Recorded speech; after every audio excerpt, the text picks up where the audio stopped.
Starting here, the first of 8 rounds of the magnificent, don't call it the VLN anymore, it's the NLS, the Nürburgring Langstrecken Series. The circuit looks fantastic, more than 100 cars coming out to play. This is what we live for, Peter. And it's back, and there's so much to talk about ahead of the race. That starts in 44 minutes from now, 4 hours of racing, the first of 8 rounds of this championship. And we're in the starting box, ready to go. We are indeed. Real racing, you say, full metal racing, 141 cars. Not a bad entry for the first non-digital one, which, of course, you've been covering with Mr. Hindhoff. And a bit of a new experience for you, I should imagine. Now it's back to the real world and what you used to do. A bit more difficult, you're saying?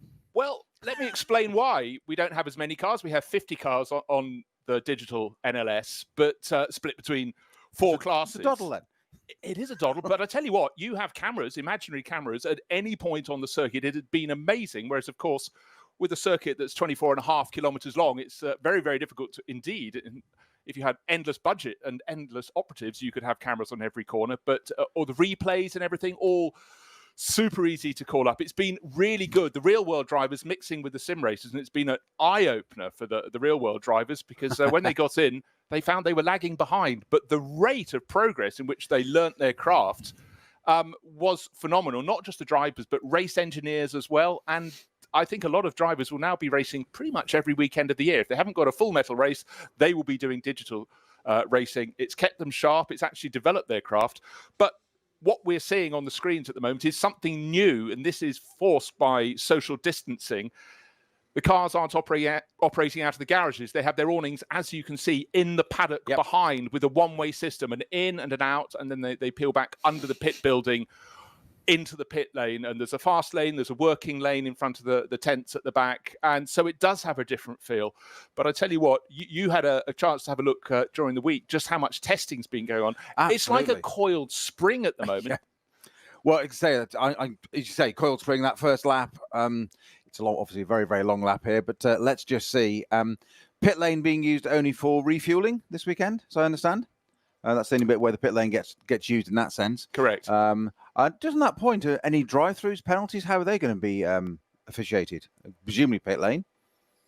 Well, there's something we might find out. Exactly. Might find out. I never thought of that aspect. I'll have to readjust. Of course, if you get your car damaged in the digital world, you can serve a time penalty in the pit while it's put right. No, it's called press reset. Yes, it's something like that. Alt, control, delete, reset, something of that order. And yeah, so well, everyone's been keeping match fit, yourself included. As you say, now back to real racing and real cars. Of course, digital doesn't damage the environment quite as much as these cars. So back to the real stuff now. And there, real fuel, real cars, real track. But what I absolutely love... It's been a long wait. It has been a long wait. And seeing the tweets from the drivers as they got back out to go testing, even if they'd been doing a sort of full digital season, just that element, the physical element of driving is just so exciting. And that's one thing that still in the digital world, you can't get as much feedback from your rig as you would from the car. And because you have to concentrate on the screen to such an extent, I really think it's actually in some ways almost more physical. It's a different sort of physical because you realize as a racer, you get so much feedback, not just through your hands, but through your backside, your the way your body's moving around. And I think that's taken a different part of their minds. And you mentioned also that now that digital racers can be racing all the time, every weekend, all the time. That's not so good for your home life. No, well, some of these... A set calendar, nice away, 10 events, 9 events, whatever it may be, whatever your series is. And now it can be, say, all the time. So we've got a car stopped on track already. As we said, it's real cars. We didn't get much of that in digital, did we? It's just highlights. Highlights from the past. In this practice this morning. That final sequence of corners, you go through her act and you blast around. There's that kink, which doesn't look like a corner, but by golly, you're committed. And then trying to go into what effectively is the Tiergarten sequence of corners. So many people slightly out of line becomes very out of line, and then that barrier in front of you gets larger and larger, and there'll be some big, hairy, scary moments there. Drivers at the moment clipping corners, kicking up the dust on that corner of the circuit. Now, novelty. Yeah, so the Supra coming out to play in GT4 trim. That's from Novel Racing, good name for them, I suppose, by Ring Racing. So Novel or Novel? Well, there you go. It's not novel to us. Just throwing a curveball, and we've got a few hours of this. But that should go pretty well, regardless, because Andreas Goulden is one of the regular. He's the chief driving instructor at the Nürburgring Academy, so nothing he doesn't know about the circuit. So no pressure then. No pressure at all for him.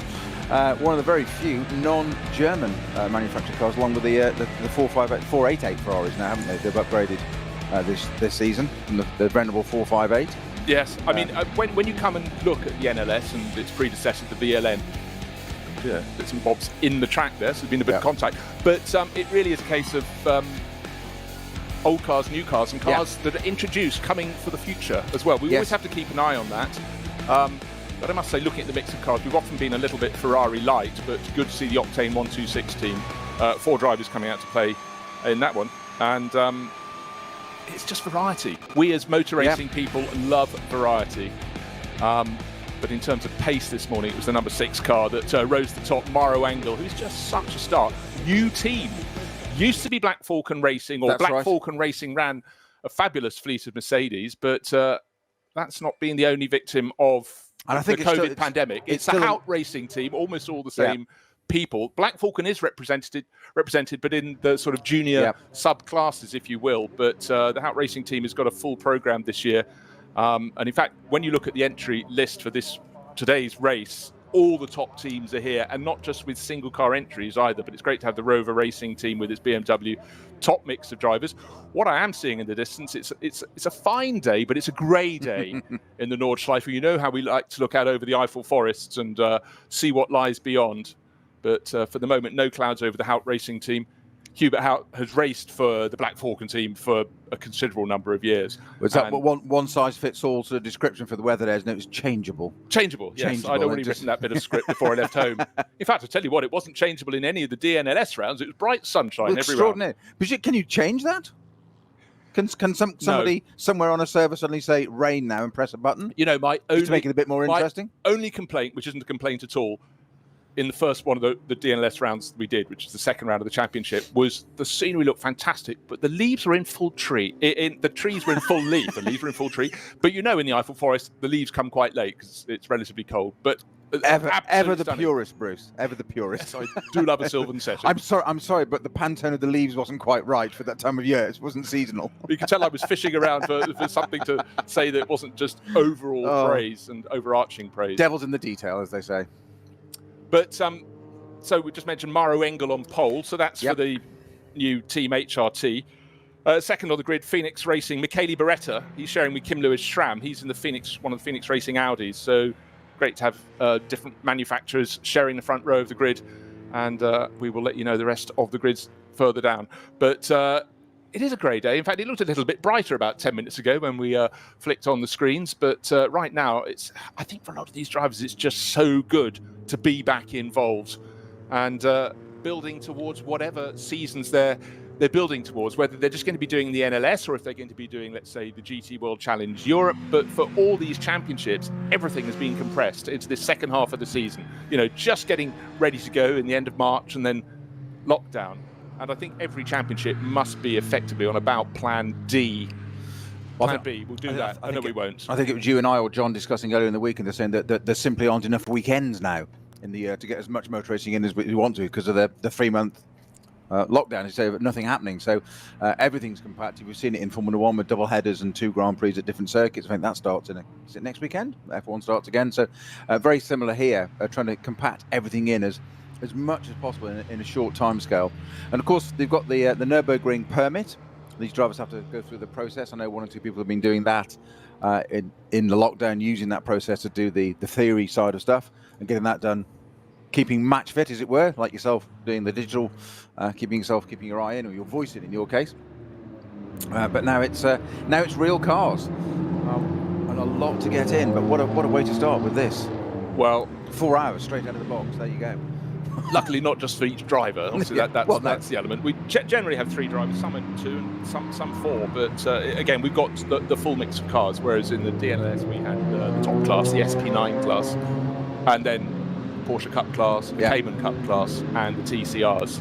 But the most recent round in that, we'd only had Audi RS3s, but then BMW M4 model was ready to go. So some of the teams tried that and put it back in the box, but just great to see the richness of this full grid. You say 141 cars, that's a lot of adding up, but it's just lovely to see the full mix. It has always been such a feature of the VLN, and now from now on the NLS. And the races are going to come thick and fast. Rounds 2 and 3, the 11th and 12th July.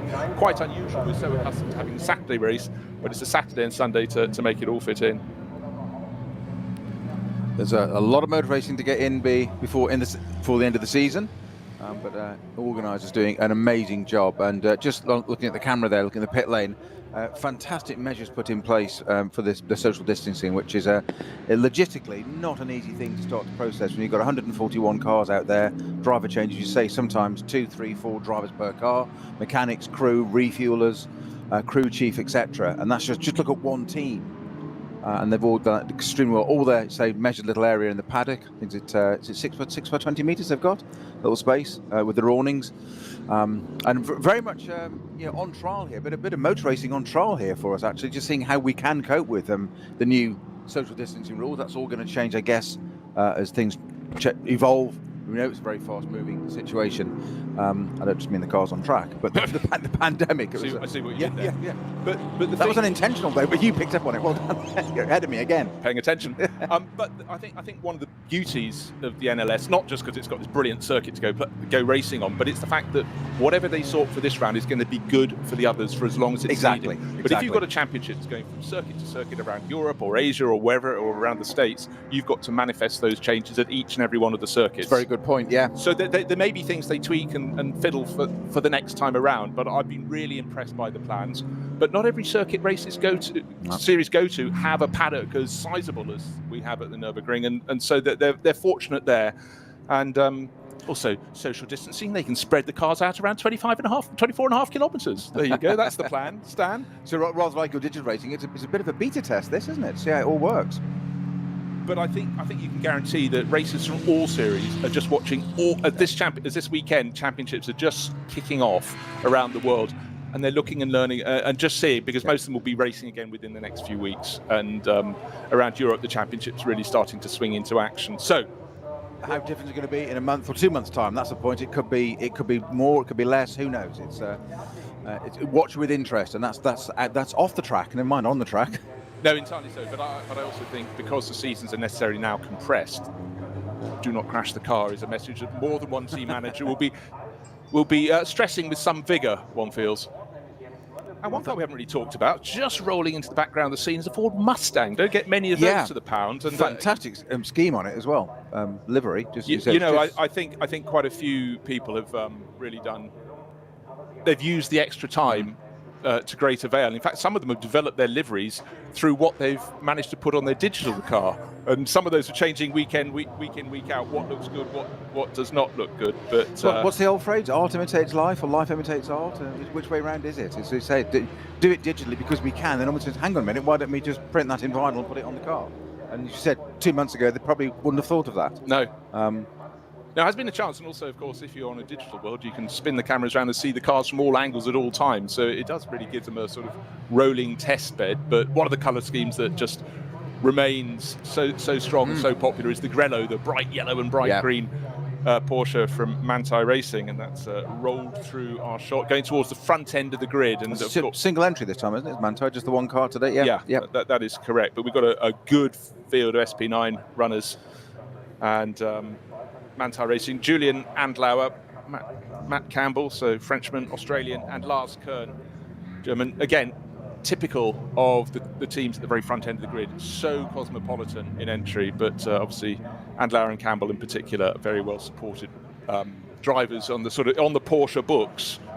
But let's just fleetingly talk about what may be lying ahead. Of course, some teams had plans that have gone up in smoke simply because people's businesses have not done well through the pandemic. Some have actually paid up front, so they're coming racing as soon as they possibly can. But it has led to quite a few people, well, not as many as I'd expected actually, suddenly people having to drop out and other people coming in, people being late to call their I think it's a very interesting aspect you've just raised there, because you say there's we live in a sheltered bubble in motorsport, don't we? Let's face it, and it's a bit of a luxury to some people. It's big money, we know that, but you say it's all funded by companies, businessmen, individual gentlemen, drivers, sponsors. It's all got to come from somewhere, and that has changed. It's such a global thing. This COVID-19, the pandemic. has it affected business? And it's interesting to see again. So not just from the point of view of the paddock and how it works. It's a third dimension here. We've got the racing on track. Yeah, that's great. How the paddock works and all that side of it. And how strong is it economically behind to get all these cars out? So I think 141 cars out, first real race or full metal racing as you call it, to coin your phrase. I know I've got to pay copyright on that. I think it's quite exactly. I think it's quite impressive first time out. But again, how well will that evolve? What are people going? This is really, it's quite a test event, this one for us. Not just from the track point of view. There's a lot of strings to this one. Yeah, but when you look at the NLS, the teams have so much experience of this series, this circuit, and that is one element about having a circuit where you come racing frequently. It means the cars are really well engineered for the challenge that's ahead. There aren't many surprises unless you change to a new model of car for this year. The theory is correct; it doesn't always follow. And obviously, they're aware of how long their stint life might be, because they've got so much experience of the temperatures and how it affects the tyres and stuff. But there is still this element. They've had a useful session of testing, and they've had the running this morning, practice and qualifying. But they at least have half a clue. If the temperature is X, tyre life is going to be Y, and therefore our stint length will be Z or something. But so I think... Thank you, Professor Jones. Yes, I should retire to the staff room and have some coffee and biscuits right now. But cars are looking great.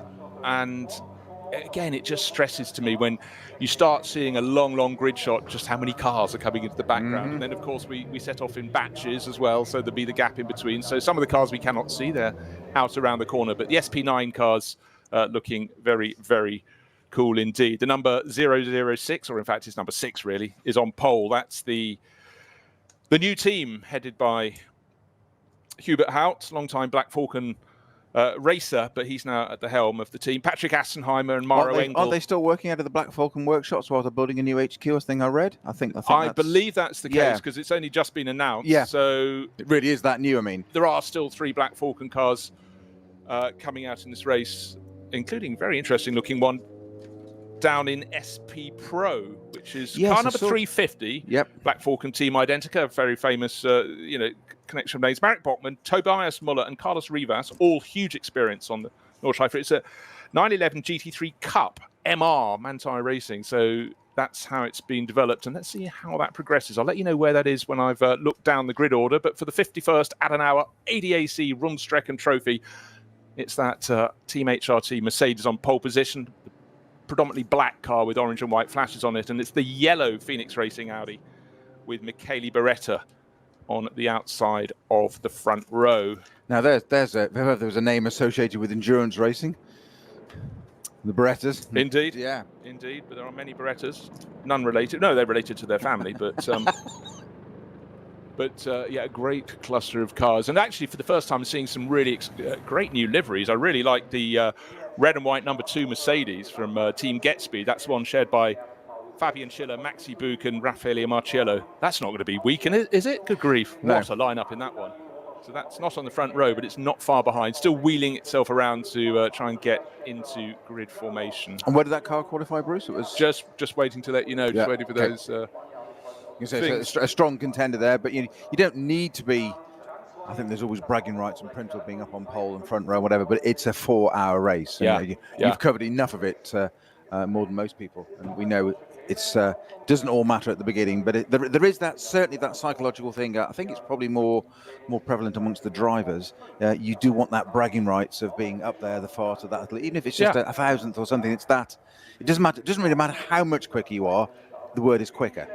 Yeah, but it's part of a driver's makeup. Okay, but part of a racing driver's brain. Isn't that an oxymoron?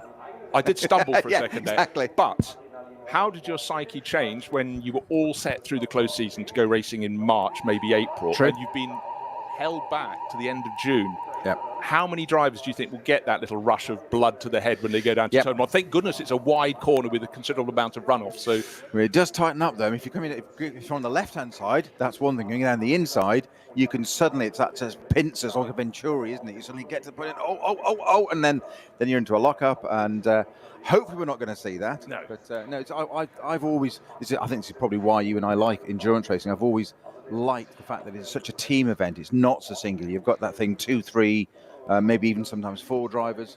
And the fact that you've got you can have such a variety of drivers. You literally your Pro-Am lineup. So a little bit further down the classes, some of the BMWs.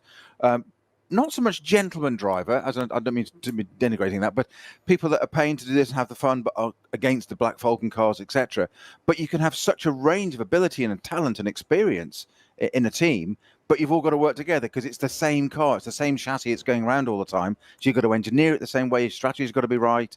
And I've always found that absolutely fascinating to watch how that plays out. And the longer the race, the better. This to me is a sprint race. 4 hours. We like 24 hours. Entirely, but one thing my rugby coach always used to talk about was... Well, they weren't 4 hours long, but hopefully. In the bar afterwards, yes. Yes, okay. But it was about not being the weakest link in the chain. You're only as strong as the weakest link in the chain. So whatever your capacity as a driver, when you're in a big formation, in a four-car driver lineup in this, just don't drop the ball. Yeah. Is the message, because we all know that shaving a few seconds off here or there around a long lap is a fabulous thing, but putting it in the barriers is not considered in quite the same light. Well, there's an old military principle from the army days of the unit marches at the pace of the slowest man. You don't go at the pace of the quickest, you go at the slowest man to work as a team, and that's absolutely prevalent in this. You have to do it. So the grid is forming. See many people out there. Of course, what we've never seen before is people walking around with the face masks on. And but I've got to say, just seeing that, it doesn't look as packed as normal. No, does it? No. It really is. The obvious. numbers have been limited. Normally, we actually struggle to see the cars because, particularly the long shot taken back down from turn one, high above turn one, back to the grid. You eventually see a door, and you work out there's a car attached. And but today, yes, we can see the cars. We can see the two on the front row. There's a bright yellow number 2, I think it is. Still quite a lot of shuffling going around. There is a lot of shuffling. That's the bit one they of the got Mercedes, wrong. I think, is number 23 here. That's Janine Hill's car. JP, is that J2 racing car? The Rooster Rojo J2 racing car run by Get Speed Performance. And I think that got slightly out of slot, out of position, getting in. That's been... Well, it's a big, long car, being one of the AMG Mercedes. I don't think the parking sensors were working. Certainly not. So... the grid very nearly set. We're going racing at the top of the hour, so we've still got time. But of course, they have to go off on what is not a short formation lap and get this pack of cars. But here we are. I think let's see this as a triumph as we get back to full metal racing. It's the fact that everyone's been held up. The excitement has been absolutely palpable. And now, after a fantastic run of testing, we're ready to go racing all over again. Alles begann mit 2 Freunden und einer Vision. Unsere Initialen stehen für Qualität und Fortschritt. Wir schaffen den Technologietransfer von der Rennstrecke auf die Straße. Wir fertigen Gewindefahrwerke, Sportfedersätze, Stabilisatoren, Distanzscheiben und Gewindefedern zu 100% in Deutschland. Wir arbeiten mit Herzblut und Hingabe für diesen einen Moment. Wir sind Motorsport. Wir sind H&R.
We are just about ready to go. Every time I think all the cars are in position, another one is fed slowly up the order. Hyundai making its way through the second grid of cars. 141 cars all set to go out racing. Track condition dry, bit breezy. It's a grey day and there are dark clouds to the west of the circuit, but I think for now they seem high enough. How warm is it? Well, people down on the grid are not wearing their racing jackets to show allegiance to their teams. It's wearing them because I think they need them because of the wind. But it's not hot, it's not cold. It's the end of June, but the most important thing here on RS1 is we're going racing again with cars made of metal. It's been fabulous. It's been a revelation to me to commentate on the digital NLS and sundry other virtual races. I've become a real convert to it. And in fact, to be honest, Peter, after five minutes into my first digital broadcast, I actually forgot to a large extent. I just became so engrossed in the timing screen and the race monitors that what was happening there. And of course, you get little glitches, but the drivers being who they are, they then make sure they've got the very best kit with, I learned terms like ping and latency. If those numbers are low, they can place their car accurately. And obviously, if you're going 2 or 3 abreast into a corner and you're on slight delay, you're going for a gap that may not still be there when you get there. But of course, as the cars set off on their parade lap, Porsche leading them round, the white lights on the roof. It's a sight that makes me very, very happy indeed as the SP9 cars go off in that fabulous mix of cars down the order behind. But it's Mercedes and Audi on the front row, Mercedes on the second row, good one of the BMWs right up at the sharp end as well. And the Ferrari's in the mix too. I'm trying to see how the best Ferrari looks as though it's in about 8th position. It's the Octane 126 car shared by Bjorn Grossman, Simon Trummer, Jonathan Hershey and Luca Ludwig. And Luca knows those cars very well indeed. Has been racing for the HB Racing team for years in the ADAC GT series. But what's encouraging is just simply we have so many teams. In fact, wanting to come and play. There's some dip in and some dip out, but I think increasingly as more and more privateers will dictate where the car goes, they want to come and do this. I think the numbers in this at the top end are going to grow. That's just my hunch, my little look into the future, because what is not to like about the Langstrecken series? Absolutely, and so you heard it here first, so we'll keep an eye on that, Bruce. But I think it's a very, very valid point. It was interesting you saying about the your views and perceptions on digital racing. I've got this long formation lap, and how quickly you became not just immersed in it, but how quickly you adapted to thinking it was just like real racing. And because we saw it in bits of NASCAR, didn't we? Some of the e-racing there, where drivers getting fined and penalised in the real world for the way they behaved on track digitally, not realising that it was. You know, they think it was only a game and sort of huffing and puffing and having a tantrum and points on your license. And it's just, I remember reading that and thinking, crap, this is serious. People aren't getting that it's a small transition from, as you say, full metal racing to digital, but everything else, the infrastructure and the platform's the same. And the governing bodies and organisers are saying, no, we're not having that behaviour. It's the same. You're representing us. Body, a sponsor, etc. Why shouldn't you be penalised? Well, what's the biggest penalty, of course, is for Daniel Abt, who's lost his Audi Formula E drive because he had a friend who was a professional sim racer slotting in for him. So yes, it was underhand, but he wasn't taking it sufficiently seriously. He thought it was a laugh. And but also there has been some pretty scurrilous behaviour in the IndyCar series against Lando Norris, and people are quite surprising. But when you see how seriously some of them are taking it. Saw Simon Pagenaud in the Le Mans, virtual Le Mans, who had a spare rig. That's his level of preparation. His steering wheel stopped working. He climbed across the other one, which was sort of alongside him. A T-car. Fantastic. Drivers should never be ever underprepared. Absolutely not. No. Good, of course, if you have a budget. But again, that was quite typical. Because if anyone knows Simon is someone who doesn't ever do things by halves. So yes, that was good, because otherwise you can imagine the frustration when you can play just for a small glitch. You say that funny enough, many years ago, just a very quick aside, watching the formation in club racing. There was a guy that had turned up at one of the first rigs at club racing, which everybody was surprised at, because it was usually a van. If you were a bit posher, you had an estate car or maybe a Range Rover. That was a level of it. But he turned up with a rig, and nobody could ever work out why, because the rig was always kept closed, the car came out, whatever. Turns out, at one meeting when something catastrophic happened, he had built a complete spare car in there, then just moved the transponder across, and out it came. And I remember thinking at the time, I was like, well, that's not correct, that's not the spirit of it, but that was the level of it. And that was 25 years ago, Bruce. So, a spare setup in sim racing. It's fantastic. As you say, it's just, you can take the driver out of the car, literally, but quite extraordinary. But then again, there are periods in motor racing, there are perpetual periods where someone will just arrive and they've got the money to do something on a higher level than anyone else. And unfortunately, the nature of the beast is that raises the ante, and people feel they have to follow it, which is why so many junior single-seater series have become priced out of the market for many, many potential racers. And it is a massive concern with the cost that you think of so many drivers who were able to do it back when in the 80s when Formula Ford was attainable, very attainable, and how many of those drivers would have gone no further? Maybe no names, no shame, but they got in and they wouldn't have been there. I've been involved in driver coaching with somebody in junior saloon cars the last couple of years. He's only just 16 now, moved into Ginettas now, and to look at the budget, and it was dad, works as a builder.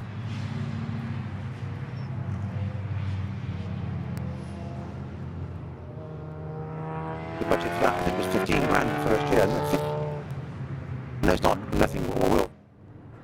And you're 14-year-old racing while still. And you're certainly a 9 kid, and you sort of, hang on a minute, and that 15 grand in 3 seasons, add a nought on it now. Yeah. You just go, hang on a minute, and this is still lower level stuff, but there's a career path that looks like the possibilities there, and you just like get them to invest. You think, crikey. Well, big money, and that's meant to get to Formula Ford, and that comes fall, and it's just insane. And mine touring cars.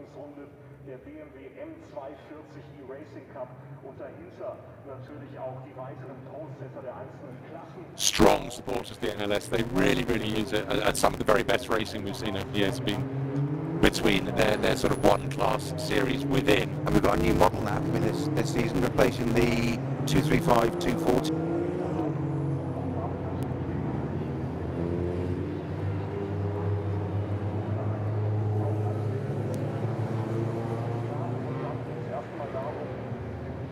Sorting it out. But what I love when you get back to the third starting group, you have more shapes of cars and you have much smaller cars at the back. But of course, their role isn't in that. The mighty Opel Manta, Volker Strycek still at the wheel. That's such a crowd favourite. Yeah. But it's the fact they have a really big role to play. They've got their own race, and they've got to not interrupt the pace, the speed of the front runners as they come through. Because there was even a comment on the radio show Facebook feed this week of somebody commented that they misread. They thought the Manta wasn't out this weekend, and just said, basically, I won't be watching. VLN/NLS is not the series without the Manta. It's that much of a crowd favourite. That's just one car, as you say, down the order. It's not even a front-running car out there, but it's such a favourite. Well, I think it could go around the circuit blindfold, actually, because it's been doing it for so many years. In fact, I think my early visits to the Nordschleife and the Nürburgring were pretty much when that car was competitive. And I think that was the one time I was invited to do the 24 hours. Very wise not to have done it because I wouldn't have been good enough. But also, at that point, I would have been in a Ford Fiesta XR2, or was it a turbo? But anyhow, I just didn't fancy. I'd never been around the circuit, and I didn't fancy. You sure it wasn't an Anglia or a Prefect? Yes, it was a popular, Ford Popular. But I just didn't fancy that in the dark with, the top Porsches coming past me. I thought I would have caused someone else's accident or just had several of my own. So I said, another year, let me prepare. And I was quite right, because during the night, the race went on behind a safety car for, I think, 3 hours. Yes. It had rain and fog. Yep. So I thought what little I might have learnt through practice would have been lost in the mists of time. At least you've got to learn the circuit under the safety car. There is that. Yes, providing I was paying, you could see enough with the marker points. But right, we're always treated, of course, to onboard camera cars in the NLS, and I'm really hoping the very first one of these, I think we had 6, the first one that I did, 1 didn't start and 3 were out on the opening lap. So let's hope across this time thing, and in the heat of a battle, particularly in the SP9 class, the senior class for GT3 cars, it still takes my breath away as we see them so close together. And then when you come up on lapping, the slowest of the cars in batch 3, and that happens really quite quickly in this race, then it's a case of everyone having to behave together. Because we had that in the last real race we had, as in VLN 9 October last year that you and I covered, the last round of the championship last year. We had that extraordinary battle. Was it the Cup 5 class, or the two BMWs that were nose to tail? We had the in-car footage in that, and do you remember, it was just sometimes you couldn't see the rear lights of the car in front, and it went on for how long? I think they changed their strategy so they could pit together to keep it going.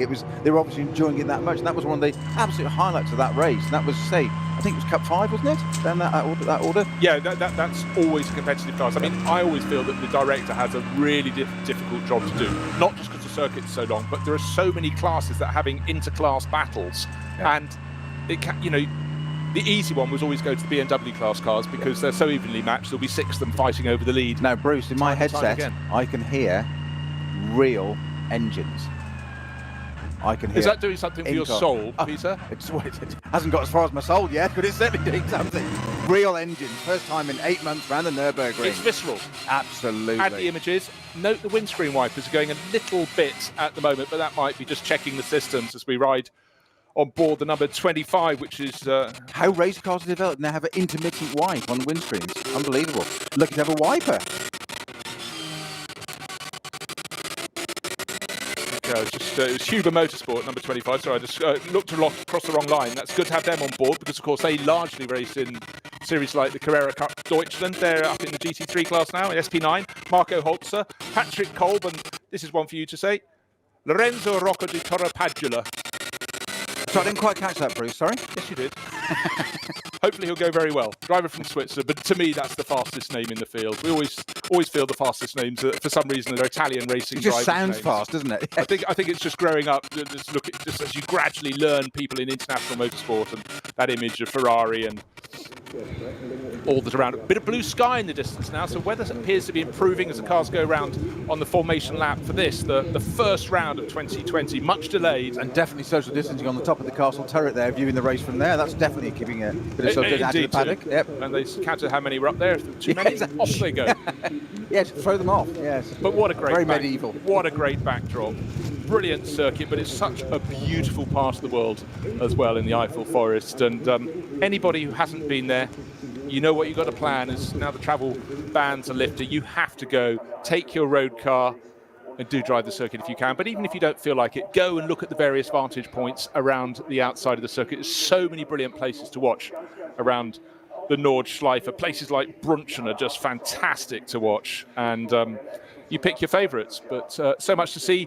Pits look unusually empty because, just to reiterate, there is a special system for the cars. They don't go straight into the pits. They go around the back where they stop in front of their awnings. So we've got the one car already without a door. Car number 303, which is the Alexander Schmidt, Thomas Menneke and Jens Wolf VW Golf. But alas, that's running in the SP3T class, but it's not running anywhere at the moment. So I don't know why the door is off, but don't expect that to be starting because we're going to start in 6 minutes from now. And there's not exactly a hive of activity around that car unless there's somebody working down inside. You say doors are off it, so that's it looks like 303 is a non-starter. Yeah, but that doesn't mean it won't be a finisher. No, this is true. Non-start at the starter. Yes. Start. So a grey day, but to me the sun is shining over the Nordschleife in my mind. We've done the digital season, but this is what we go racing for. Cars made of metal going around racing circuits. It's not just any racing circuit, but really very much one of the greatest circuits in the world, according to Choice. Another car that's going to be carrying the camera around for us is the race taxi team. Manuel Collard, Manuel Perodo and Mathieu Vassivière. Their Mercedes, run by GetSpeed, this team. It's a pair. They've run Porsches in the past, they've run Ferraris most recently, and just getting so much racing is what it's all about. Francois Perodo, sorry, I called him Emmanuel there for a second, is the man who writes the checks, the man who's competed in the World Endurance Championship for many, many years, but fortunately for him, his oil business is going supremely well, so to have hot shoe Mathieu Vassivière and a super professional Manu Collard alongside. Absolutely. What a lineup, and great to see them with GetSpeed and performance. Such a long career as well for Manu Collard as well. I mean, it's I dread to think how many years he's been racing. I think we're sort of good 2/3 of the way around now, Bruce. We're not far. We are, and I can tell you when he started racing, he was the French Formula Ford champion 30 years ago. Sorry, Formula Renault champion. I was going to say, I bet it's 25 years, but yeah, okay, 30 years. There you go. So he's always been around. I remember remember racing against. Well, I remember being in the same races as him. I wouldn't say racing against him would be a. Oh, you can say it if you want. No, Someone will pick you up quite rightly. Exactly. We're definitely overstating it, but we were in the same races. Clearly, that. Now, another car that's carrying our cameras. We talked to Black Falcon not entering the SP9 class. Those cars effectively being taken over by Hout Racing Team. Windy day, just having a little look over the pits, and people are in shirt sleeves, are in jackets as well, but the flags, the Rover Motor Oil flags, really having a blow. So maybe those black clouds can work for or against drivers. Who fancies the wet? Now there are raindrops on the screen as we ride around with number 350 from Team Identicar. And that is another Black Falcon car. I just started that point. Black Falcon, the top cars now run as Team HRT, the Hout Racing Team, but they're running 3 cars in other classes. The SP Pro car 350 is one of our camera cars. That's the one we talked of earlier, the 911 GT3 Cup MR model. And halfway around the lap, just riding with that car as they approach the rise up the hill towards the carousel. And it's that sort of level of rain at the moment. Do you want to put the wiper across it or not? No. Because once you've committed to it, leave it as long as possible. Exactly so. So these drivers having to, not just, they've done a bit of testing last few days, done practice, done qualifying, but now when it gets really serious, do you want a greasy surface? I don't think it'll be anywhere near greasy yet, but if this carries on, it could be a factor. It could be something that offers an excuse for some of the drivers, but as they report back with slightly shorter car. But we've got the front runners at the front of the field. Just to reiterate, pole position going to Maro Engel. His teammate Patrick Assenheimer was the winner of this event last year, when it was the 50th Adenauer thing with Manuel Metzger. That was with the Black Falcon Mercedes team. This time it's Team HRT. Maro Engel and Patrick Assenheimer out of the corner. Galgenkopf towards Dottingerhöhe, and cars weaving around, inevitably trying to get the heat in their tyres. It's Mercedes, Audi, Mercedes, Mercedes. They're the top 4. One of the best of the BMWs. I think we've got 4 BMWs. One of the Walkenhorst cars in 5th place in that line of cars. Falcon Racing, all the big players in the mix as well. Phoenix Racing, Falcon Racing, Fricadelli Racing Team. They're getting very, very serious in the Porsche world. They're up there too. And how about the Audi Sport Team pairing, 3 of them, Robin Friens, Christopher Haase and Nico Muller. That is a really, really well-stacked car. Car number 32, look for that working its way up towards the very sharp end of the field. But we know it's all a question of not getting it wrong, taking the odd risk on the opening lap, but just not too many, because these drivers are super, super competitive. Don't just think they've been sitting around all winter. Most of these drivers have been doing top-level sim racing as well to keep them sharp. But let's see if it worked, feels just the same going the other way. They had to re-educate their brains to perform on a sim. Now they've got a car that will give them messages back through every part of their body. So we've already had Full Metal Racing in the Southern Hemisphere. The Australian Supercar Series swung back into action earlier today, and now it's the turn of the Northern Hemisphere. And I must say, it's a sight that really, really cheers me as the cars line up to come through the final sweep of corners, the Bremskurve through the Tiergarten complex, and then onto the start-finish straight. Then they'll have to look at the lights. Some of the runners in the SP9 class have really lagged back quite a long way. Really, their job is to be nose to tail. Maybe that part of speeding up now. Well, they were coming to the kink before the final sequence, and there were many, many car legs between them, but now they're bunching up very well indeed. A handful of them getting the windscreen wiper going, the Manthey Racing Porsche, most of the others staying off it. But as the cars keep on streaming through, it emphasises how many cars. We've got 3 batches of cars, 141 cars coming out to play. That is Maro Engel, a driver who really seems to almost do no wrong in a GT3 car. Get a lead down to the first corner, or will Michele Beretta from the outside of the front row take it to the front? Of course, the right-hand side of the grid is the side you want to be. That's the pole starting car, and he's already made a jump before they get past pit entry. A brilliant start. It's going to be 2 Mercedes. Mercedes from 3rd place of the grid, and Beretta is now being monstered by another yellow Mercedes trying to go past it, but a brilliant super start from the pole sitter. In behind there, of course, why not? 4 abreast on the run past the pits. Of course, as predicted. P2 car down to 3 already, and possibly going to lose down to 4th, I think, at the first turn, running wide. Yes, he has just managed to get back to P3 again there. Michele Beretta nearly had a Ferrari rubbing his tail end, the Octane 126 car going wide, but the person making the move is the car making the move is the Rover BMW trying to go up into 4th place, being resisted for now. The Octane 126 Ferrari gets onto his tail as they go through those twisty corners that go around the Mercedes arena, and then they get a turn sharp right very soon indeed, and it's very, very busy indeed. The BMW rubbing the tail of Beretta's Audi. That has been the car that's had the busiest action, and on the outside, the Octane 126 Ferrari, has it made the move? Yes, he has, demoted the Rover Motorsport BMW, which of course dives straight up the inside of the next corner. I'm going to say, very punchy opening few corners there from the Phoenix Racing Audi driven by Beretta there. Very, very, as you said, not too many risks on the first lap. Well, that seemed to go, caution seemed to go right out of the window, and racing is racing. I'm back in a real car. Here we go. Those weren't risks, they were... no, the Ferrari has gone for a spin. He got past the Rover car, got very close to the tail of Beretta, or the yellow Phoenix Audi, and that's allowed the Manthey Racing Porsche to gain several positions. The Audi is in the gravel trap, just coming out of the chicane. Of course, that's just before they turn left. Ferrari's rear wheels are in the gravel though, Bruce. That's the problem. That's probably going to be stuck there. It looks like the Ferrari's rear wheels are on the gravel. They are. He's got the front wheels on the grass, but stop doing that now, because can they get that clear before the second batch of cars comes around? They're not in the background of the shot yet. The driver has now stopped spinning those rear wheels because it was causing it to sink. The first two cars making a break. Two Mercedes owner, the Ferrari driver is going for it a bit more.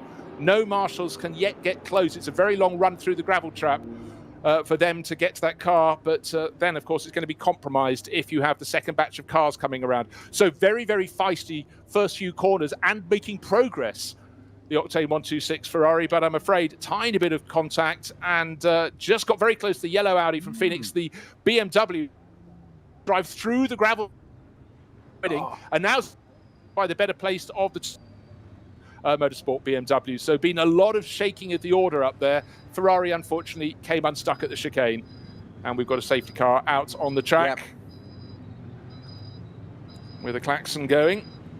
So real world racing has showed that it's a real world thing, and right now the second starting group just powering away. The pole sitter got about a 3-4 car length lead as he blasts down towards the first corner of the circuit, and the car that was in front of the wasn't a safety car, so it was a car leading on the formation lap, has pulled away. But that's the best start I've seen for a long time in the NLS. I've never seen a driver gain about 10 car lengths, and down into the first corner, very, very tidy indeed. But of course we have a yellow zone at the Bogen Vidal, the chicane. That's flag MP Marshall's Post 41 and 42. So the Ferrari still there. No, the track is now, sorry, no, it's not now clear. I'm reading backwards up the timing sheet. But well, he was very unlucky at that 26, the Octane 126 car. That's got 5 drivers in that car as well, hasn't it?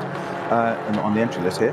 Just very unlucky. I'm not sure he was tagged. He appeared to go around on his own. He could have done. I think he went on his own, perhaps cold tyres, slightly damp, but it's gone one way and then swapped onto the grass and just unluckily rolled backwards and just dropped the driven wheels into the gravel. If it hadn't been for that, it'd been rejoined. Obviously, loss of pride in 10 places, but now it's a major problem for him. I'm just hearing, thank you very much, time certain clock, code 120 on the GP track for that, so they can get that Ferrari clear of the gravel. Thank you very much. Time certain clock. But very, very tidy indeed from the second batch of cars. Still, we're getting spots of rain on the camera lenses, but they've got coming down on the Grand Prix loop towards that point of the circuit, and we'll get a chance as we look at the chicane. Yeah, the Ferrari has been cleared, so that was very, very good work indeed. And again, it shows the advantage, one you should say, if all the cars started nose to tail in one big group of 141 cars, that would have had to wait for the entire field to come through before it could have been rescued. And unfortunately, we've already got some cars in that second batch driving into the pits through the back door. We've also got in that VT3 class, we've only got 2 entries there, 473 and 474. 473 is the Porsche 718 Cayman, as opposed to the S. I'm not quite sure who's starting in that. That appears to be stopped out. It hasn't started. It should be just got notification that's not made it round. Okay. Exactly, it started, but it hasn't made it round. Schwalbenschwanz. Correct, that's where that car seems to be. So perhaps we'll see that. In again with 350 now. So quite a bit of water on the screen there, Bruce. It's yeah, really so. Batch 3 about to come out to play. This is what you love. You know, you've got our lead cars herring around the back half of it. They're pretty much halfway around the circuit, getting around through Heading towards Carousel and Bergberg, and they passed there, and yet still the tail enders, batch 3, and some of them really have fallen way behind the pack, about to make their start.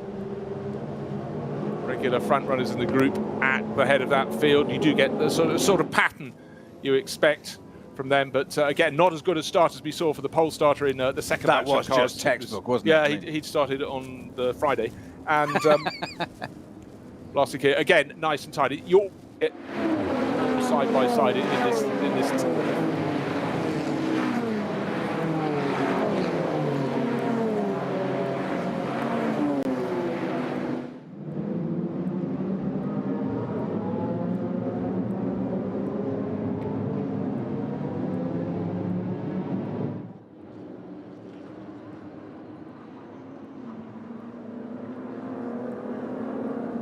Have him still involved.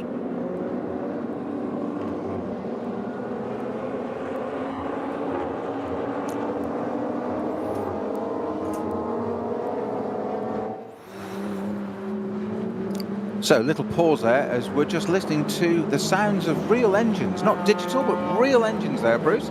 As our third batch get round the GP circuit, as I still call it. Of course, you've got the old GP circuit, but the actual current Grand Prix circuit. Only 3 hours and 53 minutes of this race to go, and we're 7 odd minutes in, and the third batch have only just started the race. As you said, the first group, SB9s, are all halfway, 2/3 of the way around the circuit heading up towards Carousel, and the third batch are only just starting. And again, that emphasises why it seems incredibly quick that we've got we get the leading cars coming up to do lapping, because of course if they've started so far ahead, but they have, if you're in the lead of the race, this is the chance to, well, no, if you're in the lead of the race, you can dictate, where you're placed, but only for effectively 2 laps or so, and then you've got to start working your way past others. We've got a car stopped on the track, so slow out around, I think that was at the 47673. Yes, that's still the same. That's Schwalben's French. So now the lead cars have been able to be released, so in fact it means they won't reach the other batch maybe quite as soon as they'd expected, but of course in turn, unless that car is cleared before batch 3 comes out of the way, they too will be delayed. But actually what it's done on not the restart, but being released back to full racing speed, it's allowed those first 3 cars to really string out, and it's looking very good for Mercedes because they're filling the first 3 positions. But the pole starting car stretching its legs now down her acht, and looking very tidy indeed at the front of the field. In fact, 1, 2, 3, 4, 5, 6 cars have made a break, and it looks like there's a gap back to the car collection motorsports Audi in the bright red of about 2 seconds. I don't really understand how it fell so far back, because they would have been bunched up a little bit around past that slower car. But it's 3 Mercedes, and then the blue Walkenhorst Motorsport BMW in 4th place, the Phoenix Audi in 5th, and the second of the Phoenix Audis tucked in behind in 6th place. The other car stopped at Flansgarden. We'll have a quick look at why that is, but the leading batch are through that, obviously down the main straight now. That's all clear, but obviously second batch we're approaching that shortly, as they're just up at the Carousel now as we speak. Whisker under a second to the good. Patrick Assenheimer started the lead car. Of course, it was Mara Engel who took pole. Mathieu Vassilière in second place, gets speed performance Mercedes, that's car number 8. And then Raffaele Marciello in 3rd. He's the bright yellow car closing in. Then David Pittard, such an expert for BMW, Walkenhorst Motorsport, had that really good start. He made the most of what was happening on the Grand Prix loop as the Ferrari went around. He'd already picked off the Rover Racing BMW as well. So very good start from David Pittard in 4th place. Kim Lewis-Schramm in the better placed of those 2 Audis from Phoenix Racing, 5th and 6th, and Frank Stippler, he's done the Nürburgring Nordschleife for a few times. Down in 7th, Patrick Niederhauser for Car Collection Motorsport, and then Manthey Racing, Matt Campbell, 8th to complete the top 10, Philip Ing for Rover Racing. He went rather backwards at the start, don't forget he got into 4th place in the first few corners. And then car number 2, and sorry, I beg your pardon, car number 30 in 10th place overall, which is Fricadelli Racing and Alex Muller. But what you need to know is those 3 Mercedes breaking clear, looking to see other cars getting a move on. And also, I'll try and keep an eye out to how far down the Octane 126 Ferrari will be when it comes past. Of course, that was the one that stuck its back wheels in the gravel.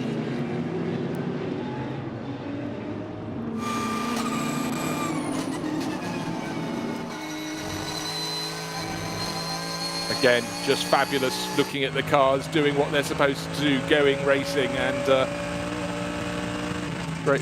it's also good to see some of the people commenting on Twitter. Just John McCarthy, he understands the psyche of the NLS. You know, you watch this series through. We normally have every weather for type through the course of the championship, and of course, being round one, he's sort of thinking it should have snow, but it is the end of June, so hopefully, rather than the spring date, we won't have any of that. Yeah, round one in June or end of June is a bit odd, isn't it? Yes.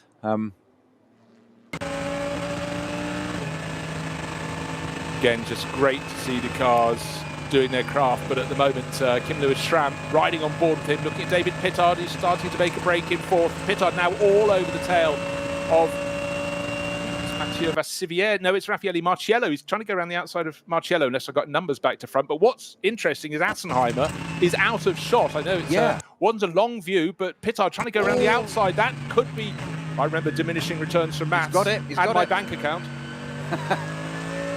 That is very positive. Around the outside. On a greasy track. On a greasy track, with the track going away from you.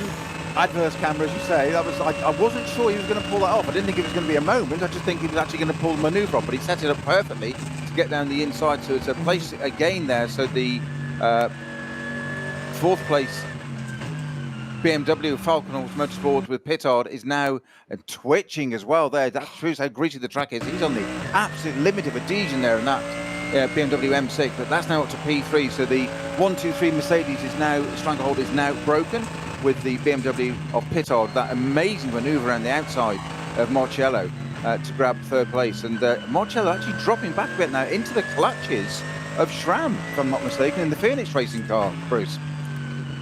Yes, it's a surprise because normally you put Marciello in a car and he only goes one direction. That's forwards up a field, but it's a long game. It is a long game, and maybe, you know, I did say this before the start of the race. Maybe some people get a little too excited now they're back to racing and not sitting in their dungeon at home on the rig. Or somebody clearly hasn't told David Pittard that it's a damn track, because that manoeuvre around the outside was that was quite extraordinary. Well, it's also quite good for the person editing the highlights. They know they've got a clip already to put down. Mullman Motorsport, what in the bank already? Leading the second batch, and that was the car that really broke clear. Brilliant start. But FK Performance, their Cayman is tucked in behind, so a far better opening that really for the car in second place in that second group of cars. But they both, well, intermittently, they both got the windscreen wipers on, but then they put them on, turn them off. They're not wanting to use them too much, but they all had to get on and use them a little bit. It was far more wet than we'd expected.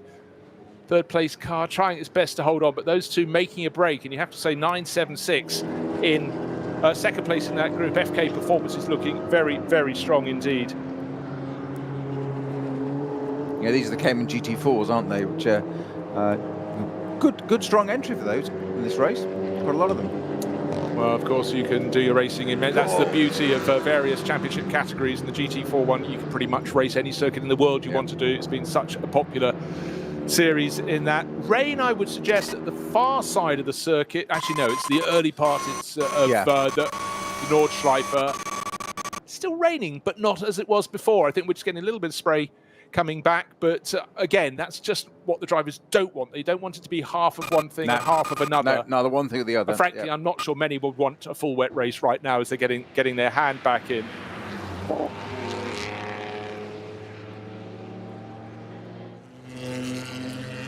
So we've got a Soul old M3 going around here for 466, which is the it's in the VLN production V5 class. Olga and Sophia Gasho. That's right. Any relation, I wonder? Better or Louis? Yeah, just two drivers in that car. But that is sort of the backbone. Well, it's not. It's one of the vertebrae, if you will, of the NLS, because it looks as though they've just found it in their garage. So I've painted it with a big fat paintbrush. But it's out there. And run out halfway through. Yes, it's purple at the front. It's black at the back. I guess they ran out of black paint or purple, but it's got actually quite a groovy colour scheme when you look at it up close. But it's out there and it's racing, and it's prepped. It would have done many races around here, and that's the beauty. When someone moves on to the next model of car, there's always someone waiting to take up one that's just being vacated.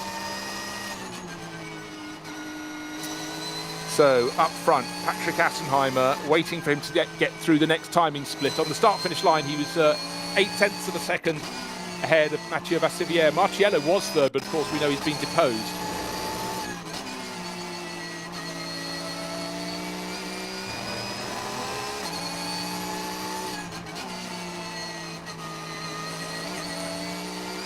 Again, drivers feeling their way. We get riding quite a lot with Team Identica, car number 350. And he hasn't been picking people off. I sort of expected that car to really start making progress, the 911 GT3 Cup MR. But again, early days. Good solid stint. Yeah, good solid That's stint. what you need. Yeah.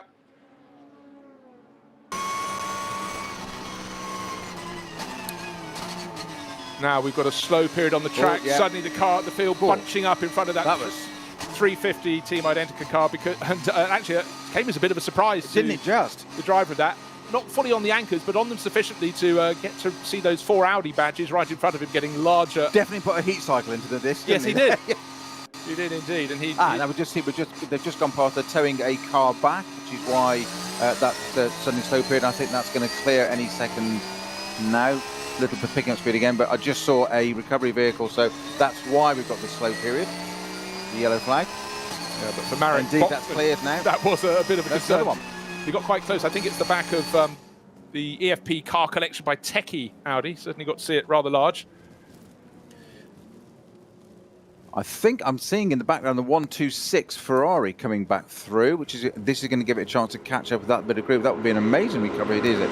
I can just see in the background. I'm not sure if that's what I've actually witnessed, but it looks like it is. So, well, suddenly we're having real change, because David Pittard is tired of third place. He's up to second, and what's happened? The Mercedes that was running in second has fallen back to fourth. Marcello's in third again, where he was before he got pushed back to fourth, and David Pittard, I don't know where he made that move, but he's now right on the tail of Patrick Assenheimer as they go across the start, down towards the start-finish line. It's going to be about half a second between them. Let's have a little look. 0.379 of a second. First 4 cars clear. Assenheimer, Pittard, Vassivière, Marcello. Then a small gap. Then Frank Stippler's become the top Audi in the race, just ahead of Kim Lewis-Schramm. And Patrick Niederhauser, who I think is one of the best GT racers, has caught them up. He was about 2 seconds behind him at the end of the opening lap. He's right on the tail. So it's an Audi trio.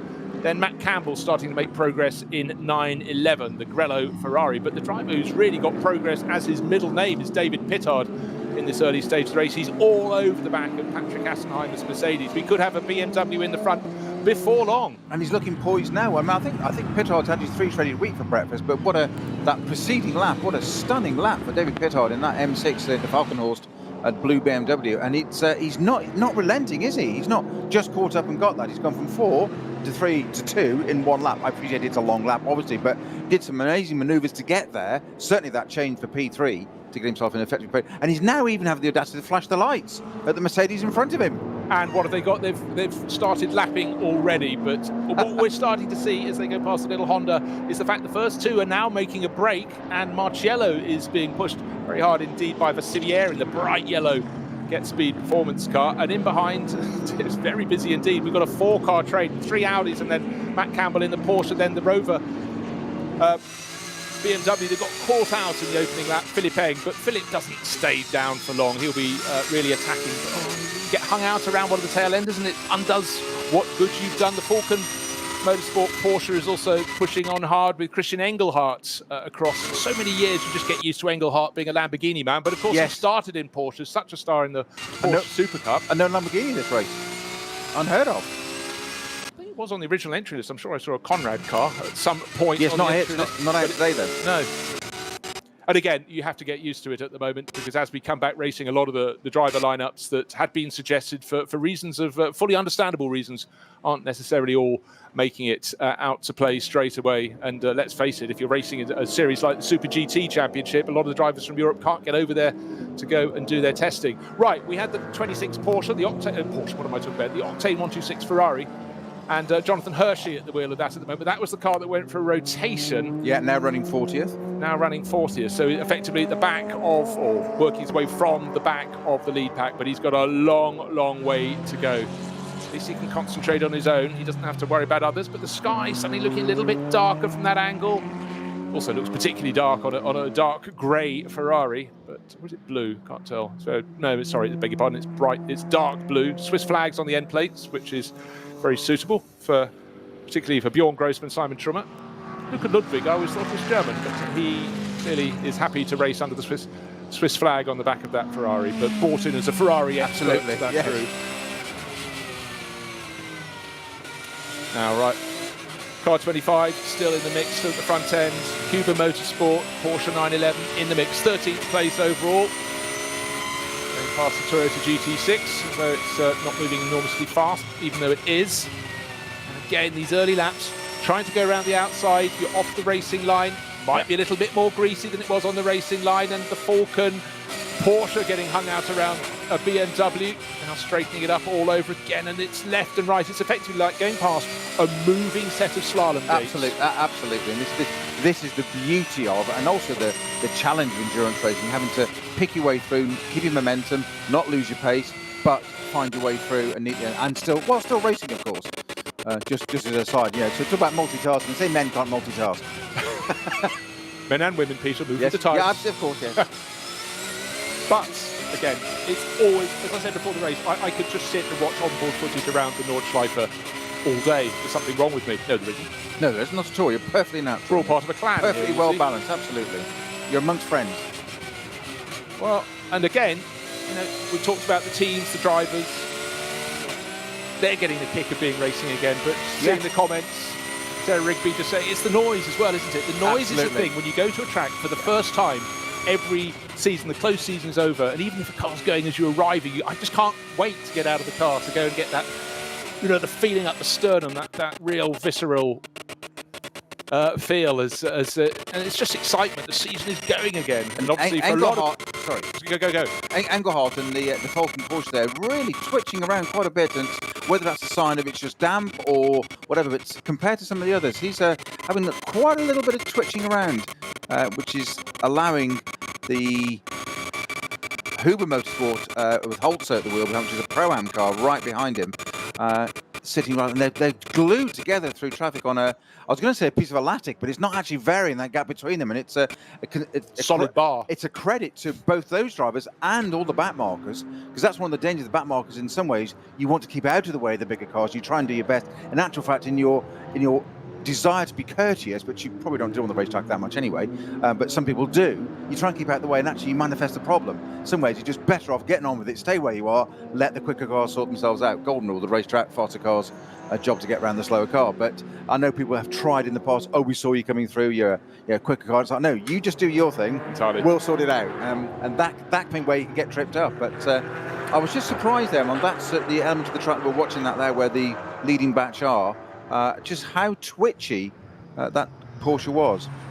Just want to give a bit of a call out for Peter Terting. So many successes on the Nordschleife, but he's going very, very well. Leading Cup 3, but only by a small margin. He's got 9.76. The car we said was going so well. So Terting started from pole position, but the FK Performance car with Fabio Gross at the wheel is right on his tail. So that's got, it's got 3 hours and a half remaining, plus an extra lap thrown in for good behaviour. But the Porsche Cayman's always so popular. Lapping is such an art around this circuit. And Raffaele Marciello working very, very hard indeed. Of course, the order changed somewhat. He fell down the order a little bit, down to 4th place. He's got Mathieu Vassivière in the proximity, but up behind him now is Kim Lewis Schramm in the Audi. And that's working its way. But again, you can see the order ebbs and flows, or not the order, the gaps between the cars. And then they get a slow zone, flashing yellow light, slow right down, exactly. Just before that, I was commenting about the back markers that were on a different class. One of the BMWs there, keeping out of the way of the bunch of cars, to the point of indicating to the right, moving over to the right. What a gentleman. Absolutely so. Assuming a gentleman driving, of course. May not be, but in this day and age. So, we had a car off on the side there going on to a low load. I was trying to catch the number of that. Well, that's the one that's been there for quite some while. Is that the one that didn't make it round on the formation? Okay, fine. Well, unless another white Porsche has decided to mimic it. But again, the drivers will just have to bide their time. But at the front of the race, Patrick Assenheimer coming under all sorts of pressure from David Pittard. I think that was 473, the Cayman from VT3 class, I believe. Okay, of course, the car's released out of Galvin Gallo's head, down the dot in her, and race leader Patrick Assenheimer has really got the hammer down. He suddenly developed a lead of about 4 or 5 car lengths. David Pittard in second place, but he's got very, very close company in behind. Mathieu Vassivier and Raffaele Marciello right on his tail. Then the gaggle of Audis and trying to make a move around the outside of Pittard as they... He's going to lose it. Second He's going to lose it, Bruce. Yeah, but Pittard's on the right side of the circuit when it comes to the King. Always the Mercedes gone around the outside. There's a bit of swerving between them, but the order has changed. So up into second place goes the white Mercedes. And the BMW that got up into second place from down the order has suddenly found himself the meat in a very meaty Mercedes sandwich, and he's losing the drag battle down the start-finish straight. So we could have another change of position. There's a Renault Clio up ahead of them as they go down to the first corner. They hopefully will pass that before they get there, because he's going to run out of space to go racing. Pittard's grabbed the inside line, which is the right place to go there to try and defend that. You say he certainly lost on the aerodynamic drag down the pit back marker, slightly in the way there at turn 1, but they managed to negotiate that around the outside of a Clio. That's just played into Pittard's hands for a moment there, but he really did lose out on the drag there. And again, that was Adenauer, as you said, just pulled away as he did at the start of that race and just got away. He's got a bit of a speciality of that. The battle now, really, you say, is for 2, 3, and 4 all together. But isn't it encouraging? They have been chopping and changing positions. It's Vassivier in the white number 8 Mercedes from Get Speed Performance. That's running in the Pro-Am class, because Francois Perrodo is the Am. All the others are pros. David Pittard tucked in on his tail. But the fact that trio with Marciello in the mix as well have been chopping and changing positions. Well, we often get these cars nose to tail very close, almost making a move. But here they are actually making the moves, and we're about to have another move again because David Pittard has gone past Vassivier on the Grand Prix loop, bouncing off the curbs of the kink before the chicane. Goes Marciello by into third place. He's now about to be hung out to dry on the outside. Oh, Vassivier pulls back. I thought he's going to dive up the inside. Oh, and they've got company. Frank Stippler's coming to play in the Audi, and he's trying to stick his nose up into the left hand of the Nordkera before they go onto the Nordschleife. Didn't quite work, but he was in that battle of Audis. Went from third in it to second to lead it. Now he's dropped the other Audi racers in that pack. So Kim Lewis Schramm is down in 6th, and then Patrick Niederhauser on his tail. But Frank Stippler making great progress. Well, they have got to get on with it. They've only got 3.5 hours to go when all said and done, so they need to get the foot down. You don't get it done early on. But what's happened there was Matthias Vassivier into turn 1, into second place. Now he's back into 4th, just a few corners out of Hatzenbach, and he seems to be caught out by a back marker a bit more, and he's about 2 seconds down on Marciello now. So how it suddenly went out so far, I do not know. But it's again being put out of position by back markers. But he simply didn't seem very quick in the right-hander. We go into the dip before the chicane, lost the momentum, and past Kate Pittard, past Kate Marciello.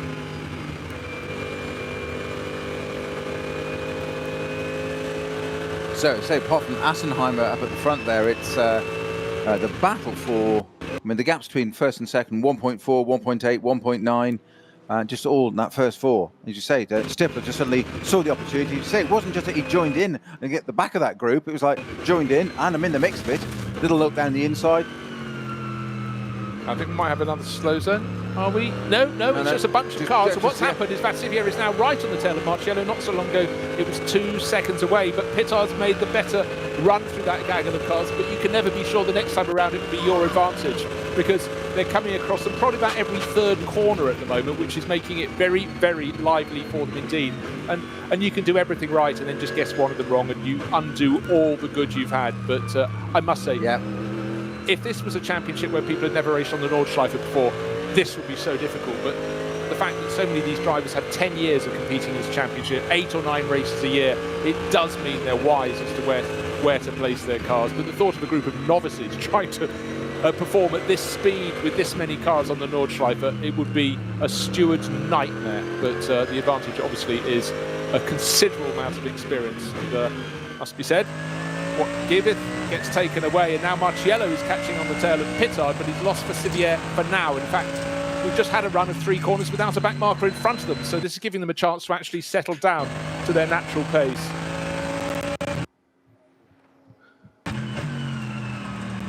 And all along, we're not seeing sight of the race-leading Mercedes. He is pulling clear. Patrick Assenheimer, winner of this race last time we had a year ago when it was the 50th Adenauer Trophy. It's the 51st now, and we are more than delighted to be racing again. And we've been very much enjoyed our move into the virtual world. It's kept us as sharp as we could hope at this point of the year.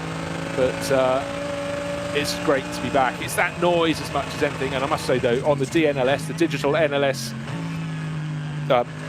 virtual scene, the replication of sound is something that's fabulous, but I think it's because I know this is the real sound. That's the problem, isn't it? That's it. It's exactly. You said it's visceral, is the word you used earlier. Now, Pittard is coming under increasing pressure from Marcello here.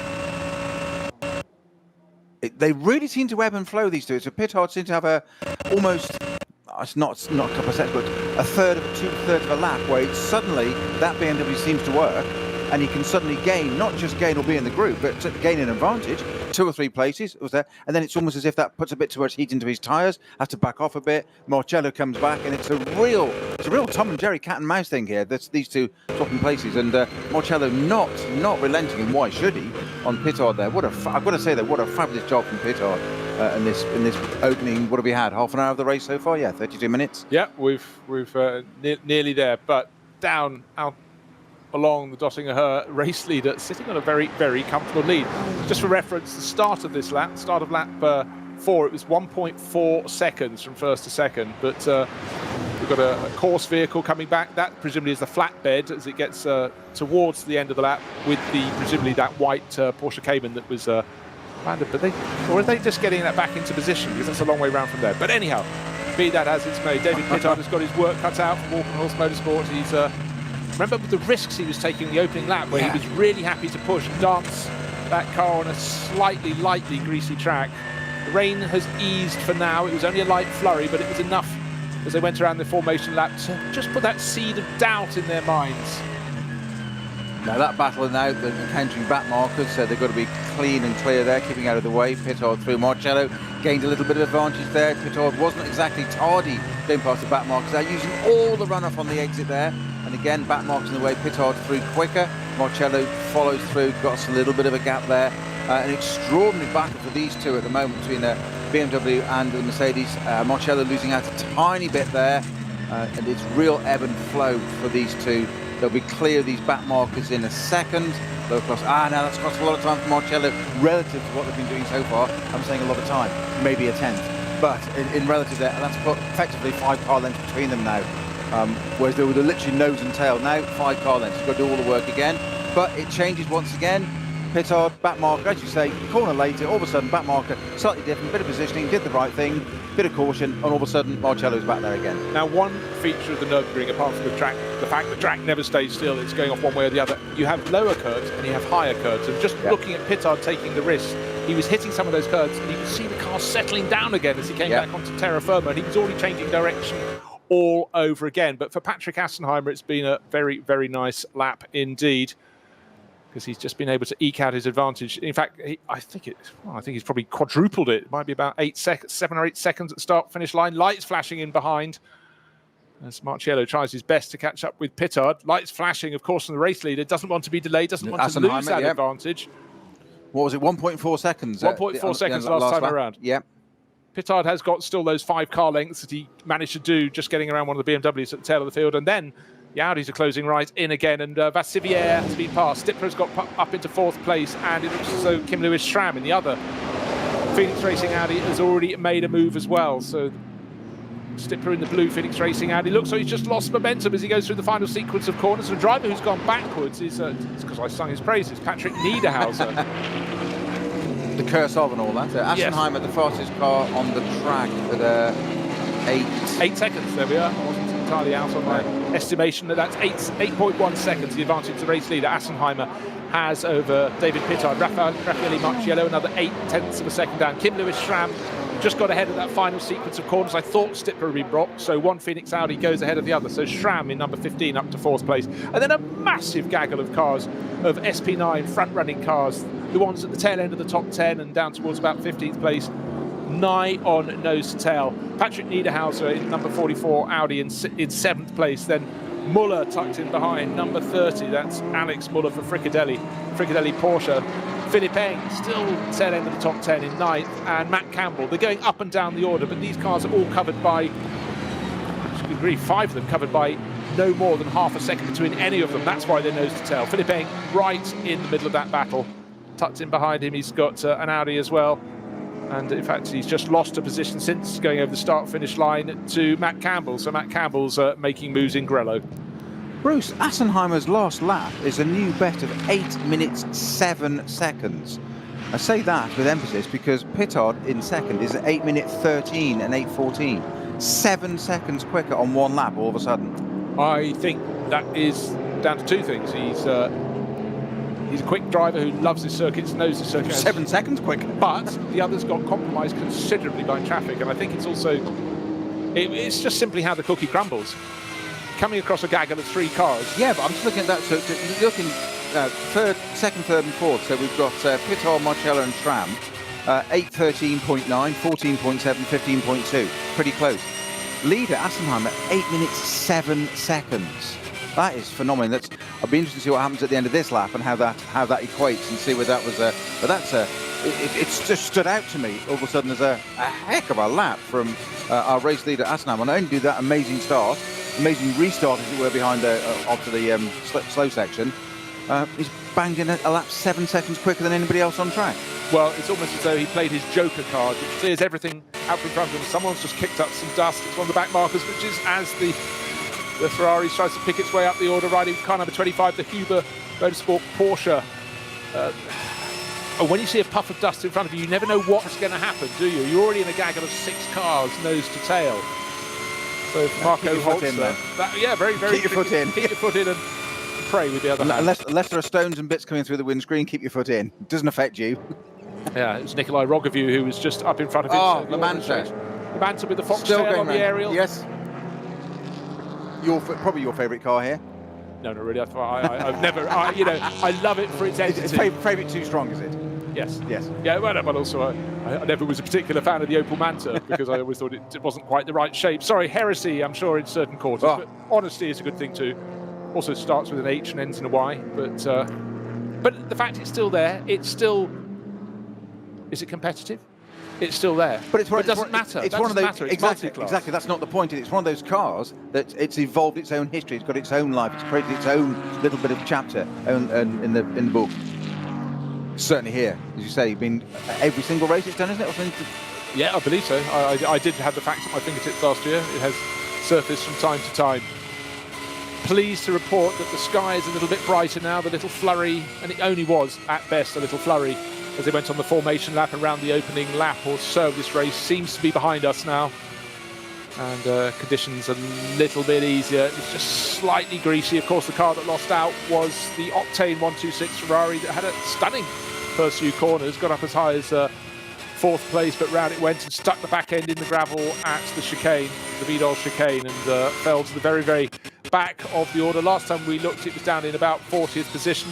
But I'm sure it's picked its. Mind you, it was a long way behind all the other runners in class. It was, and I'm just trying to find it. Actually, it's below 40th, I think.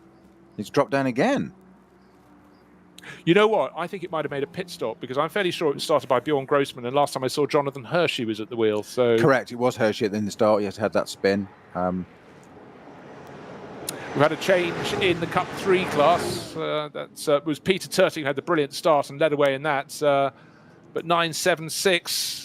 Gave chase and has now passed. That's Fabio Gross from Siebenbach, and he's only ahead by about a second. But he made the move, made it stick. And you know, if you manage to pass Peter Turting around the Nordschleife, you're doing something very right. Again, one of those yardsticks that bear considerable comparison. But the advantage is about a second to the good for Fabio Gross. Enjoying a clear bit of track there. Now we've got an alert just after the carousel, with the car stopped just on the inside after the carousel. So we'll see that when we get to there in a moment.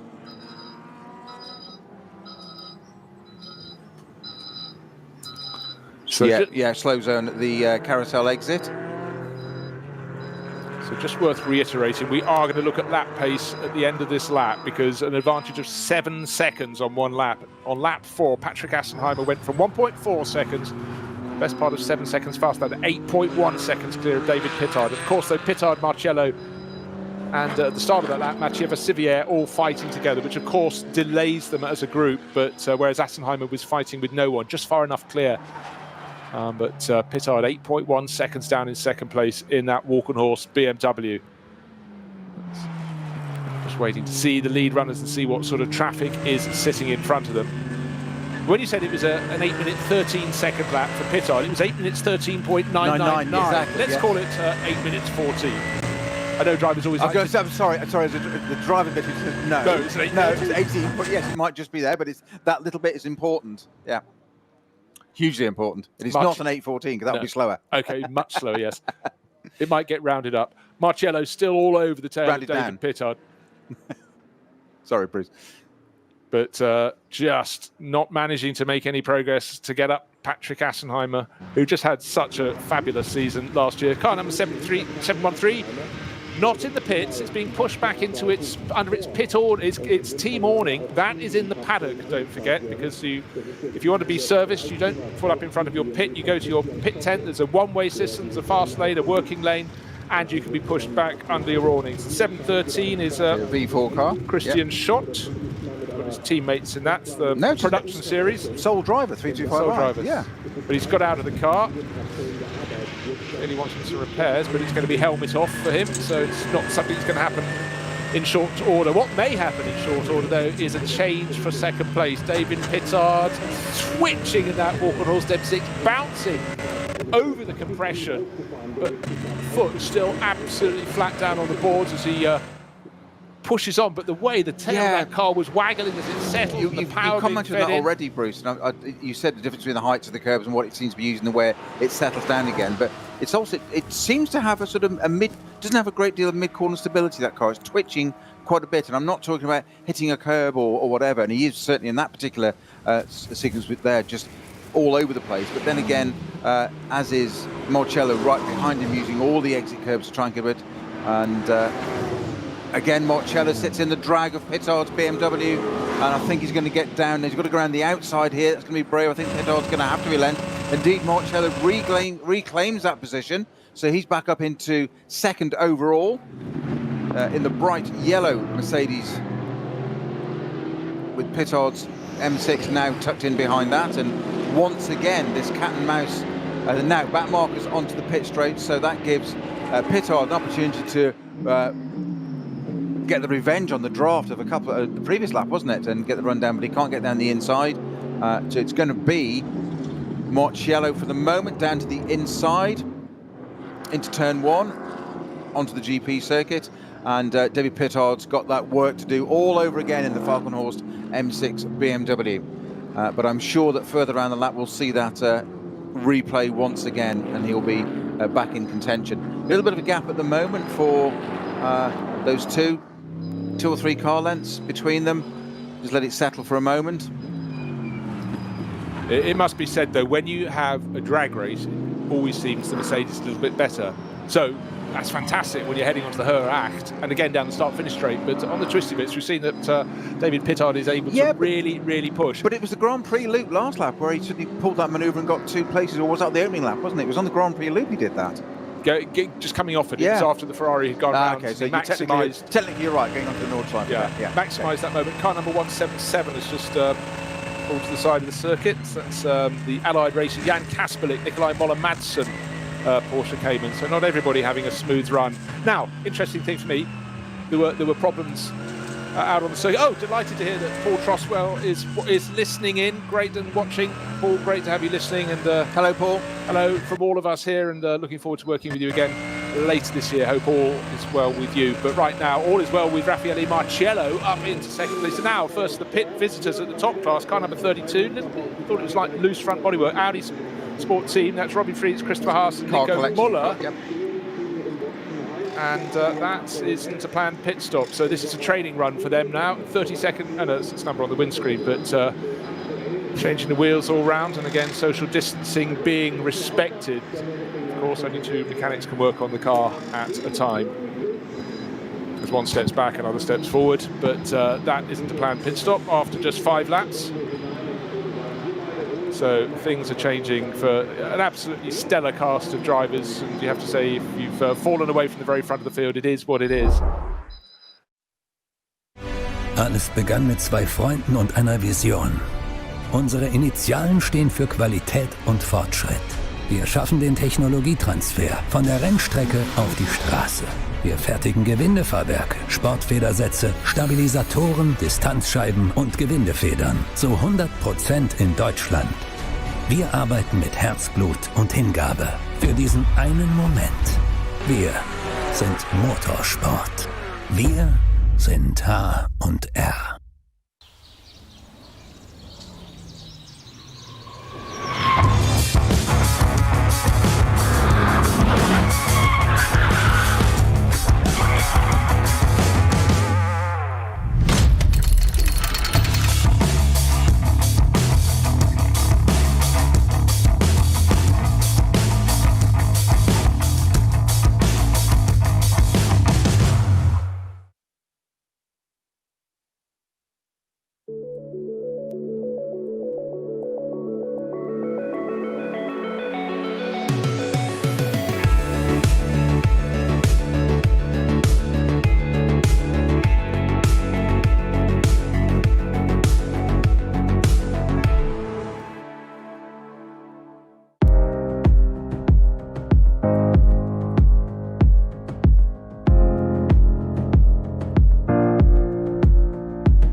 We are so pleased to be racing again, delighted. Peter Snowden and I loving it on RS1, and hopefully fans around the world enjoying what we all love, which is motor racing. And again, How else would you want to spend a Saturday?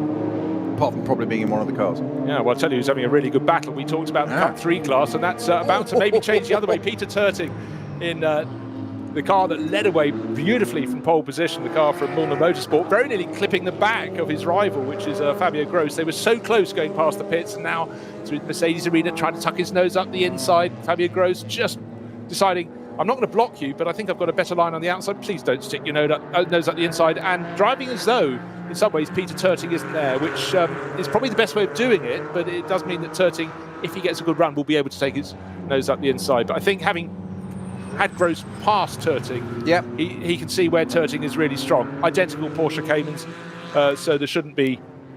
But a credit to them both, huge respect, because as you say, drive like you're not there. That you've got to have a lot of respect and trust in that other driver to do that. And as yet, let's not sell it short. But they haven't fallen foul of one another, and there's always back marks, etc. But they virtually exchanging paintwork, as you say.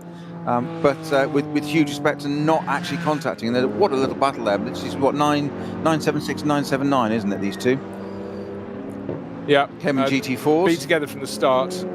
And just complete some housework. The driver who started in the number 32 Audi for Audi Sport Team was Nico Muller.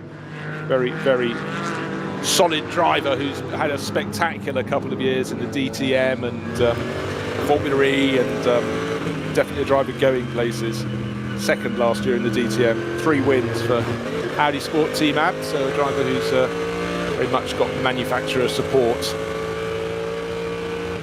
Assenheimer, 7.5 seconds clear at the start of the lap. The driver who ended up going backwards a bit in that group has been Mathieu Vassivière. He got spat backwards. He was chopping and changing with Marcello and Pittard, but he's now fallen behind the 2 Phoenix Racing Audis, and he's got plenty of company at the start of the lap from Muller. in the number 30 Porsche from Frickadelli Racing Team. That's Alex Muller. We talked to Nico Muller in the pits, but Alex is holding down that 7th place all over the tail of the Get Speed Performance Mercedes. Just back to our Ferrari you just mentioned there, just a bit of house notes. The 126 Ferrari is back up to 26 with Hershey at the wheel still. So it didn't do a pit stop. So maybe it didn't do a pit stop. Went from 40, pulled up. We thought it had done a pit stop and dropped further down, but no, he's actually back up to 25th and had that sort of rotation on the first lap. He's currently lapping in 8 minute 15 was his last. So it's not far off the pace at all. The important thing is who is next for him to pass. He's got a Cup X car, Teichmann Racing, and he's got the 155 Falcon, Black Falcon Mercedes. But the team that used to be Black Falcon really now Team HRT, Hout Racing Team, and there is the car leading the race after 5 laps. It was 7.6 seconds. Patrick Assenheimer starts another. Raffaele Marcello dives into the pits at the end of lap number 6. So second place in Pittard continues in third, but the Audis tucking behind. Well, certainly one of the Audis. Frank Stippler continues on his way, so he's in effective third place overall. Pittard 9.7 seconds down, so another lap in which the race leader Assenheimer has pulled out an advantage. Now this is a sight that just seems so rare. The car's coming into the pit lane and immediately turning right Marcello under the pit building. So that's taking away that battle for us, unfortunately. Well, will the others be in next time around? You hardly feel that. Let's see the time on the clock. We have 3 hours and 8 minutes this 4-hour race, but the novel side riding on board down under the pits into the paddock along the one-way system, and then in front of your team awning, plenty of space and a driver clad in yellow waiting to get on board. And it looks as though that is Maxi Buch waiting to get on board, the shorter figure next to the tall figure. Fabian Schiller's not as tall as Raffaele Marcello. In fact, very few racing drivers are, so everybody's a shorter driver compared to him. The number 15 Audi into the pits as well, driven very well by Kim Lewis-Schramm. He'll be handing that over to Michele Beretta. Don't forget, this was the car that started on the outside of the front row, and the first lap was not kind to them at all. Another top car in the pits, Car Collection Motorsport, that's their red Audi. Milan Doncic, it's Patrick Niederhauser who started, sharing with Milan Doncic, the Dutch racer, and Mike Ortman, or Mike David Ortman, as he likes his full name being used. That is at a standstill as well. Social distancing, no cars being worked on in the pits this weekend. A very clever consideration from the championship organisers, and there may be some drivers at the end of the day will say, could we change this and that? It's a thing in evolution, but I think a very, very clever suggestion. Absolutely. At some point we've got to get started and do something, as we said pre-show, didn't we, or pre-race, that the world's eyes of motorsport are on this event, and there's all sorts of factors, but we've got to start somewhere, and I think they've done an extraordinary job. Of course there's going to be fine-tuning and tweaking, would expect no less, but the Mercedes now going back out, so they come into the pit lane, go through garage 1 into the paddock, turn around, come back out, and go back out through garage 2, rejoin the pit lane. So pit lane limiter now, and he'll be rejoining the race at any moment. Now, opportunity here, I think, for Pittard.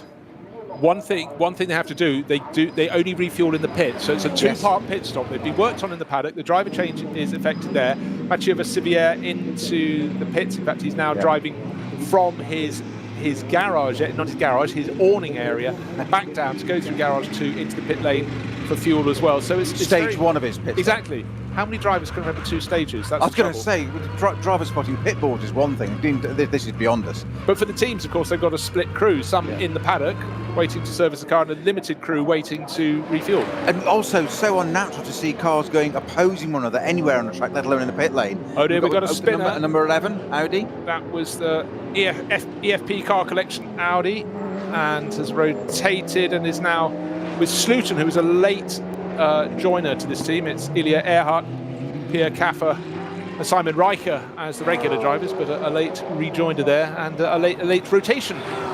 Was that the start of a new stint? I would suggest that was the end of the previous, of the first stint. So I think Sluiten started that car, so a little awkward for him with that rotation. And now it's suddenly getting very busy down at pit exit end for the refueling. The Octane 126 Ferrari is in as well. That was a car that got up to 4th place on the opening lap, the early part of the opening lap, but didn't complete it, or didn't even get to the Nordschleife without spinning and sticking the back end of that car in the gravel where it got bogged down.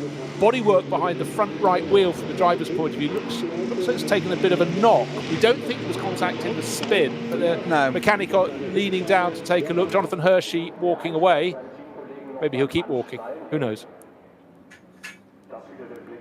So again, you have this feeling of sort of stasis in the pits. You see these cars waiting for such a long time to be refueled, but the pumps are calibrated to be the same for everyone. But it's just you compare it to agonising. What we're used to. That's bish bash bosh of a Formula One pit stop or a regular GT pit stop, even in comparison. But it just seems terribly slow. But it's going to be the same. There'll be 3 pit stops for all of these crews. I mean, whilst technically it's hugely clever what they do in F1, it's to me it's still surreal when they want to do that and change those tyres in a matter of a couple of seconds. It's perhaps I'm just old school or old world or something, but they just this looks more real to me. No, it does. It does. And Marciello unfortunately having to be pushed backwards to go forwards, and while he was being pushed back, the Porsche Cayman that was in front of him pulled away, so he didn't need to be pushed back. But he's still being held. He's not being refueled anymore. Why is there a car coming down pit lane? He's got to wait for it to pass. And these seem to be agonising seconds.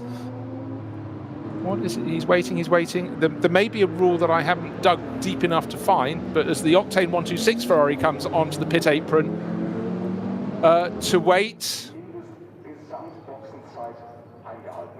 I would quite like to see that replay of the Jonathan Hershey incident, because I've sort of suggested that he might need to keep walking. Only said in jest. Jonathan, very, very good driver. But again, I thought the first time of watching he'd tagged the yellow Phoenix Audi, which at this very moment is leaving the pits. But then you thought maybe he'd gone round on his own. But he was on the outside line into that chicane, the Vidal chicane on the opening lap. But round it went. Was it push? Did it jump? But again,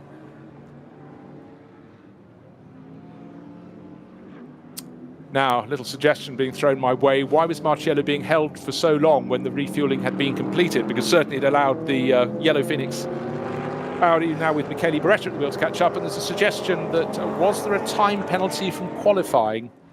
It is quite possible. I can't think there were any performance penalties for driving standards or anything thus far in the race, because it was really all fair and square and good and even, particularly the battle with David Pittard and Mathieu Vassivière that raged for the first 3 or 4 laps. But come what may, a setback, and now Maxi Buch will have to press on and work his way forward, which is sort of what he's done all his racing career so far. Well, we've been racing for almost an hour, which means we're approaching quarter distance, which is quite incredible. The number 26 Ferrari that we've been talking about there with Hershey. Looks like Hershey's still at the wheel of that. No, I thought I saw him walk away. On the screen. That might get flicked over when he leaves the pit. But of course, that's a major setback. 5-6 corners into the race, and round you go, whether it's your fault or not. But to me, it's just great to have the Ferraris in the mix, and we know that car would be right in the mix. As it is at the moment, the best placed Ferrari in the race is Nikolai Rogovu, the Racing One Ferrari. That is elevated to 9th place at the moment. But before the flurry of pit stops, that got up sort of about 14th position. So again, it shows about 5 of the front-running SP9 cars have made a pit stop, and next time around, you'd be fairly sure the rest will be coming in. So just bear in mind, 9.7 seconds is the gap between first and second. The gap between Patrick Assenheimer in the Team HRT Mercedes, that's leading the race, number 6, and the number 34 Walkenhorst Motorsport BMW. And mentioned Patrick Assenheimer, and he hoves into view down the Her-Acht, and again, it's almost he had that magic lap, the 8-minute 7-second lap. I know. He's on a clear stretch of track. How does he do it? But enjoying it, and I'm very sure that he will be peeling in to have this novel style of pit stop in through a pit garage into the paddock. Go and stop in front of your team awning. 1, 2, 3, in he comes. So 7 laps on the board, best part of a 10-second lead over David Pittard. And you can be fairly sure the Walkenhorst Motorsport BMW will make a pit visit as well. He does in the background of the shot. How did that close? I know, of course, it always looks like they've closed enormously. Then they hit the speed limiter as they come into the pits. And the blue Audi from Frank Stippler peels in from 3rd place overall. Trying to work out which will be the best next to the rest to come into view, but around a bit like a sort of slow driving course into the paddock. And don't forget, of course, visibility in these cars at slow speed. They're not designed to be driven at slow speed. They're not designed to tick over and move around paddock and be manoeuvred. They're not road cars. Yes, I know that sounds really ridiculous, but they are so different to a road car. Visibility, hands devices, seats, nets, roll cages. radio mics, you name it, and they haven't got a massive amount of steering lock either. They have more of an orbit than a steering lock, and to get these through the pit, it is so easy to and you're used to. Also, the brain is at racing speed. Certainly, Adenauer race leader, and all of a sudden, bang, as you say, pit limiter on, and I've got to turn right here, and it's a whole new alien thing for them. Go in through a garage, turn right, go up the paddock, come back. But when they turn right to go to the first of the garage, it's just a concrete barrier. You could have a sort of David Coulthard Adelaide moment where his first Grand Prix for Williams, yes. Yeah, indeed. Just doesn't work. But suddenly, this big gaggle of cars. Philip Eng coming in right behind Matt Campbell in the Manthey Racing Porsche, which suggests actually that Philip had gained a position as they came around towards the end of that first stint. The car collection, Motorsport Audi in. That was the one, the red one, with driver change happening there, and that was driven very well by Patrick Niederhauser. Then he lost a little bit of ground. Car number 30. Oh, sorry, I looked at one car, then looked up another red car. Car number 30 was the Fricadelli Racing Porsche. Alex Muller bringing that in. And is it Klaus Abelin or it's David Arnold about to take over? Can't quite let you know that yet. But again, busy, but a very, very clever solution from the NLS. And it's solutions like these that allow us to go racing. And just reiterate, this isn't a field of 20 cars they have to manage, or even 30. It's Absolutely. 141. Think of the logistics of that. As you say, we're into the pit stops thick and fast now, and as far as I can see so far, it's working and working well. Certainly is. So the drivers again have to just remember, we've had a change of position into the pits. It was the blue Phoenix Audi Frank Stippler behind the blue Walkenhorst Motorsport BMW, but as they come out for refueling, that order has flipped around. The race leading car, started by Patrick Assenheimer, already at a standstill for its refueling stop. He stopped halfway down the pit lane, whereas it's the two cars that came through in second and third positions have started doing their refueling down towards pit exit. And we'll let you know who's taken over once they get past pit exit, because it'll flip over. It's still saying Frank Stippler in the number 5 Audi.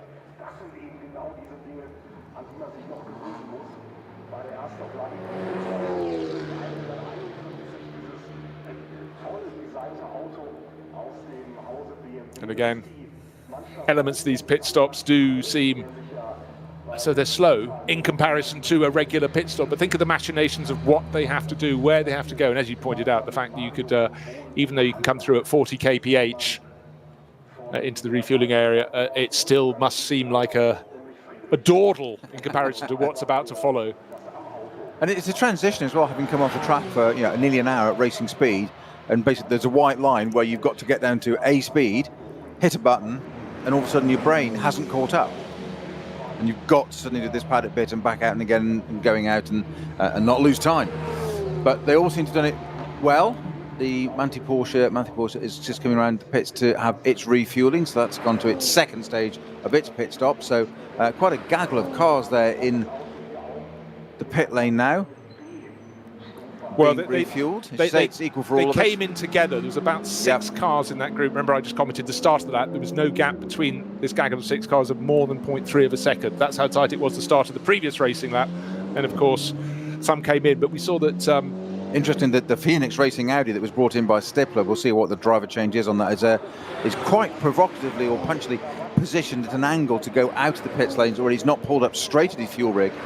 It's almost like he's got that angle, almost like on the starting grid, to get that advantage to shoot straight out into the outer lane of the pits, obviously under the limit and regulations, but that's quite a sort of note, a point, but it's almost like throwing the gauntlet down. It's a declaration of, I'm ready to go.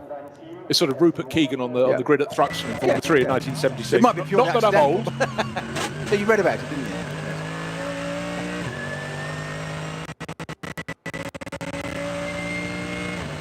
So the yellow Mercedes that Raffaele Marciello started, Maxi Buch pressing on round the track, and where is he going to slot in? Don't forget that Marciello came in from it was second place.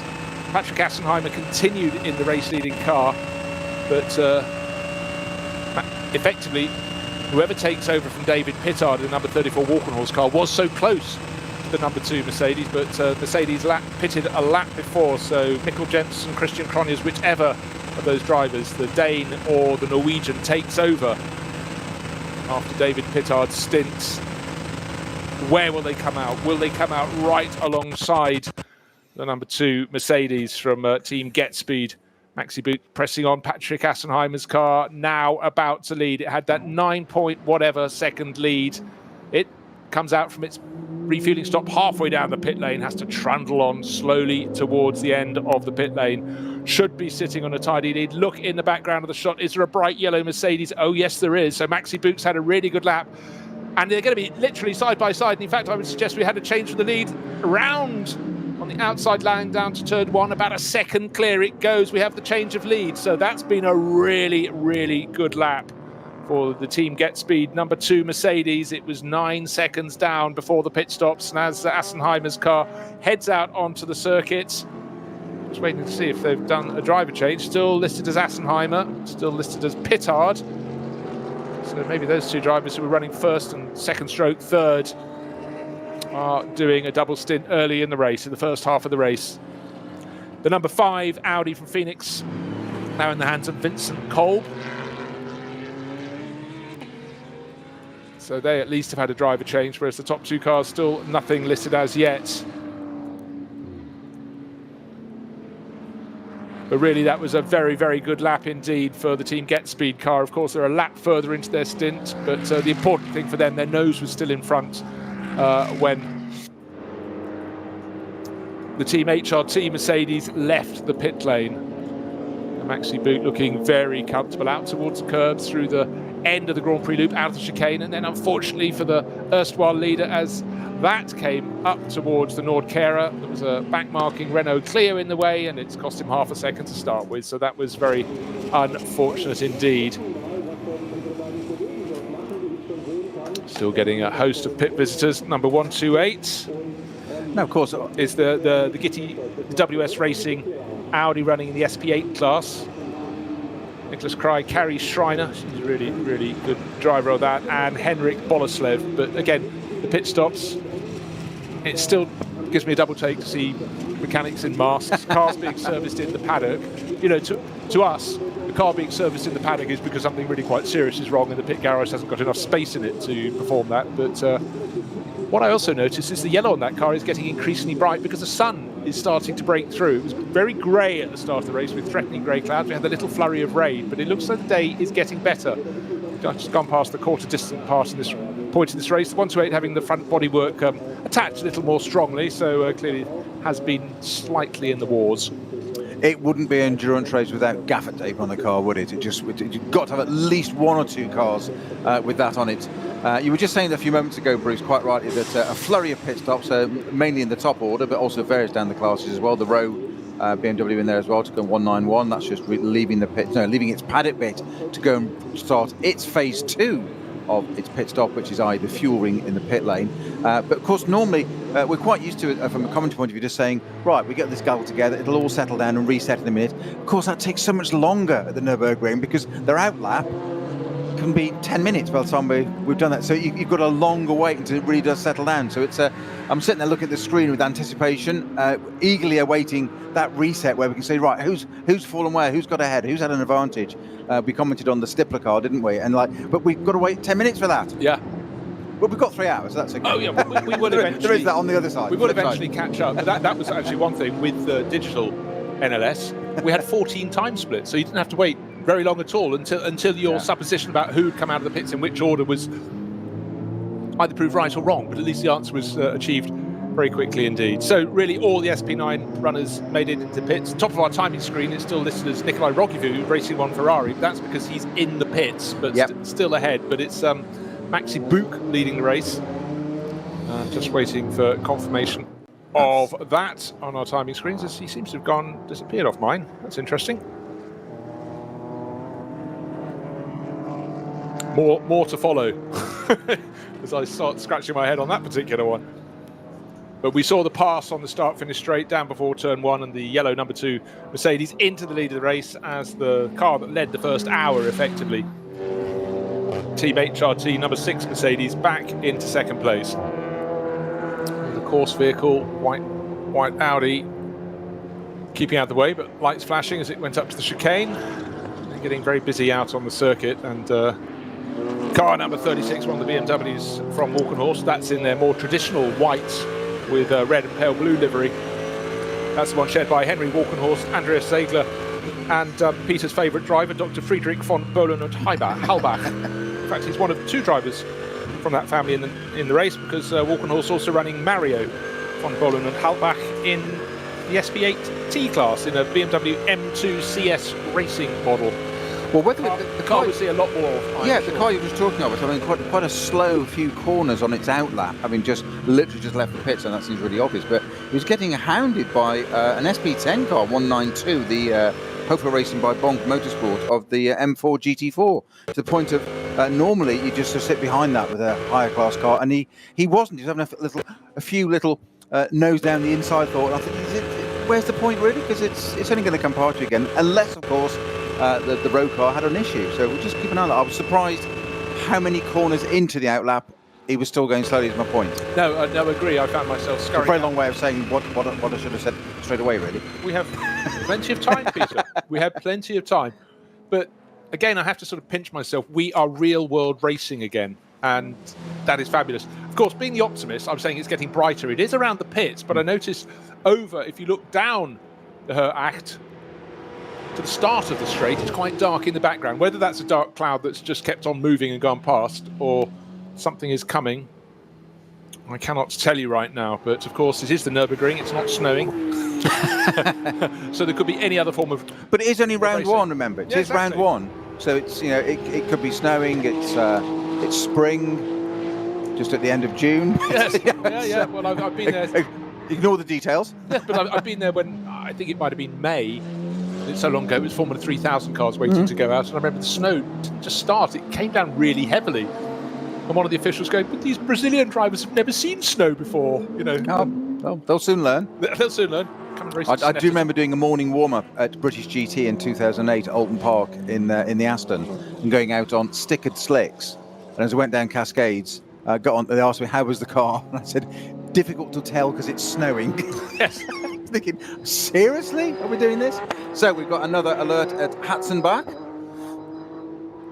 And a slow zone now yeah. at Hocheichen. So again, drivers have to be aware that there could be something they're unaware of around the next corner. If you understand what I'm saying there, they have to be extra alert. And experience teaches you it can happen anywhere, but there are certain corners and sequences where it's more likely to happen than other places. So you just can't relax. You just cannot relax. Certainly not on this circuit of all circuits. It will have you.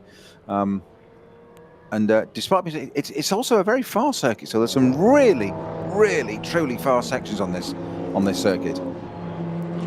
Technical though it may be, I think technical is the definition of this circuit in terms of, is it 178 corners, isn't it? I think in recent years it's been rounded down a bit because some corners are actually a sequence of corners. Okay. But let's call it about 120 between frames. Now, really, really close. We saw the number 2 Mercedes take the lead when it pitted a lap ahead of the previous race leader, but now they are nose to tail. So the majority of this lap has been the story of the HRT car finding the pace, getting onto the tail. They're going to be half a second apart, but it's the yellow one in front at the moment as they come across the start-finish line, and the yellow Phoenix Audi not so far behind them either. I'd say 2 seconds covering the top 3, and lights flashing on the HRT Mercedes. If they could get a win first time out, this would be extraordinary. It's a new team, but a lot of the backbone of the team is the same as before. The expertise of Black Falcon Racing, Jean-Paul Breslin looking after it as a team manager, but actually through the early sequence of corners in the Mercedes arena, the lead Mercedes fighting a tiny advantage to get the chasing rival off the back, the number 6 Mercedes, but we've seen it has had pace. It managed to close out around the lap. Car 733 was the one off at Hocheichen, and 733 from the VLN V4 class. Marco-Andre Roloff, Tobias Vasquez and Jan Buchwald in their BMW 325i. First 3 cars evenly spaced, covered by about 2 seconds, I would think, at this point, as they go through the right-hand kink and then up the slope towards the chicane. But race leading number 2 car doesn't have to slow its pace. It doesn't have to look for a dive. It has a big enough advantage as they go up the hill. But the Audi's coming on strong. We saw a flurry. I thought it'd be the blue one that Frank Stippler seemed to have driven so well in his opening stint. That would be right there at the sharp end. Handed it over to Vincent Kolb, but it's not. It's the sister car.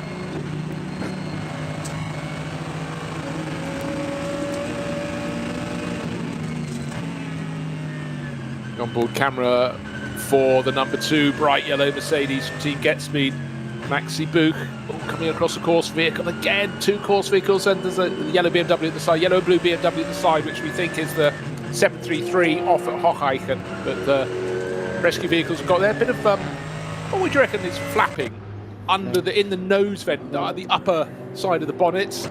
It almost like a bit of a sort of a rubber seal. Yes, it's a rubber seal. Some forms of bodywork. So perhaps being an air intake there, perhaps there's a sort of foam stroke rubber seal around the outside of that air intake for the bodywork, the front clip, as you'd call it, on a car to click on. It just hasn't quite settled there, and obviously at speed it's getting pulled up. We can see it. I don't know if the driver would be able to see it. We can see it on their highly camera. unlikely. I think they're sitting down a little bit lower, and you don't want to see something distracting. If you can hear a noise, though, wave yellow flags up ahead of it. So just trying to see what the next sequence of events will be as the number 2 Mercedes leads the way, drops down the pace. It actually comes more into view the slower the car goes. Yes, it's ironic. It's been pushed down, so it's obviously the way that Venturian Vortex works in that bit of sculpting there. But so I don't think it'll be a major distraction to the driver. You soon get to, if it doesn't really affect anything, you just get to bypass it, and provided the car's going, might have a wheel missing, still try and keep going. So we've got the 396 Cayman GT4 just done a rotation and swapped facing the wrong way on the track, and is trying to keep out of the way now. And actually the spin isn't so much the time that's cost him, it's the getting the car turned around in a safe time to rejoin the track, which he's done. And that's the 396. I've just missed who that was because it came up on the screen. Don't know quite what happened there. We just caught the end of it coming rejoining. That's the only car in the V6 category, as in production wagon car, and that's the CFN Team Adrenaline Motorsport Porsche Cayman S, and I think it was Ulrich Comdro, I think, I'm not sure, that car, but has rejoined quite safely. A little heart-stopping moment for him there. But again, we started with a very lightly damp track. I mean, really almost not damp, just a tiny bit of greasiness. Rain on screens at the back half of the circuit. Now we've got a full dry circuit, so quite a helping hand for the drivers there. So Maro Engel now leading, just take the timing screen off as I had a little sneaky peek. Just waiting for the screen to settle down.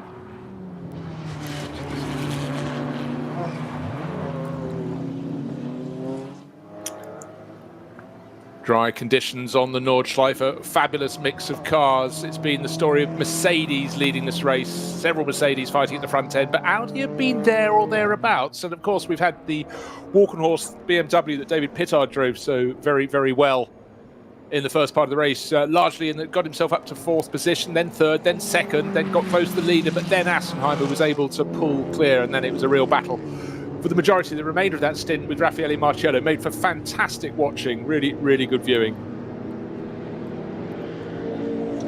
All was fair, all was square, and again, it was just a reiteration of how good it is to be racing again. And unfortunately, the 36 BMW's gone for a spin at the Nordkera, parallel with the barriers. Certainly, Marshall had to suddenly find his, I think he was having a sausage or something. He had to put his thermos down for a minute then, and he had to grab 2 yellow flags to wave it. Now, this is a difficult place to spin because the cars are turning. It's a double left, and he spun after the first left. It's a blind location. It's a very narrow stretch of track. That being the point, there's no easy way to flick that car around, is there? No, there's not enough width. And you talked about the amount of turn on the wheel, but I don't know how they're going to recover that. Is there a gap just behind his car in the barriers? I don't think there is. There are waved yellow flags dead ahead of the cars as they come up to that left-hander. But at that point, you're flipping your brain from... we're on the Grand Prix loop. Now we're flipping it into Nordschleife mode as you turn left into the Nordkera. And that BMW is about, 20 metres beyond the apex, the point at which it can be seen, facing the wrong way, going nowhere.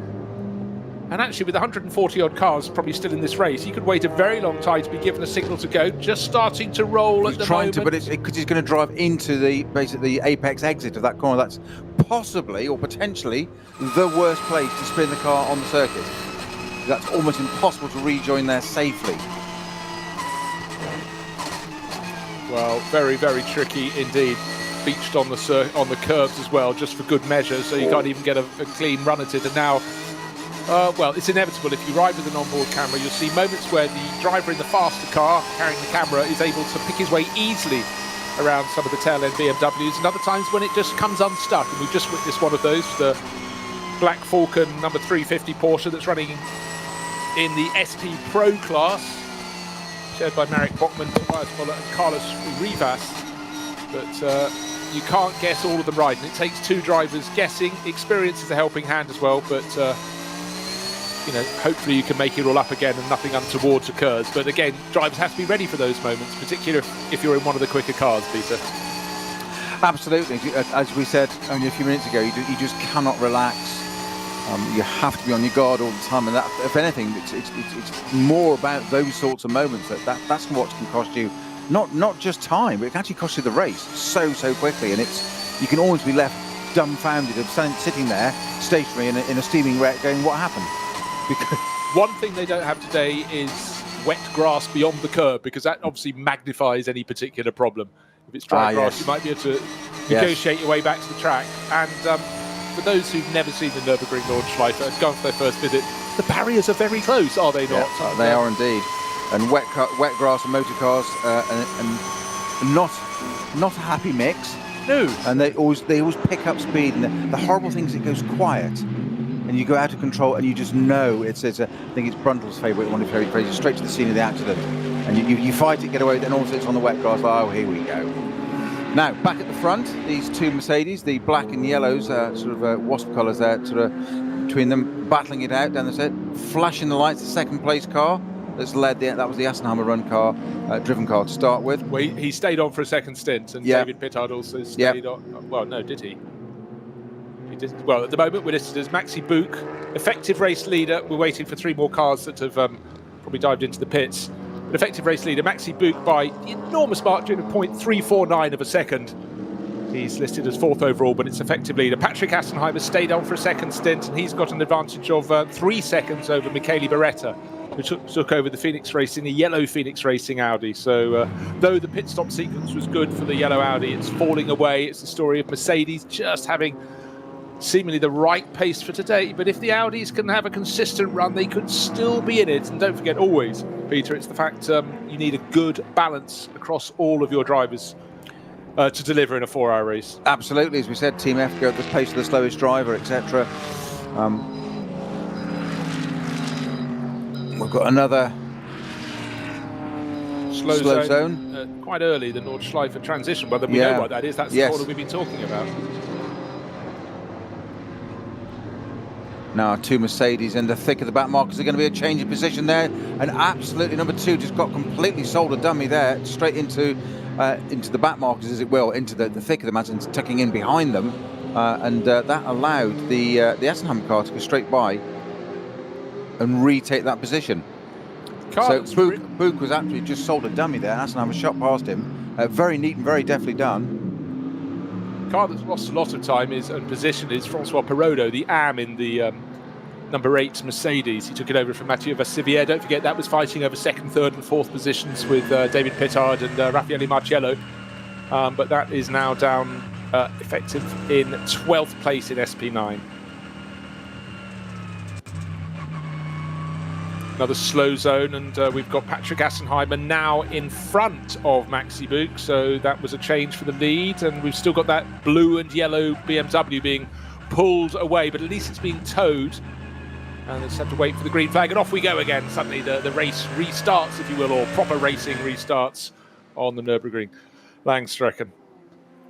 So it was a great move around the outside by Patrick Assenheimer. Were the waved yellow flags? Let's have a look. There was a slow zone, and in fact, that was going on the transition we talked about. The BMW had been pulled clear, the Walkenhorst car, but I'd say that was an opportunistic, or as some people could say, an opportunistic manoeuvre to take the lead. You'll probably say I would state this, but I would say that's clear because the actual obstacle was clear and gone, the car facing the wrong way that was trying to rejoin the track. There was indeed a official's car there, but that was on the left.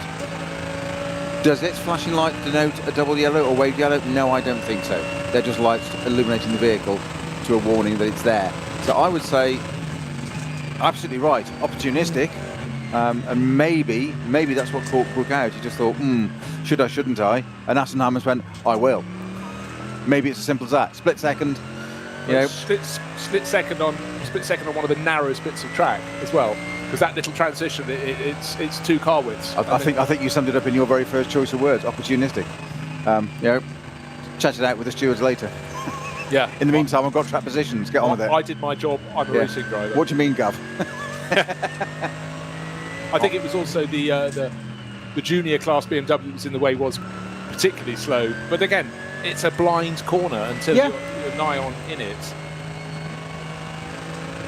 And as we stated earlier, you know, junior class car there, no, intentionally doing exactly the right thing, trying to keep out the way, and they were taken advantage of. That little strip that's loose under the bonnet of Maxi Book's Mercedes is more and more prevalent. It's emerging, billowing out of that bonnet vent. So let's just go back to the change of lead with Patrick Assenheimer in second place behind Maxi Book. Waved yellow flags as he approached. Coming up on one of the BMWs. This is coming into the transition, and it was 1.5. Well, it might have been the one with Sami Matti Trogan, the brilliant sim racer. It says whoosh on the side. Yeah, 151. 151, yeah. Sport, Sami Matti Trogan and Mario von Bohlen and Halbach approaching the transition, and already it seemed to be that the nose of the black Mercedes was around the outside of it and worked very well indeed. But more of that anon, perchance.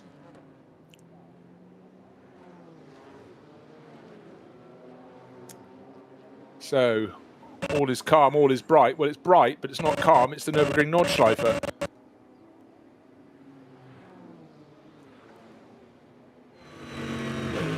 And the order, well, it's a fantastic battle between the Mercedes at the front.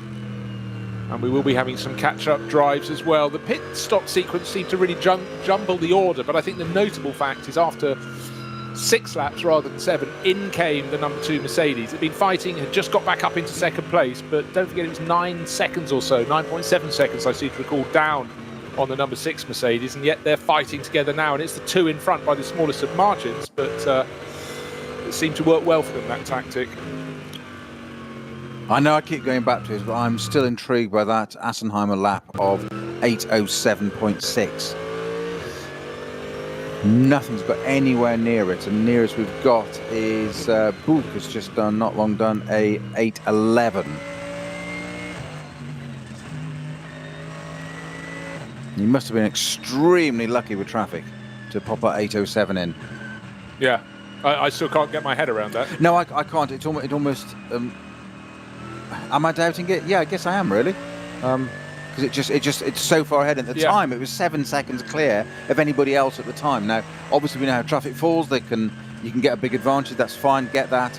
But 7 seconds in one lap, and that's only come down now to 5 difference. So we'll keep an eye on those.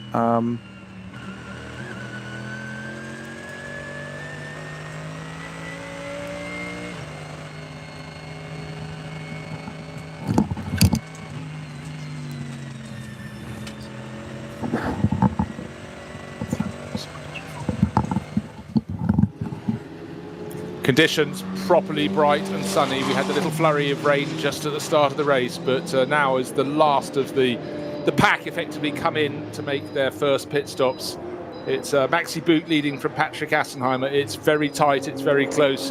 Michele Beretta trying to hang on in the best place of the Audis, in 3rd place overall, but the car that really went backwards is down in 5th place now. Is the car that was fighting for 2nd place. David Pittard did hand it over to Mikkel Jensen, and the Dane doing his best. He's very close indeed to number 32 Car Collection Motorsport Audi with Nico Muller on board. But still the pit visitors coming in, that strange technique of driving into the paddock, under the pit building, into the paddock, going along a one-way system with a fast lane and a working lane, looking to find their team ordering. For some of them, they have to drive the whole way up, go around a mini roundabout, and then back in the opposite direction to find their pit awning, and then doubling back to the right into the pits where they do the refuelling. So it's a 2-part pit stop, plenty of novelty. It really is a roundabout, isn't it?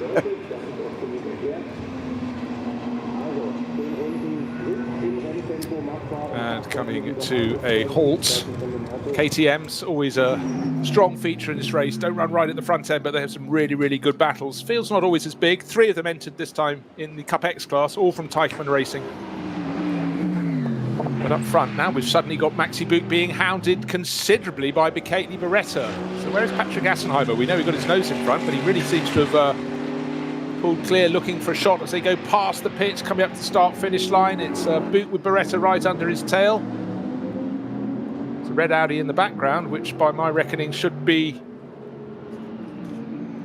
Is that the Nico Muller car? But Assenheimer, how far clear?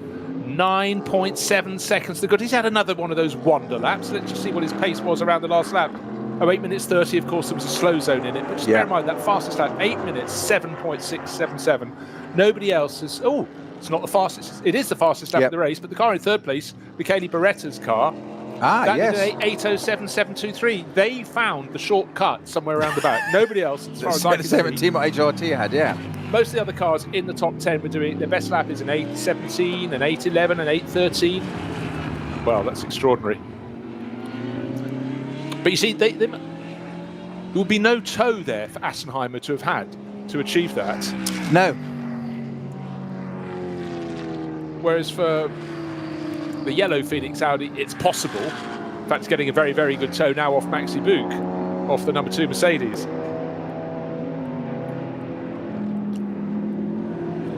But that was another phenomenal lap from the race leader. You know, team HRT, again, when you get teams with acronyms in their name, you always think, is that the same as HTP? Is that? No, it isn't. It's Hout Racing Team. Hubert Hout, Black Falcon, so strong in GT Championships for years, but there's been a change and they are only running cars in the junior class now, and Hubert Hout has taken the helm of the team. And I would almost suggest that Beretta's lap in the Phoenix Racing Audi is slightly more believable than the one that's a 10th quicker of Assenheimer. I'm not doubting Assenheimer, but I just can't, like you, I just can't quite get my head round that 8:07 suddenly popping up that was 7 seconds quicker. I know I'm going on about it, but just can't quite get my head around it. The that one now is a bit more credible, as you say, Beretta, tow, traffic, etc. It just seems more believable. Always a moving target on the Nordschleife. We've got a car moving very slowly under its own steam down along the Her Acht. It's got a safety car in behind with lights flashing. It's on the right-hand side of it. Is that the number 8 Mercedes? That could be Francois Perrault. Just can't quite see. There's a lot of glare off it, but it looks like it's white with black flanking bodywork up the sides from the lights. Looks like there's some rear body damage. Potentially, again, I'm telling this from the front of the car, which isn't always the easiest angle to cover. Trying to look at multiple screens to see confirmation of car moving slowly. Oh, it's annoying, all the flare, but it does look like the livery. But actually, I can't see a big enough rear wing. But again, it's meaning it probably isn't an SP9 car. I don't think it is, actually, no. It's a bit narrower, but... as you say, there's a lot of glare on it, but I'm wondering if it's... it looks almost like a Hyundai to me, shape-wise. Which would be potentially a VT2 car. 482, the Olaf Jahr car, that's a possibility.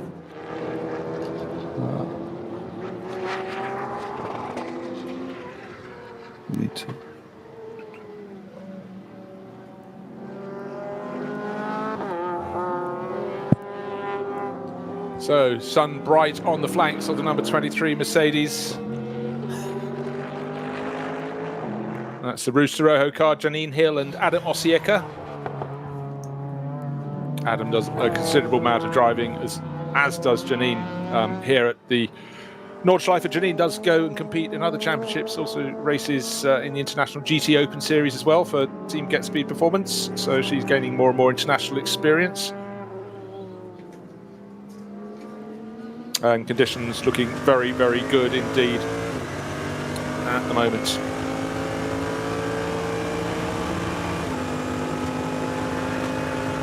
John Schaffner also on board, he perpetual teammate of Janine Hill.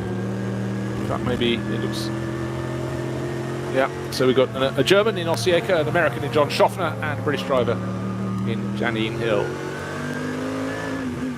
just when everyone rides on board, as we are with their mighty Mercedes AMG, it just gives points on the circuit where it gets extra narrow. And I just was considering the point where you go onto the Nordschleife. We had that BMW spinning in that transition, those two lefts over a crest, and it really is narrow. That car is just headed through there, and suddenly I found myself inadvertently sort of breathing in, trying to make the car narrower. But, and again, what we're having in this race are quite a few points on the circuit where you've got cars that have rotated and rescue vehicles there, so the drivers really, really have to be on their toes.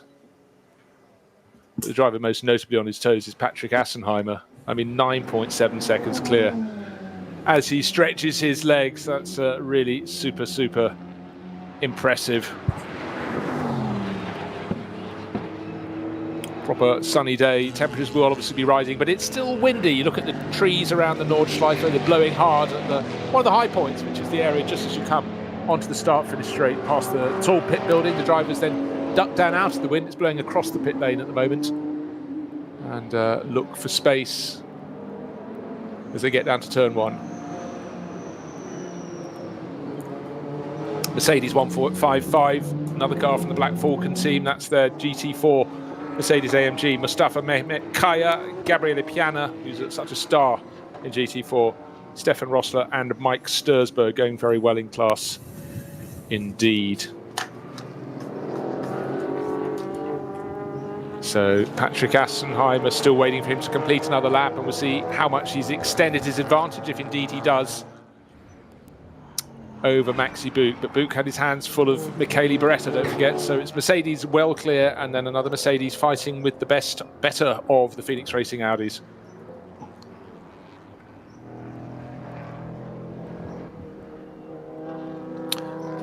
I appreciate it's relative at the moment. Never thought we'd see a KTM Crossbow GT4 car at the top of the field. At the moment on the timing screen.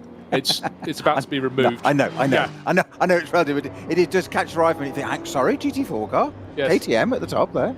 Well, of course, this is what's always confusing for us simple-minded commentators, because, of course, cars like that can run longer on their stints, and certainly do precisely that. But it's a bit like who remembers when Marcus Winkelhock led a Grand Prix? You know, indeed, Spiker team, or was it the Midland team? Midland, exactly. Midland, isn't it? Yes. Teams that come and go, but ebbs and flows. Right now, looking down her act, I can see the bright yellow nose headlights ablaze, yellow and green. And have we had a change at the front of the field? I simply can't believe it, because it looks so. It's the Assenheimer car tucked in behind, and that was well clear. So hold on, yeah. Clarifications. It comes up. It looks so Maxi Buch's got in front. And it does indeed. 9.7 seconds difference between them last time around. The yellow Audi from Phoenix Racing is tucked in behind. So suddenly we've got first, second, and third, not in the order we expected, and a whole lot closer. Assenheimer having to be quite careful not to be passed by the Audi as well. But Maxi Buch, he was in front at the start of the stint. He pitted. He took over the car a lap before Assenheimer came out for his second stint, and Assenheimer all being pushed around the corner, being passed around the outside, BMW, had nowhere to go, and the yellow Audi said thank you very much, went around the outside through the final corner onto the start-finish straight, and said BMW is now pitted. Yes. Goes into the pits. But for Maxi Buch, it didn't matter to him, but it certainly mattered to Phoenix Racing and their Audi. That was a very, very good move, and no wonder Assenheimer's really hard on the lights, but now he's hard onto the brakes down into turn one. Oh, how frustrating. And a bit of breathing space now. How that evolved. I mean, we were looking at this. Was it 9-second difference? Yeah. And all of a sudden, 1, 2, 3, change of order altogether. One back marker, last corner, trying to keep out of the way, then go into the pits. By the time we get to the last turn, to turn one, all of a sudden it's opened out again. The hardest thing, that final sequence of corners, is the BMW went quite deep into the corner, knew it was coming into the pits, and then started halfway through the bend, going from the left-hand side of the track to the right. That interrupted the race leader. He hit the brakes, then he managed to get around it, and then it carried on pulling straight into the past, unfortunately, for Patrick Assenheimer of his HRT Mercedes. And I've got to say, hats off to Assenheimer there, because some very professional driving there. He could have just hung that out to dry and dodged out from that BMW, and he didn't. He sat there, and hardest thing for a driver to do is relinquish position right up at the front there. It's very easy to go, hang on, I'm a race leader, get carried away with it, and he didn't. He backed out of it. Okay, I know there's hours to go, that's not the point, but actually that was a very professional manoeuvre there, just to back out of that one and not cause a problem and carry on racing. Very easy to have just taken advantage of that, and he didn't. So hats off to Adenauer there. That, of course, now puts him behind that Mercedes. We weren't expecting, say, quite how that swapped anyway, but it has allowed Maxi Bouc to run away a little bit. 1.4 second is the advantage across the line, and it was just half a second to Beretta in third, P3. So Bouc, Beretta and Adenauer. Mercedes, Audi, Mercedes. The Audi, Phoenix Racing Audi being in a Mercedes GT3 sandwich there, the AMGs. So where is the next change going to come?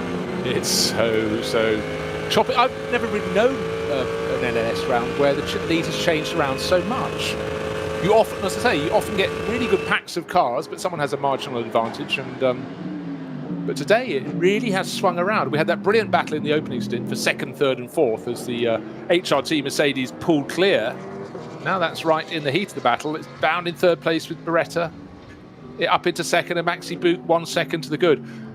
The car that I maligned is also white with the grey silver stripes up the side of the nose and up the side of the car. That's the Mercedes driven for Get Speed Performance by Francois Perroda. That very similar race livery to the car that we saw limping down the Dottinger Hoa. But number 8 at the moment, he was outside the top 10. He's down with Perroda at the wheel, now third in the Pro-Am class.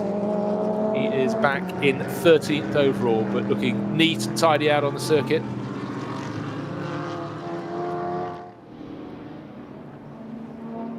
Riding the curbs, but nothing too excessive. Again, the drivers can ride the curbs with a fair degree of ease in the stadium section because the curbs are nice and low and flat. Out on the Nordschleife itself, some of the curbs almost seem to be banked at 45 degrees, so you clunk them and they fire you back across the track. As I say that, Francois Perroda goes through the cut. Round 1, June the 27th for the Nürburgring Nordschleife, and still racing, still got time aplenty, but we talked earlier of the black rubber strip inside the nose vent on the number 2 Mercedes from Team Get Speed. It's been flapping. It was of a loop, but it now appears to have broken at the top. We've got one end flapping out of one side of the vent and one out of the other. Maybe the whole thing will eventually fly out. I'm sure it's not a vital performance part, but it's a distraction now. It's longer, and I think the driver can see it flapping. Maybe able to hear it. It's a distraction. Yes, it definitely is visible now, isn't it? And probably just far enough down there that we're not sure what it is, but got pit car radio. I'm sure they'll talk about it, and it's not affecting the performance one bit, really. So just doing the Ferrari that went off on that very first lap, number 26, the Octane 126 car, when it had Hershey. We've got Grossman at the wheel now. That's now up to 14th. So that dropped down to 40th, back to 25th, now up to 14th. So nice, steady progress. And let's face it, we're not even at half distance yet. So never know, that car might be back in the... I would say it's going to be in the top 10 most certainly. Progress. Let's keep an eye on that car. Number 26, currently running in 14th with Bjorn Grossman at the wheel now. Yeah, well, we just saw a short while ago the number 23 Red Rooster Rojo Mercedes, and looks as though they're the first of the crews to do a second driver change. And that's shared by Janine Hill, British driver, with Adam Osieka and John Schaffner, the American. And I think that might have been John Schaffner getting out of the car. Very standard-looking Mercedes leaving the pits. Looks that is the real interest. You've got the full-on race body, race everything GT3 cars, and you've got one you think might be heading for a pickup at the station. Production class. Yes. Very much the production class, and very, very much not the newest car out there. But that again is very much part of the mix of the NLS. It makes it interesting, but it is a feature you will scarcely find anywhere else in the world. Maxi Bouc, 1.1 seconds clear of Michele Beretta's Phoenix Racing Audi last time around. And look quickly at the tracker of the circuit, and there are cars the whole way around it as I look at the map over beyond Peter on the far side of the commentary booth. But can you pick out our race leader, number 2 on that track mapper? There's a challenge for you. If the screen Come was on. bigger, maybe. Yeah, exactly. Your aging eyes. Come on, you Oh, should. thank you. You're so kind, Bruce. You're so kind. Oh. Very difficult feat because we've lost a handful of cars from this race, but really it's very, very good. It's with the weather conditions being so kind. We've still got about 120 something cars out of the 141 starters playing. We've got someone coming slowly with Bodywork damage. Yes. Bodywork damage at the front of whatever it is, or indeed was, down the straight. I can't see enough. I'm not going to play the guessing game again, having thought of a No, it hasn't got too far to get back, but the problem is that the friction at that pace, it's long enough to do a lot of damage very, very quickly. Well, the good thing is the driver's staying to hard drivers left, because that's sort of a bit wide, but I'm always get worried when a car is dragging about whatever shards it may be firing back out onto the terra firma that could be picked up by others. And it's coming towards our view in the dip. Of course, the Dottinger. You drive it, it seems relatively flat till it bucks up towards the end. But it's a KTM. It's a KTM, yeah. Or it's a K and a T. I'm not sure if the M is still it there. Is, but there's lots of bodywork damage on it by the look of it. To front right, certainly. So I'm suspecting a tyre failure there. And the front left's looking complete, and it's actually starting to disintegrate. In fact, it's got a broken wheel. It's got broken suspension. The front right. Oh dear. And he's just fired in front of the race leaders. The race leaders have been joined. We've suddenly got another Audi right on their tail. It looks like the car collection car, but just they're approaching the kink on the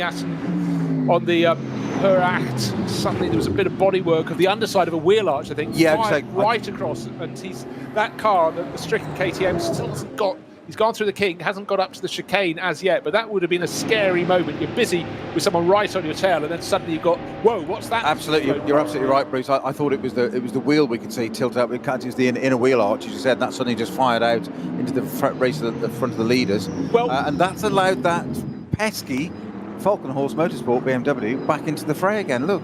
Yeah, but we suddenly had 4 cars fighting for the lead, and Assenheimer, what happened there? He was first, but the car now leading the race, unless my maths has gone. Hold on. Number 32 is right in the mix. That's Nico Muller. Maxi Book is leading the yellow car. Assenheimer has just gone back. First to second, second to third to fourth.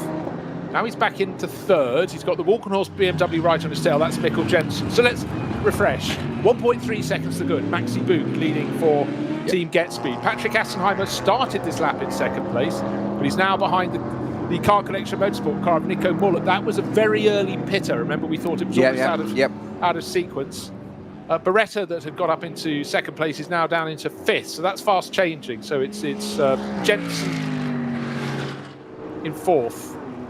Assenheimer in his second stint, don't forget, he didn't do a driver change at the first pit stop, is falling back. I don't know what happened through the first few corners, but it was 3 cars going for position, and someone had to lose. And in fact, 2 of them lost out. It was certainly Assenheimer, who's down into third and looking to take the lead, but not managing to do so. Michele Beretta is now fifth. And all this is very, very good news for our race leader. Slightly confusing there, but he's 1.3 seconds to good on the start-finish line, and Maxi Book has got a decent advantage now in the lead of this race. So it sort of was given to him on a plate as those behind fought, squabbled and fell over each other.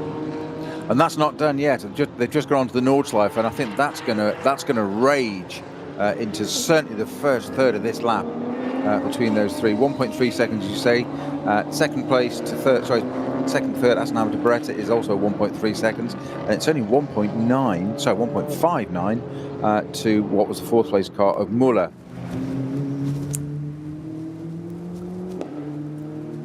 Well, extraordinary moments. We had eventually, as 3 cars in second, third and fourth tried to avoid the bodywork thrown onto the track for the KTM that was limping back along the Dottinger Höhe, they suddenly had to change position because they had to back off. No such problems for Maxi Book, who got past just before the bodywork was spat across the track. Exciting, scary moments for all concerned. The KTM, I think, possibly has now made it up the hill through the final chicane into the pits, but bodywork, I was concerned about shards because of damaged bodywork and broken wheels and things from that KTM, but it was the liner, we think, of the front right wheel arch that suddenly parted company as the bodywork. It most certainly was, Bruce. And I think what's happened there is that the KTM has had, it looks like it's got some front end damage, and it's split either sides at the front. So the it's hit. I think he's hit the back of something else. Just pushed the bodywork back and then split it, and that's caused the inner liners to go, etc., etc. Because both sides above the wheel arches are damaged. But it looks like a head-on. I'm suspecting he's actually tapped the back of another car, and it's the Teichmann racing car. Well, all three in the class are Teichmann, but it's number 930. My Jörg apologies. Griezmann, Reinhard Koffler, and Erkan Osman. But we didn't see the accident, but luckily there was no further accident, but there very much easily could have been with the bodywork coming off. That lives to fight another day, but the other day is not today. They'll have to wait until the 11th and 12th of July for rounds according to his 2 crash and helmet, it's James Hunt getting out of the car. So it is. Time travel. Genuine homage there. Maybe he too went to Wellington. Those are the Wellington school colours, of course. Just down the road from me. So I can tell you, so we can identify that as Jörg Griezmann. I think he's tapped the back of something and folded the front of the car back, which has just split the sides, if you see what I mean, on impact. And that's what's caused it. It's not just actually a puncture. I think it's an accident-related body damage has caused the puncture, secondary. Whatever it was, that inner wheel arch flew out in front of the leaders. It didn't affect them too much. Third place car had to dodge around a little bit, which at that point was the Valkenhorst BMW. Now with Jensen at the wheel.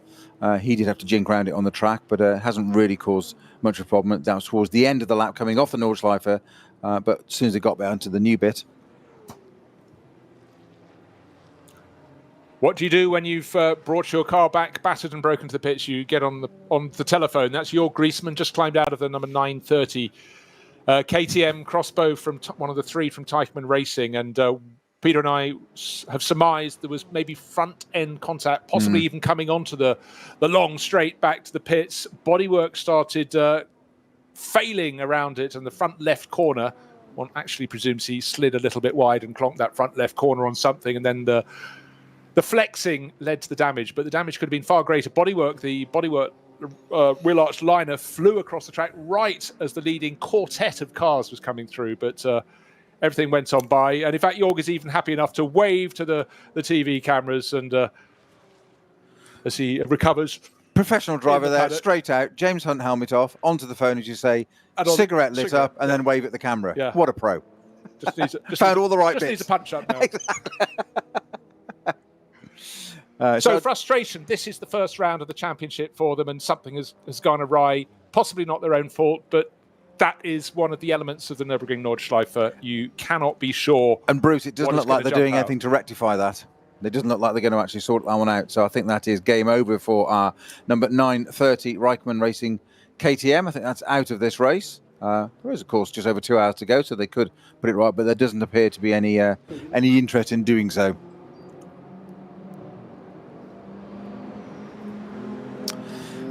So back at the front, it's as across the line, it was Maxi Bulk that was in the lead in the Get Speed Mercedes with a 1.3 second advantage over Assenheimer, and then Beretta in the other Mercedes. Beretta in the Phoenix Racing Audi R8. And then we had Muller in the other Audi car collection, and Valkenhorst Motorsport with Jensen at the wheel in the M6, rounding out the top 5. That, of course, changed and shuffled around the moment we said it, of course, as it does, as is the want, 2 or 3 corners later. And we're waiting to go back and see where they are at the moment. But as they crossed the line, according to our screen, that's where they were. Just to put an idea into perspective there, our top 5 cars, 1.3, 1.3, 1.5 and 1.7 seconds as they crossed the line. And that's as they crossed the line on a straight line bit. Then they got into the Twitty bits and battle re-engaged. But what keeps coming back round to me is the fact that Assenheimer's second stint in the car with which he dominated the opening stint, don't forget he was the best part of 10 seconds clear, maybe helped by the fact that the number 2 Mercedes was fighting in behind with the 34 BMW, but it was an astonishingly big lead. But this second stint has not been kind to him, and could have been a whole lot worse with that bodywork. Opel Manta into the pits. We can still say... I saw it there, and I thought after my last comments, when I over-egged it, or oversold it to you and said it was your favourite, I thought, I won't mention it, but it's dived into the pits. But obviously it's your prerogative. The Manta's there. It's all yours, Bruce. It's gone into the pits to get some more attractive bodywork. That's harsh. The world over. You got away with the first one. I don't think you'll get away with that one. No, you're going to be trolled now. One likes to dance close to the Mix flame. things up. Yes. So we're very nearly at the halfway point in this race. It's been a cracking opening stint, and I think we've had the race leader into the pits. Maxi Buch has dived into the pits, and Nico Muller, the Car Collection Motorsport 32 Audi, now back in as well. So Patrick Assenheimer leading the race, but only by half a second from the BMW of Mikkel Jensen. Michele Beretta has been in the mix there or thereabouts, but he keeps sort of getting in the pack and then gradually being squeezed to the back of it. He is down in third place. So 13 laps completed, and the car that was first and the car that had got up to third place, that was the Car Collection Motorsports Audi, into the pits for their second round of pit stops. And if you weren't listening earlier and you haven't kept up with the news, it's an unusual way to go into the pits, because they have to turn right under the pit building through Garage 1, through a one-way system with a fast lane and a working area.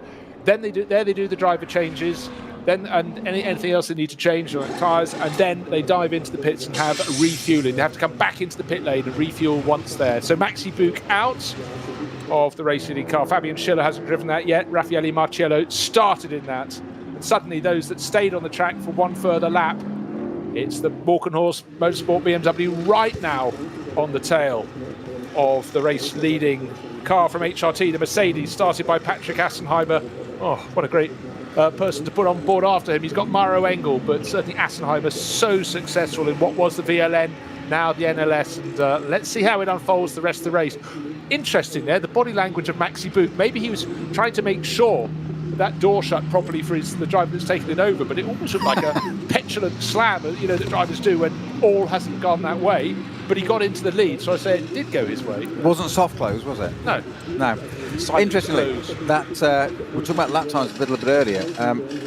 Mikkel Jensen in the 34 Walkenhorst BMW, last lap, 8 minutes 8.473. Which was a tenth of a second slower than the car he was chasing. Correct. But it means that was an uninterrupted lap. Correct. No yellow zones. And actually, if you did a chart of their lap times, most series it's fairly uniform, going up and down according to tire life. But in here, it can jump by huge margins. But then again, that's part of the success of keeping the track clear.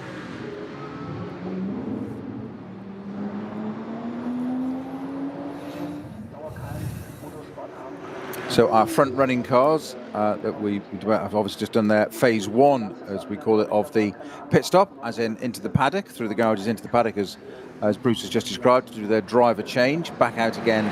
Second driver then brings it out into the second phase for the refueling in the pit lane. They're being done as we speak now.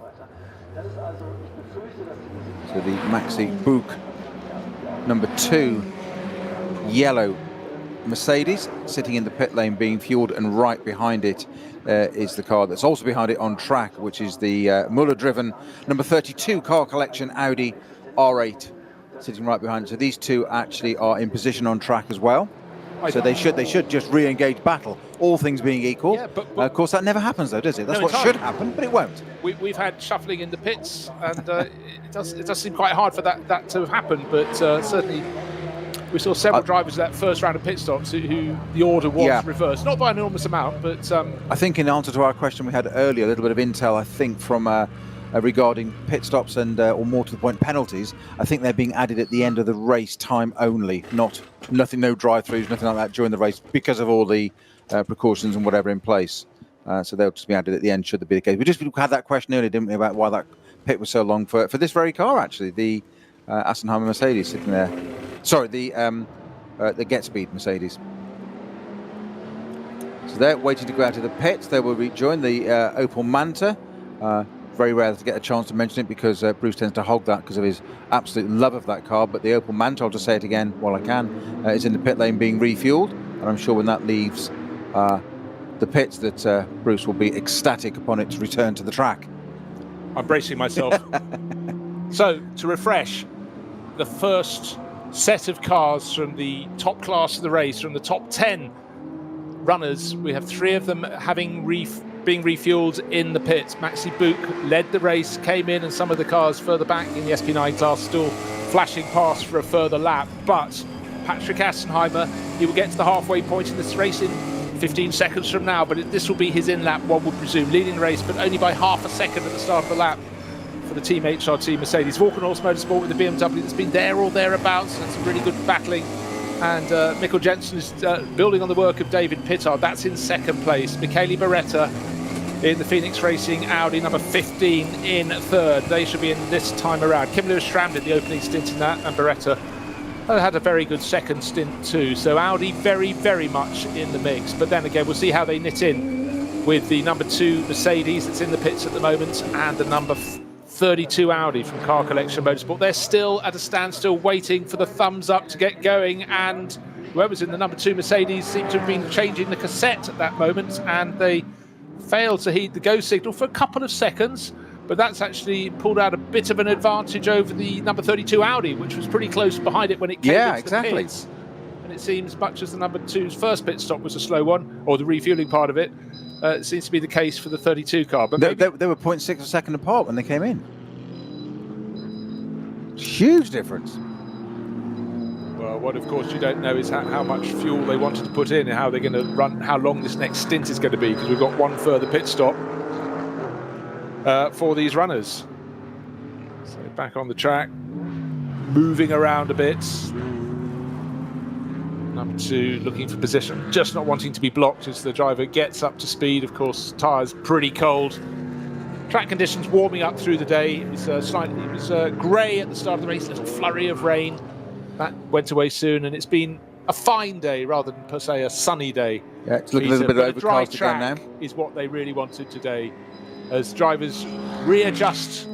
Those that went over to the sim racing, I'm not saying to the dark side, another side. You just did. I did, damn. So there we have it. But, you know, they're readjusting. And for them, it's what it's all about. And some of the drivers commented how they actually were really happy to hit the bumps in the circuit, you know, on the surface. And that's the one thing with the sim racing or the digital racing, whatever you want to call it, there is absolutely none of the physicality. Despite the feedback of the wheels and things these days, it's not quite the same. It's never going to be the same.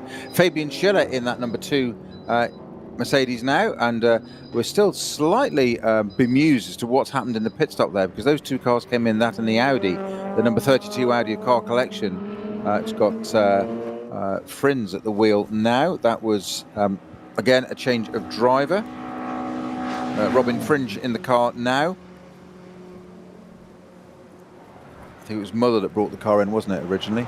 Yeah, brought the car in. It was Nico Muller. So change of driver across to Robin Fringe, but they were 0.6 of a second apart. And then there was I dread to think what it is now. It's a more than a visual gap, as in the Mercedes went out of the pits and we didn't see the Audi moving at all. I expect them to go out together, virtually in tandem, and say re-engage, that battle recommence. Okay, Assenheimer coming up surely for his pit stop. He's got a car between himself and Mikkel Jensen, between him and Mikkel Jensen. Jensen dives to the pits, but Assenheimer's going for one further lap. So that's a very interesting tactic. Don't forget, that's 14 laps on the board, so this is going to be an 8-lap stint. A 7 and an 8. Well, unless my eyes have gone. No. Jensen's in the pits. Yeah, that's quite quick, isn't it? Not since he's been out. in the pits. Jensen in the Falkenhorst. No, that's fine. It's the end of 2 7-lap stints. But the interesting thing to me is Assenheimer going to make a 7 followed by an 8. Was he slow in? He wasn't even. He did. Oh, hold on. Of course, he had to put more fuel in to do that extra lap in this second stint. That is why Maxi Book, who pitted a lap before him at the end of the first stint, start of the second, was able to get past him. So that is the extra time at the standstill. We were talking about the steering lock earlier there. Look how he had to Jensen had to swing that car all the way over the right to negotiate the roundabout there. Then number 34 BMW, Falkenhorst BMW. Goes round its roundabout. It's enormous turning circle. Long ago, I think it was the first series, 2005, 2006 of A1 GP. Oh. We went to Beijing and we had a circuit set up in an industrial estate, and there was a very tight hairpin. Sounds very Caesar's Palace. Exactly. And then the local security force said the concrete barriers which had been put on the curbs to mark it out had to be in the road. They put them in the road, and then the cars didn't have enough turning lock to get around the corner, and they had to kick the tail around. Fantastic. Kick turning in the middle of a race.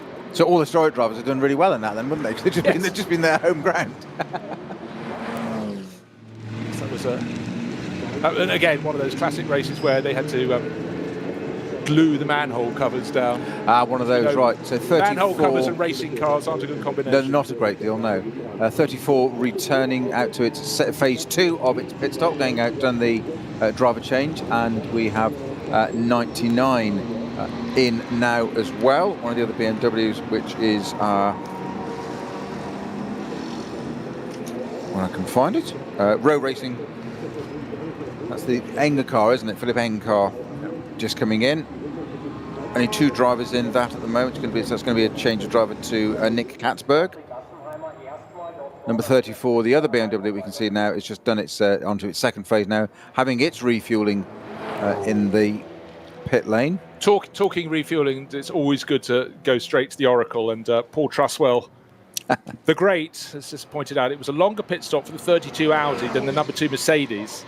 So the minimum pit stop time was longer. So there we are. That is how it all works. I always find this quite hard to keep up with during the heat of a race, but it's good to have a keen pair of eyes looking at the data for us.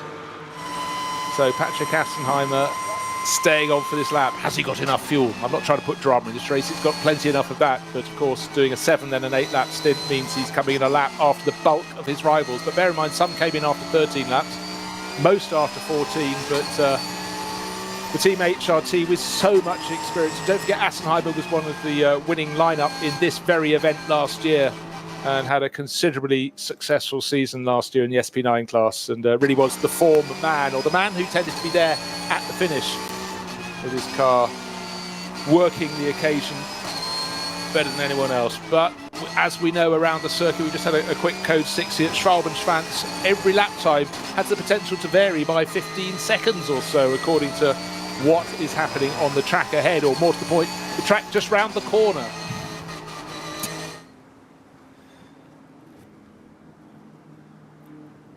And one thing that always appeals to me when I look at a high shot looking down the Heracht and at other points on the circuit, but notably there, as you can see the public road alongside. I know. Just wending off down to the shops, and suddenly, and the foreshortening effect of the long shot really doesn't make the cars look as fast as they are. But if you compare the pace of the cars down that straight, it's just extraordinary.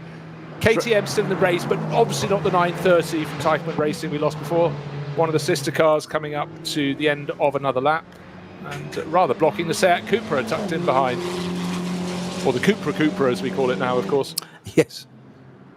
So different Cupra runners. Just want to see what the last lap time was for our race leader, Patrick Assenheimer, an 8 minutes 14. So that was a very good ballpark lap. Hard to compare to those around it because most of them included slowing down to enter the pit lane. But when I say the pit lane, I mean the pit lane, the paddock, the pit lane. That's the sequence they have to do for their pit stops. So, with the variable pit stop minimum times, according to how long the stint is, Patrick Assenheimer still waiting to come in to make his second stint. And with more than half the race done, he will be reporting to the coffee tent shortly. He should have completed his driving. And conditions getting better and better. We've got high cloud now, but it's a bright blue sky day. And it's great to be back racing, to hear the tyre squeal as the Cupra goes through the infield section. Very nice livery, sort of gold, grey and white for the 806 Cupra. And that, as I flick through my entry list, is in the TCR class. No kidding. That's Heiko Hammel and Matthias Vassel for the Matilda Racing Team. Firm, staunch fans of the NLS.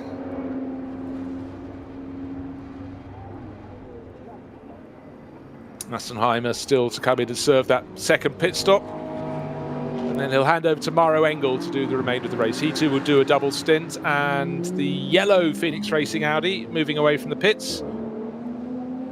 Is that going to come out? It's going to come out all but level with the number 2 Mercedes. But as before, the number 2 Mercedes pitted a lap or so ahead of its rivals. And for the new driver at the wheel, which is Fabian Schiller, he's got into turn 1 and out of turn 1 in his yellow Mercedes, while the yellow Audi only now is exiting turn 1. Again, it always looks much closer than it really is because the car's coming down the pit straight clearly at full racing speed, and on the wider line they can take a the faster line through that first turn, and that inimitable rumble of the AMG Mercedes. Still one of my very distinctive, isn't it? Very distinctive. One of my favourite sounds. And there was a period in the World Championship in Formula One where the best sounding car of the whole weekend was the Mercedes safety car that went around. It had the most, best rumble of the lot. It's almost bass, isn't it? Yeah, full on guttural.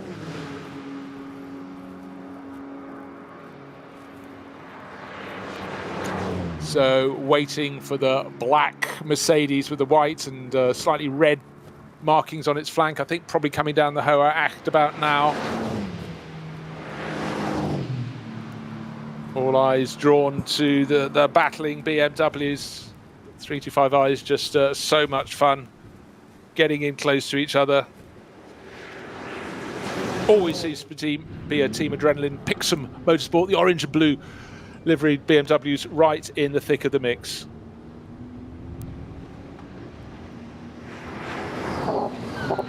Great battle with these last year, didn't we? Of that BMW, about the M2s last year, just extraordinary. It was one of the major features of the race there. But these two having a good old run down there. So waiting for sight of Patrick Assenheimer, number 6 Mercedes. If he comes down the start-finish straight, one feels he will have dropped a big one because he needs to be going into the pits.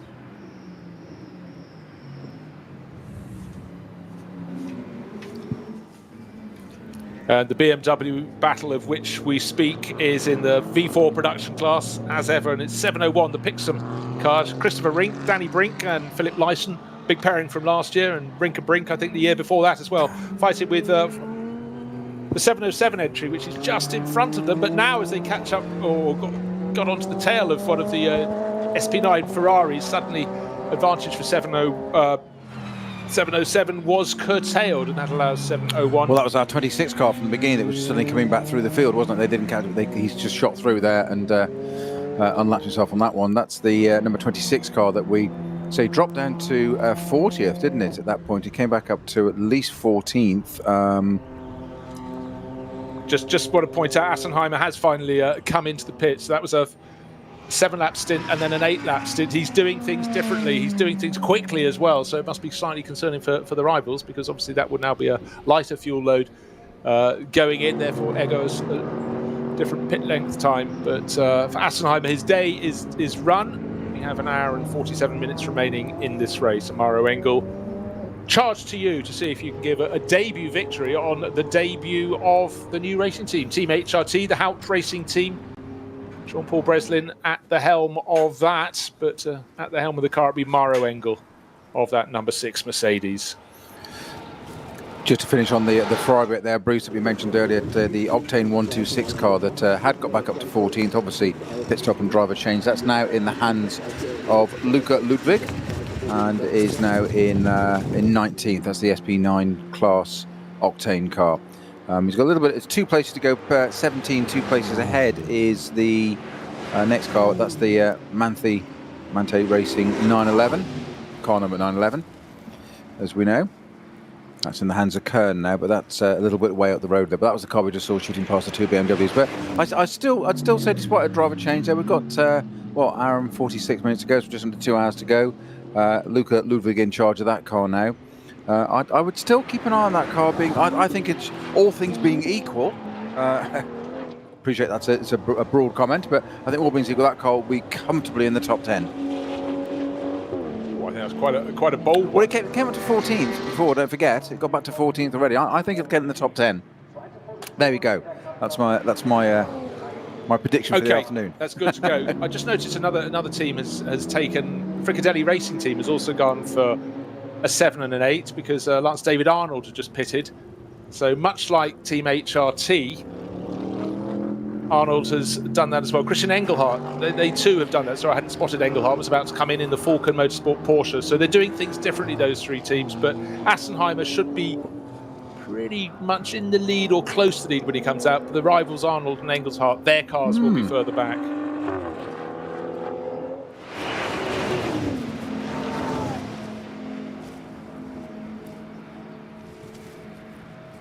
So of those still out on the circuit. Mikkel Jensen leading Walkenhorst Motorsport BMW. Don't forget, he was not that far. Their car was not that far behind Assenheimer when they decided to make their second pit stop. So we've got to wait around this 24.5-kilometre circuit for the cars to come back round to let us really know their positions. But certainly it's been a very, very impressive run from Team HRT.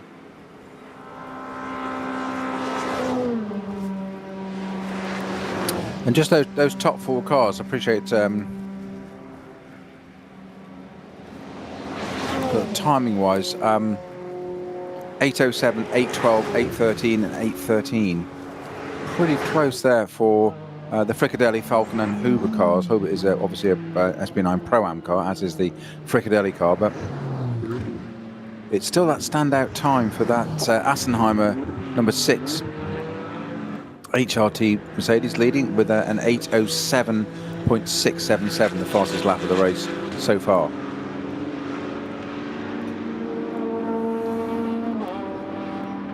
And in fact, a third car from the top class from SP9 Pro-Am entry number 25, the Huber Motorsport Porsche, one of our camera cars. That too has gone 15 laps as it comes in for its second pit stop. So it's not just Team HRT that are trying that tactic, an unusual tactic, but they're doing it from the advantage of being right at the sharp end of the race. The other ones just around who've done it just outside the top 10. So maybe your Ferrari prediction will come good. I still think they will be just the wrong side of that. Okay. We'll be having a discussion in 2 hours' time, won't we? We'll be having a sandwich in 2 hours' time. 979 still going really, really well. That's in the last page of our notes. That's Cup 3 class, but Peter Turting had Peter Turting's not in that car. It's Thorsten Jung and Moritz Krantz. Again, Moritz Krantz, a very successful racer on the Nürburgring for Mullner Motorsport. They've been going very, very well indeed.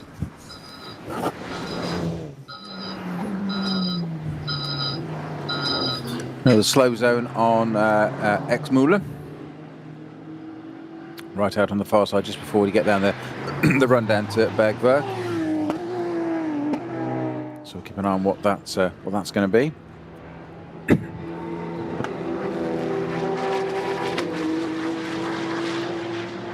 So cars still diving in and out of the pits. I've just been sent some information I'm trying to digest, which is the length of the pit stop time according to the race laps completed. Yes. At your first and second pit stops, but the later you come in, the longer you have to be at a standstill. I think that's the synopsis, but as the Rink car makes it into the pits.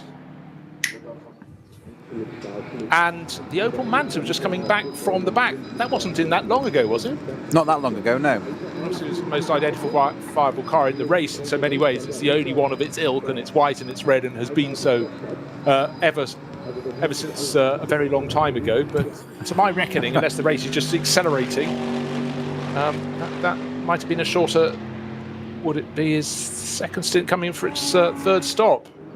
But Maro Engel having gone back out, or taken over from Assenheimer. Fabian Schiller, third driver into the number 2 Mercedes from Get Speed to Performance. Started by Raffaele Marcello. Maxi Buch put it up into the lead of the race. And Fabian Schiller pressing on. Very, very strong driver lineup there. It's nice to see, whenever you see wave flags, it's nice to see them being blue ones because it's warning the drivers a faster car is coming up. So they're almost perpetual around the Nordschleife. The car doing the overtaking down the Herach there was the Manthey Rello green and yellow livery Porsche, but they do need a helping hand when there are gaggles of cars on that long straight back to the pits. And they want to be sure that everyone up ahead having their own battle does see them. But we like wave blue flags. We like we like green flags showing a section has been tidied up, has been cleared for racing all over again. And for some of these drivers, they'll be looking for the checkered flag, but not for another hour and 40 minutes.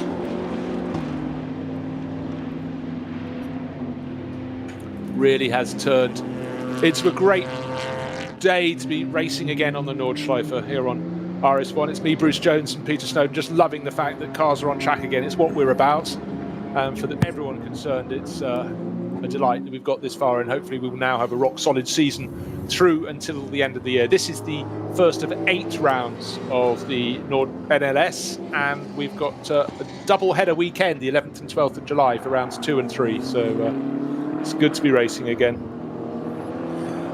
How much motorsport can you take? Double header of I nearly said VLN then, but NLS. You're quite right. I've done so well. I've got yeah, over halfway. I've got over halfway. That's not too bad. But it just keeps you're so aware that when the drivers are out on the circuit, the team is not just about the drivers. For everyone involved, it's being involved in what they love as well, from the race engineers, the mechanics, to the team gopher, and obviously strictures according to the social distancing that is required. But we've seen this ingenious concept of going into the paddock to meet your team, and then into the pit lane after that to get your refueling done.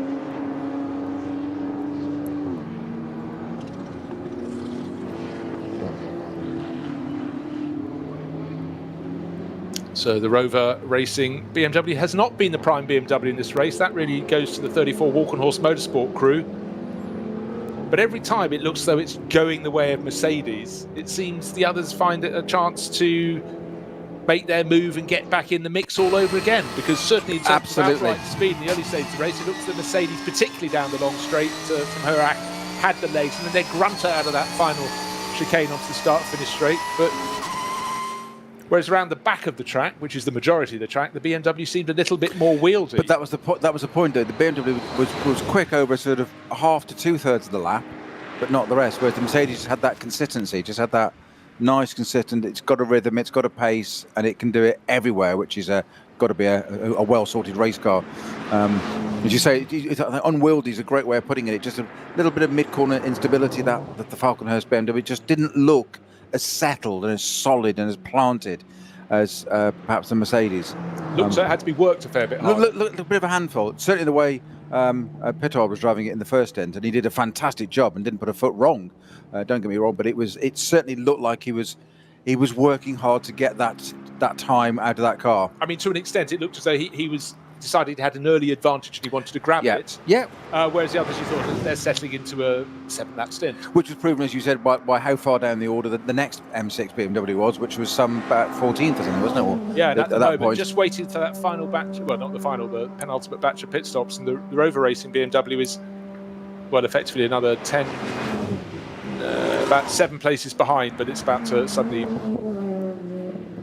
be slightly adjusted as the last of the cars come out of the pits from their latest round of pit stops. They've all the front-running cars in SP9, the top class, have made their second pit stop right now. You're right. I know you've been talking about digital racing, e-racing, iRacing, online, whatever the terminology you want to use, but I know they've got good sounds and whatever and that, but as you said, real sounds there. As you sit in the background, in the headset, just seeing that Mercedes coming down and hearing it down, a couple of downshift, and in the background, in the headset, as we're talking away, that lovely, deep bass roar of that Mercedes engine. It's again into turn one. It's just like, oh. And as you say, in reality, if you put it to me over a set of cans and said, here's digital, here's whatever, could I tell the difference? No.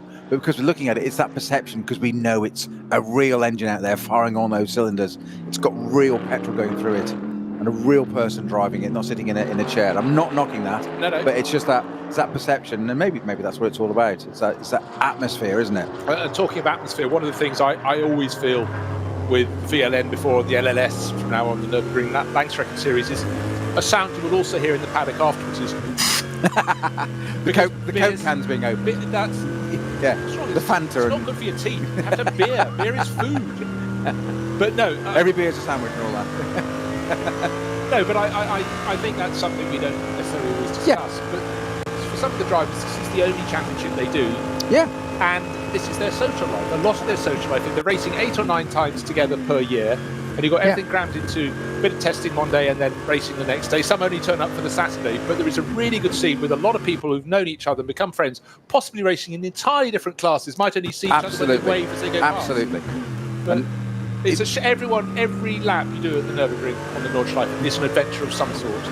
It's like talking to someone after a morning skiing. Everybody's got a bit of a moment they've had. You can see the appeal, can't you? Just say same circuit, and it's not like we're going going to a small, tiny circuit. I'm not going to name anyway because that would be unfair, but we're going to a circuit of such magnitude and history, corners, elevation changes, contours, you name it, very high speed at parts of it as well. So it's a circus that travels, and people get to meet them. People, I'm sure, the network and business as well as social side of it. And great for the tourism of the area as well, and the proper, the hotels and all the other associated trades to have. I know we're closed doors at the moment, and I appreciate that as a non-spectator for the moment, but that will change. It will come back, and I think it will come back relatively quickly. I've got a feeling on that I think possibly, I think things could be quite different in a month's time. I'm not predicting anything. I don't know anything, but I suspect in a month's time things could be quite different. Let's hope so. I share your optimism, and as I say, I'm a petrol optimist, but it does seem things are going in the right direction. But let's hope people just, stay sensible. But the way this meeting has been set up, it's been done in an eminently sensible way. Looking at the people doing the tyre changes, the whatever. Absolutely, it's from thought this through. From what we've witnessed so far, Bruce, I would say that it's a very, very good example and a foundation as to how to come out of this pandemic. And it's yes, there's going to be some fine tuning. Of course there is. We wouldn't expect anything less. But I think overall, it's in terms of percentage, it's a very high number of. That's a pretty good template to how to start our motorsport activities again in a safe, sensible, controlled manner.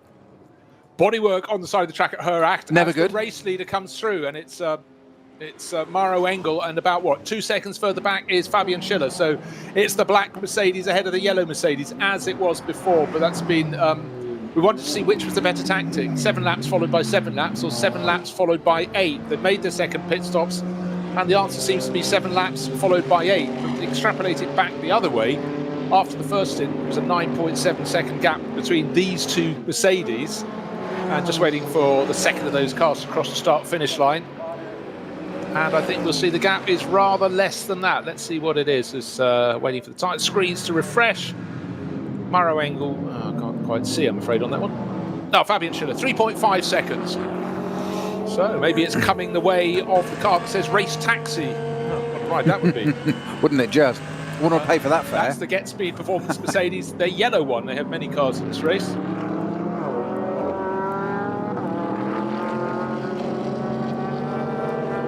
Very distinctive colours. Does stand out well. In the thick of some of the lower class cars, or slower ones, as it fiddles his way through onto the GP circuit loop. Very shortly going back out onto the Nordschleife. But one thing I always find remarkable in this series is because people respect the circuit. You're a fool if you don't. Absolutely. It's just actually, you look at these cars, very, very few of them are sporting any bodywork damage. The car in second place, all we've commented on in its bodywork is a bit of rubber strip that's come loose. Now it appears to have flown away or fallen under the bonnet. So a tiny bit on the KTM, which we're not quite sure what happened there. And again, it wasn't exactly catastrophic. It does appear to have ended their race in that sense, but it's not. The car was driven back to the pits, and there was some front end damage. And so we've just seen what looked like a front bumper or something off probably an M2 or something. I think it looked like potentially on the track there, which might simply have come loose because there was no evidence of any other detritus on the track or damage to the car or whatever. So it might just have come off. But we will see. But so far, so good. We are just coming up to an hour and a half to go, Bruce. Unbelievably. That's just the whole Grand Prix length to go yet. Well, they start next weekend for the Red Bull Ring, one of 2 races there. So Europe appears to be the home of Formula 1 for the majority of the rest of the year, certainly as they try and sort their calendar. Now, I just need clarification on the timing screen. I would need you to look at this little tracker map to your left, because unless I've misunderstood something. Little is the operative word, Bruce. Because there's so many numbers on there. It's like ants just festooned all the way around. Pick a number, really? Yes. Well, simply because I was trying to gauge on the timing screen why Mikkel Jensen in the Walk and Horse Motorsport BMW is listed 14 seconds to the good ahead of Maro Engel. We know Engel and Schiller are fighting on the track, 3.5 seconds apart. Jensen hasn't come in the space of the last lap and done anything odd. I'm just quickly flicking to check that's the case. No, they've all done 2 pit stops. Leon Kohler actually seems to have done an 8-lap by an 8-lap. He's only done one pit stop. He's leading the race in the number 39 Ferrari, entered by Racing One, but he owes us a pit stop. In fact, I'm looking to see if he's about to come in, but he's only done the one stop. That 39 Ferrari, Christian Kohlhaas, Nicola Rogivu, who again, he did the longest first stint. He did an 8-lapper, so they're going to do an 8 and an 8, I'm sure. And Stefan Kohler, the driver who's at the wheel at the moment, set to peel into the pits. But I want to see where the Walkenhorst 34 Mercedes, BMW is. Still getting used to the size of car it worked on in the paddock. Almost looks like an American race circuit when you can see a concrete barrier in the background. You know, very NASCAR, isn't it? NASCAR, yes. Jump over the pit wall.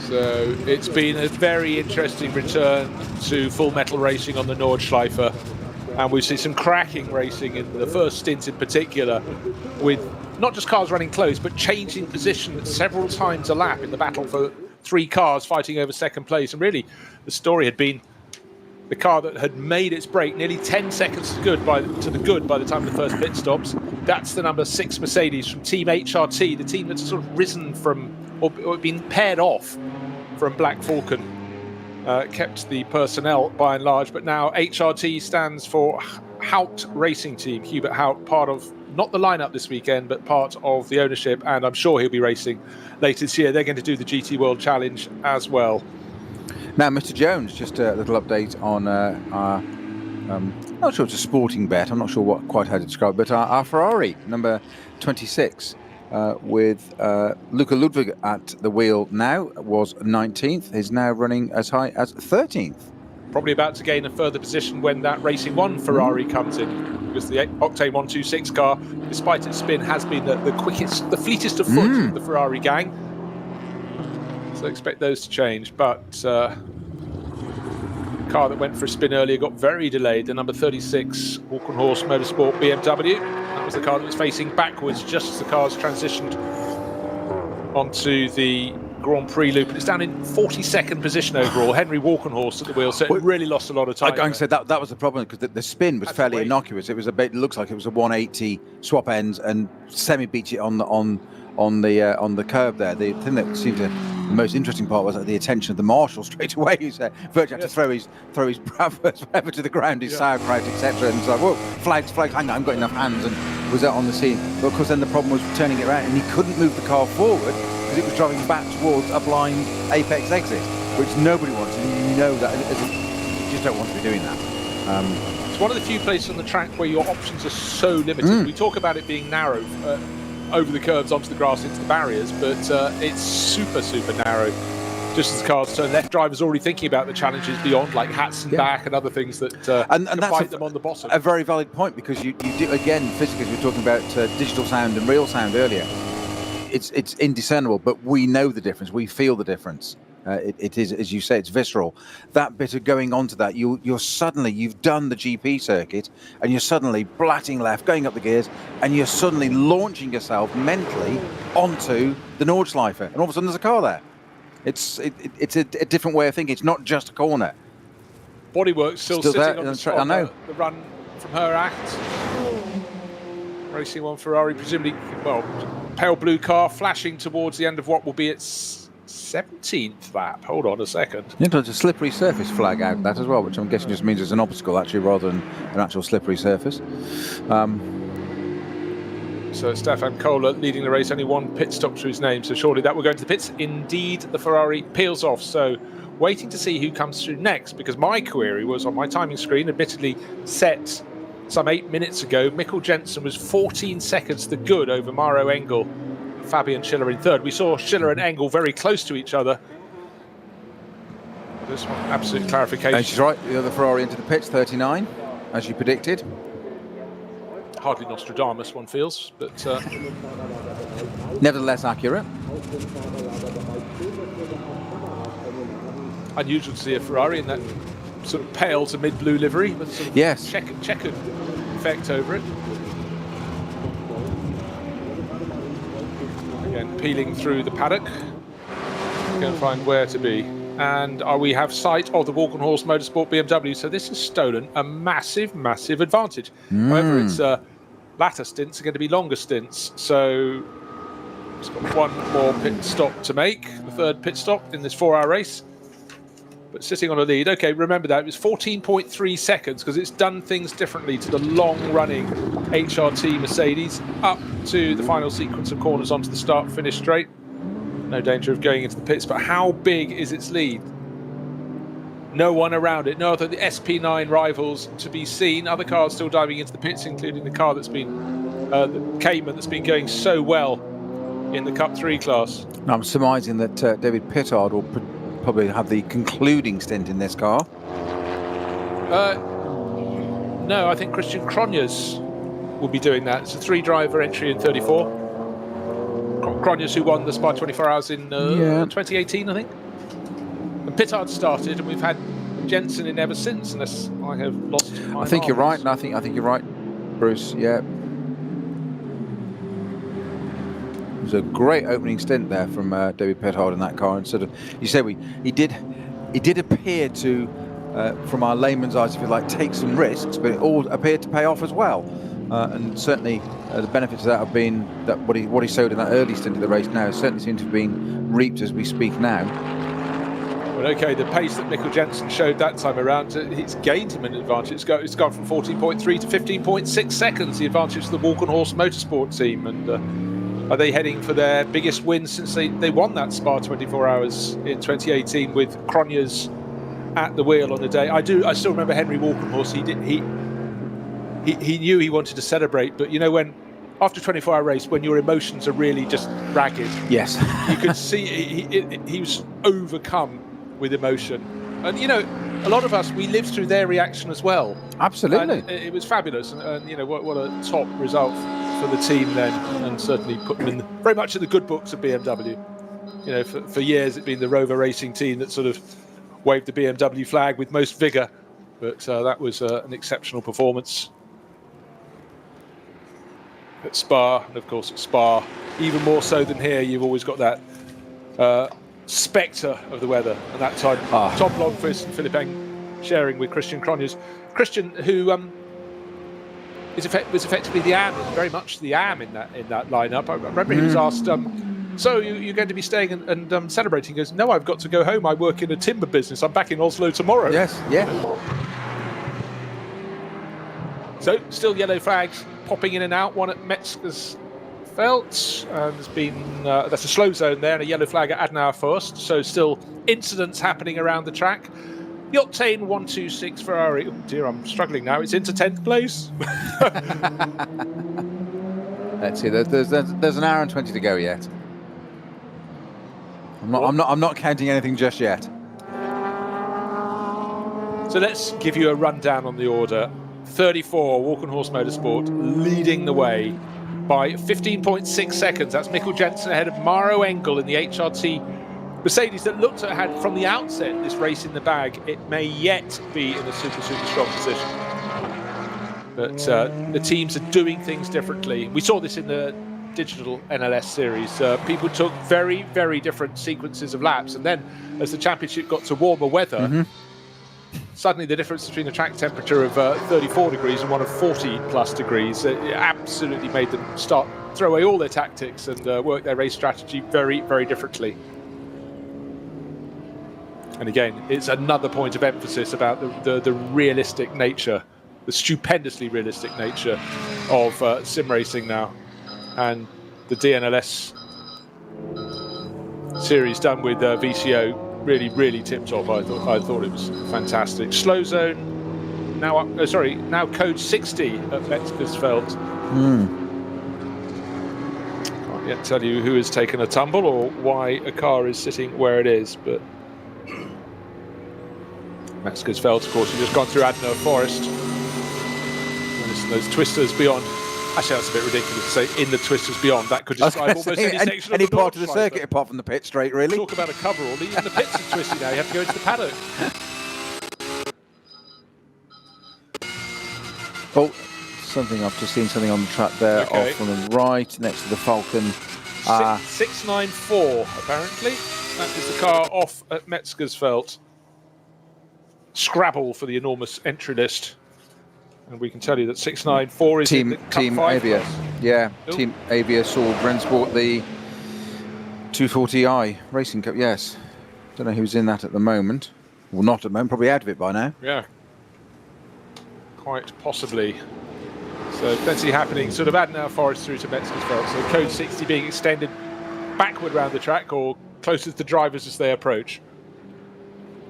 The debris still on the track there. I'm surprised that we haven't had a marshal that's just on the other side of the fence there, just at least go and, I suppose it's on a brow, isn't it? It's really, you don't really want to put a marshal at safety there, standing out on the track on a brow, blind brow. So that'll be the answer why. But from our camera angle, I'm just very quickly looking back, as you say, it's quite elevated. It looks easy to go into somebody go and shift that. In reality, just thinking about it, yeah, on track, physicality on there, no, very different. You don't want to be sending. I think if it was digital, we could send a digital marshal out. That would be fine, but not a real one. Good to report. Track clear now at Adenauer Forest, so that slow zone has been shifted.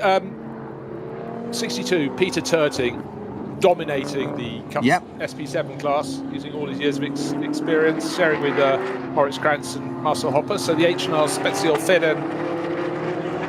Well, of course, it's a Porsche. It's the class for the 991 GT3 Cup cars, and making it look very easy indeed. And in fact, he's as high as 16th overall. So again, just showing they run a different number of pit stops by and large. But Peter's also had 2. So in fact, he's matching the pit stops of those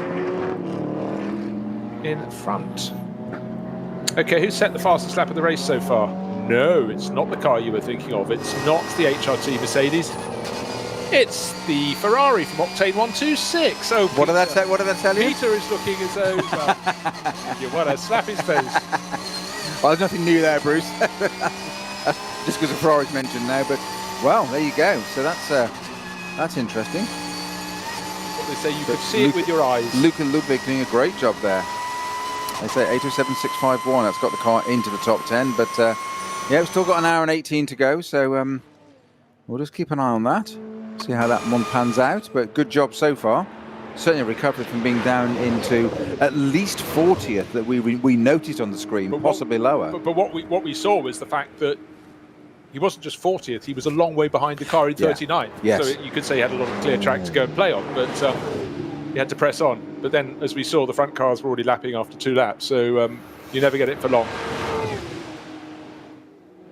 First to second, Mikkel Jensen for Walk on Horse Motorsport. 15.6 seconds to the good at the start of this lap over Maro Engel in the number 6 HRT Mercedes that started from pole position. Started in the hands of Patrick Asselheim. He did the first stint, did the second stint. And my maths dictates the fact that Maro Engel will do the third, which he's doing now, and the fourth, and bring it through to the end of this first of the 4-hour races in the 2020 Nürburgring Langstrecken series. Such a popular series, even more popular this year because we're going racing again. We're starting now, this weekend, today, 141 cars on the track. That's a triumph. The other triumph is the fact that the use of the paddock for the cars as part of their pit stop seems to have worked supremely well so far. So well thought out. I'm sure they'd have done some practice runs through, but you have to ask the driver to remember his pit stop or her pit stop is a 2-part procedure, not just a driver change and fresh set of tyres, but also, of course, you have to go to the pit lane and there do your refueling. And then, of course, you've got to have a pit member au fait with the sliding scale of pit stop minimum standstill times. And that's the details of that available on the 24-hour site. And as Zach Parfitt said, found this may help explain pit times or add to the confusion. Smiley emoji. I think he knows I'm in charge of confusion. Ably supported by Peter, of course. I'm doing my best. I'm doing my best to support you. We're living in unprecedented times as a world, never mind our little bubble of motorsport. But who would have predicted the times that we've referred to this of we're going real racing with real cars, metal and fuel and tyres and rubber and all that goes with it. And this is the first race of the season and we're in the last weekend of June. Who'd have predicted that a year ago, or even 6 months ago, January, February? Look, that's just how seismic this is. Even in March, where we thought we'd be locked down for 3 weeks. So just shift it back to May. Well, a little aside for you, for my racing license, I have an international racing license. I still have my stress ECG every 2 years. Always a good thing to have to make sure everything's still there. Got a pulse and all that kind of stuff. And I had mine exactly. Had my stress ECG done. Came out and read the email alert as being in motorsport being shut down. Thought great. That was money well spent, wasn't it? Timed that well. So Walkenhorst leading the way, Mikkel Jensen at the wheel. How much of an advantage? He's out to 22.4 seconds. He's gained another 7 seconds on that lap. So really good performance from that crew today. So Walkenhorst, it looks as though BMW didn't have the legs of the Mercedes, but then in the opening stint, David Pittard made it dance, made it catch them, made it overtake them, but it still seemed it was going to be the number 6 Mercedes, but that is 22 seconds back. So just about to go off the Grand Prix loop, out onto the Nordschleife on what is the 19th lap of the race, and it's Mercedes doing the chasing, but it's Jensen and BMW pulling clear. And so still an hour and 15 minutes remaining in this race, but it's been enthralling so far. Really, really intriguing. But it does look as though it's going the way of Walkenhorst, but then we'll find out what happens in the final round of pit stops. So stay with us.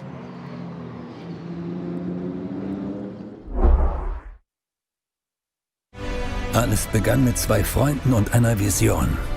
Unsere Initialen stehen für Qualität und Fortschritt.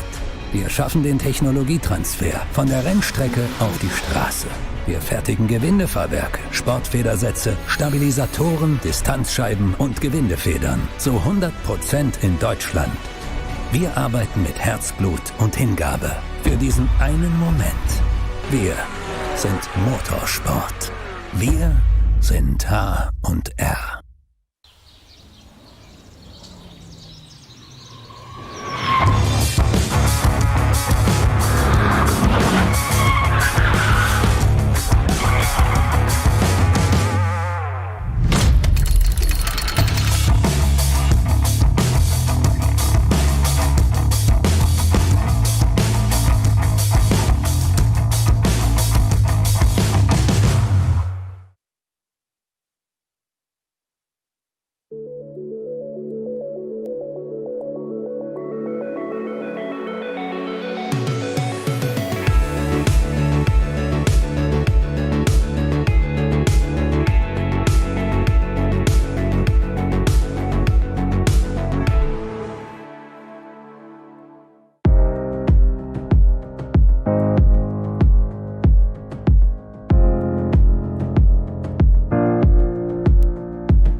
It started slightly damp, and the opening round here, June the 27th of the NLS, we're back in action. The racing has been fast and furious, but must be said, the pace at the end of this stint, or halfway through this stint, the Walkenhorst Motorsport BMW clearly was given a helping hand by slow zones on the track, gaining 7 seconds over Maro Engel's Mercedes. That's not something that happens without an assist. Absolutely. He's the Dane, has grabbed it with both hands, and Christian Cronjes, the Norwegian third driver in that car, will be rubbing his hands together. It's been a really good set of double stint from Pittard, Jensen doing a really, really good run now. And then let's see what Christian has, but it's certainly going his way at the moment.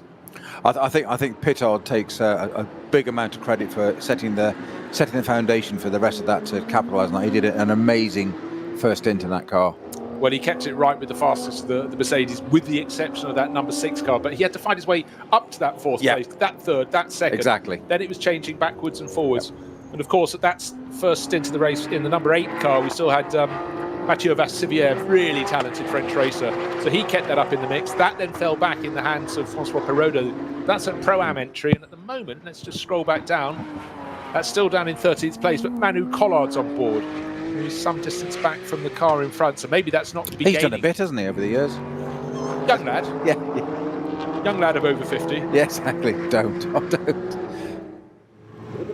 Oh dear, car with a little bit of a shorter rear end. Now, could that be the piece of debris that's on the track?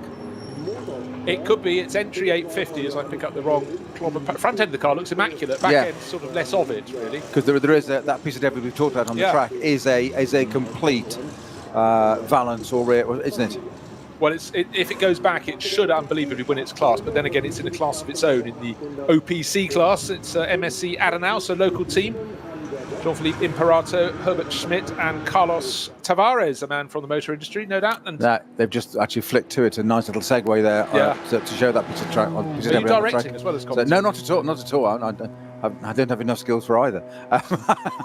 I'm merely second man in the jump seat. Just that piece of debris that's on the track does look as if it's off the back of this. Is it 850 car? You said number 850. 850, yeah. 850. Running inside the Opel Astra. Opel. Of course, it would be an Opel be in Germany, won't it? Yes. Won't be. No. Won't be one of those other ones that they don't make in Australia anymore now. Sadly. So again, the car just sitting there, and minor repairs going on to the bodywork ahead of the left rear wheel. No repairs being done to the bumper because it doesn't exist, or it doesn't exist in the same county as the car. Bodywork, bonnet up as well. Meanwhile, out on the racing circuit, let's just recap. Mikkel Jensen leading after 18 and a bit laps by 22 seconds. The biggest lead before this has been the 9.5 seconds or whatever it was at the end of the opening stint. That was enjoyed by the number 6 Mercedes, but how the pendulum has swung the opposite direction. Down the Herach comes that metallic mid-blue, semi-dark blue, sort of French blue BMW. That body coming up level with the bodywork. Don't go too far to driver's right. He's a car's width away from the bodywork. He's going past BMW and the GT86 Toyota. Moved one bit in terms of a car draft or anything, has it? It's I'd expected it to have spun round or something, been affected by some kind of draft or something on it, but it hasn't moved one bit. It's somebody actually just placed it there and sort of screwed it to the track. So Mikkel Jensen, the Dane, starting lap number 20, and probably giving him a helping hand in his escape is that Maro Engel at the start of this lap in second place had Fabian Schiller in another Mercedes under half a second away from his tailgate. They're in turn 15 seconds clear of the yellow Phoenix Racing Audi. That's number 15, Kim Lewis Schramm, back for his second stint in the car. We have an hour and 7 minutes on the clock, so we may have some people in this time around, but you'd think the final flurry of pit stops will be at the end of the lap the lap that Mikkel Jensen is on. So they'll get 20 laps under their belts. Some might go to 21, some might go to 22. We have had 8-lap stints, don't forget. 4 of the teams did 2 8-lap stints so far in this race. Of course, they're not going to have time for 2 more stints of 8, and it's still 6 ahead of 2 in that battle for second place. Didn't lose as much ground that time around. They went from 22 and a bit seconds down on the Walkenhorst BMW, 23.3 seconds down. They're covered by, again, less than half a second. It's 0.35 of a second between second and third. So everything that Fabian Schiller is doing is not quite enough to get past Maro Engel. Oh, since I mentioned that, the number 249 Mercedes BMW had nowhere to go and rather obstructed Schiller, so Schiller's got to do it all over again. 249 in the SP4 Specials class. Stephen Maris in his 325i BMW.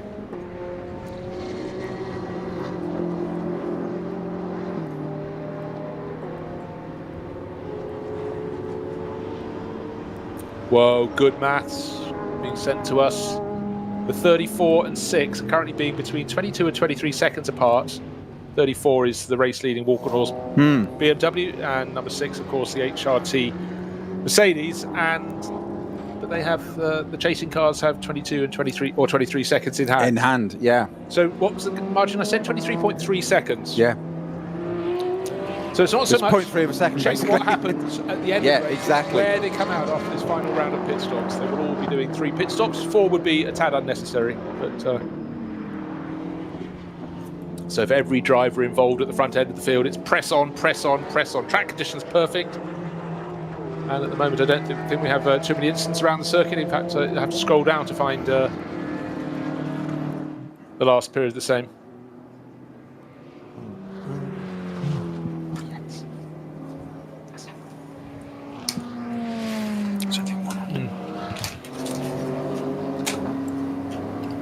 So let's just do what we call Octane 126 Ferrari check, up into 9th position. So sitting alongside Peter, who predicted a top 10. He didn't bet his house on it. Because I haven't got one anymore. Lost it last week. They lost it last week. That's gone. Yeah. We always say don't bet the things you can't afford to lose. So I didn't put it on.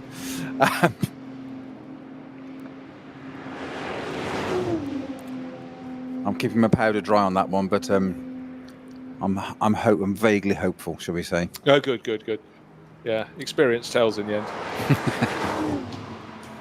Just having lots of skills after all the months of sitting there not commentating. See if we actually gauge it right. It'd be quite good. It'd also be a good run for them as well to drop down to as far as they did. As you say, it wasn't just 40th. We saw 40th on the screen. It's the first time we noticed it. So there, it could have been a little bit further down, but more to the point, as you said, it was a double 40 because it was 40th position and a good 40 seconds behind off 39th position. Yeah. So there was a lot of work to do there. To catch that back. So I think irrespective of where it finishes at the moment, that's a very presentable run there for Luca Ludwig. He's been in that car for quite a while now. Yeah, he will, I presume. Well, they've got four drivers listed, so I'm afraid he will probably hop out. Bjorn Grossman started it, but of course, I think I'm fairly sure he started, then Jonathan Hershey took over. But I thought that, but then that said, we saw Hershey get out at the end of the opening stint. Yeah. So, and they haven't got any more extra pit stops over the ride. One of the quickest laps of the race as well, that car, an 807.651. I think it is, yes, yeah, you're right. By 0.02 of a second from the best of the number 6 Mercedes.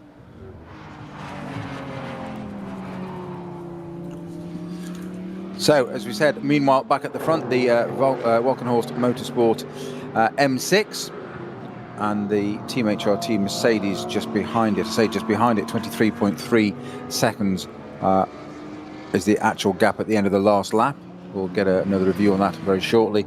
But of course, different pit stops, and they've got 22 seconds in hand, 22 or 23 seconds, so it's almost spot on. So we could be talking in reality after the final pit stops, these two being half a second apart into the final bit, into the final stint.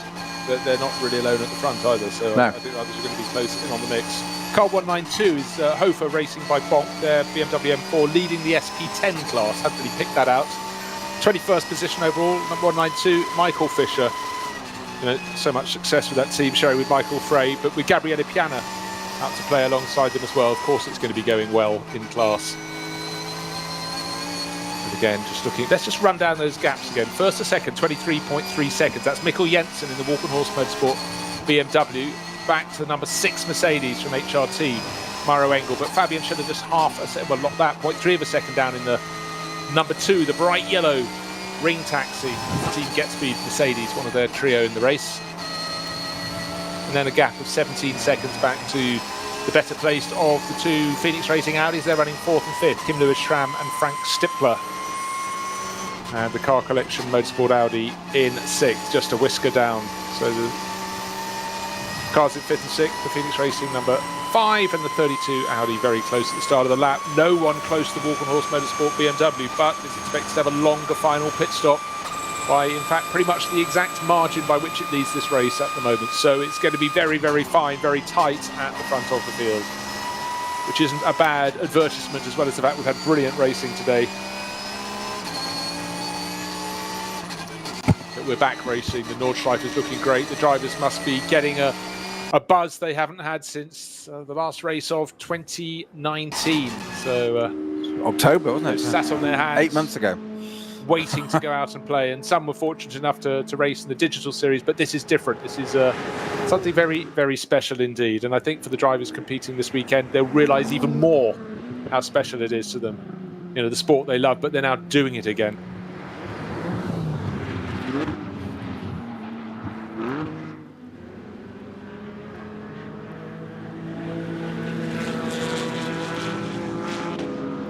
I'm just going to run on down through a few of the classes. We've got 1 hour remaining in this race. SP7, as I said, Peter Turting has been dominated there. SP10, Michael Fisher. SP8T, well, it sort of is going to be dominating that class. Not so many at car number 155. So Black Falcon not in the top class anymore, but the SP8T class for specials, they're leading that very handsomely indeed. And that is as high as 24th position, 141 starters. We've lost about 20 with delays or some sort, but most of them are still going, actually. 9 cars. We've got 132 listed. Yeah, still. So that's pretty impressive. That is, and I think people have good attrition. Well, people could have got it wrong in the early stages of the race because the track was greasy, but by and large they didn't. So well done to them. It'd be a real shame if you did any damage in the opening race, having had your season delayed. We're now in sort of full that'd be quite galling, wouldn't it? Yeah. Yes. Wait an extra 3 months and then go for a biff. Your Mustang that you commented on the pre-race on the grid is it's still running. It's still there. It is admittedly 128. It's in the pit currently with that's had Sprungman at the wheel. That's car number 109, but that's it's still a runner. It's still out there, and that's the name of the game. You should say quite a lot of this, unless you're at the very front of this with the the Walkenhurst and the Phoenix Racing and the HRT and Get Speed cars. They're out for overall honours. But as you said quite rightly, pre-race in your build up to this, Bruce, that there's a lot of people who just want to that this is their series, this is their life, it's their social, it's their everything, it's all encompassing. It's not the racing is, yes, that is the glue that puts it all together, but there's so many more parts to it that they just want to get out there and just finish. And do you know what? Some people, I don't think they mind that they're potentially even last. To get out there and get racing, do 4 hours on the Nürburgring and get back to some sense of normality, just for people's mental health, it's got to do a lot of good. Yeah, entirely. And don't forget the pleasure you can glean from doing a drive not in a competition around the Nordschleife, and then to be doing it when you're playing on the real thing and racing. Of course, it's great. 23.1 seconds, so 0.2 of a second gained by the chasing Maro Engel. We know the car's going to be super close when they come out from their final round of pit stops, and now we reckon the difference in their pit stop time is between 22 and 23 seconds or thereabouts is. And the fact is we're now 23.1 seconds between them, first to second. And not such a good lap for Schiller. He dropped 5 seconds, so he's now 5.3 seconds down on Engel in third place. So is it going to boil down to a battle between the Walkenhorst BMW, number 34, and the number 6, Team HRT Mercedes on the new team's debut outing? It's going to be very, very close when we get into those final pit stops. I didn't catch that.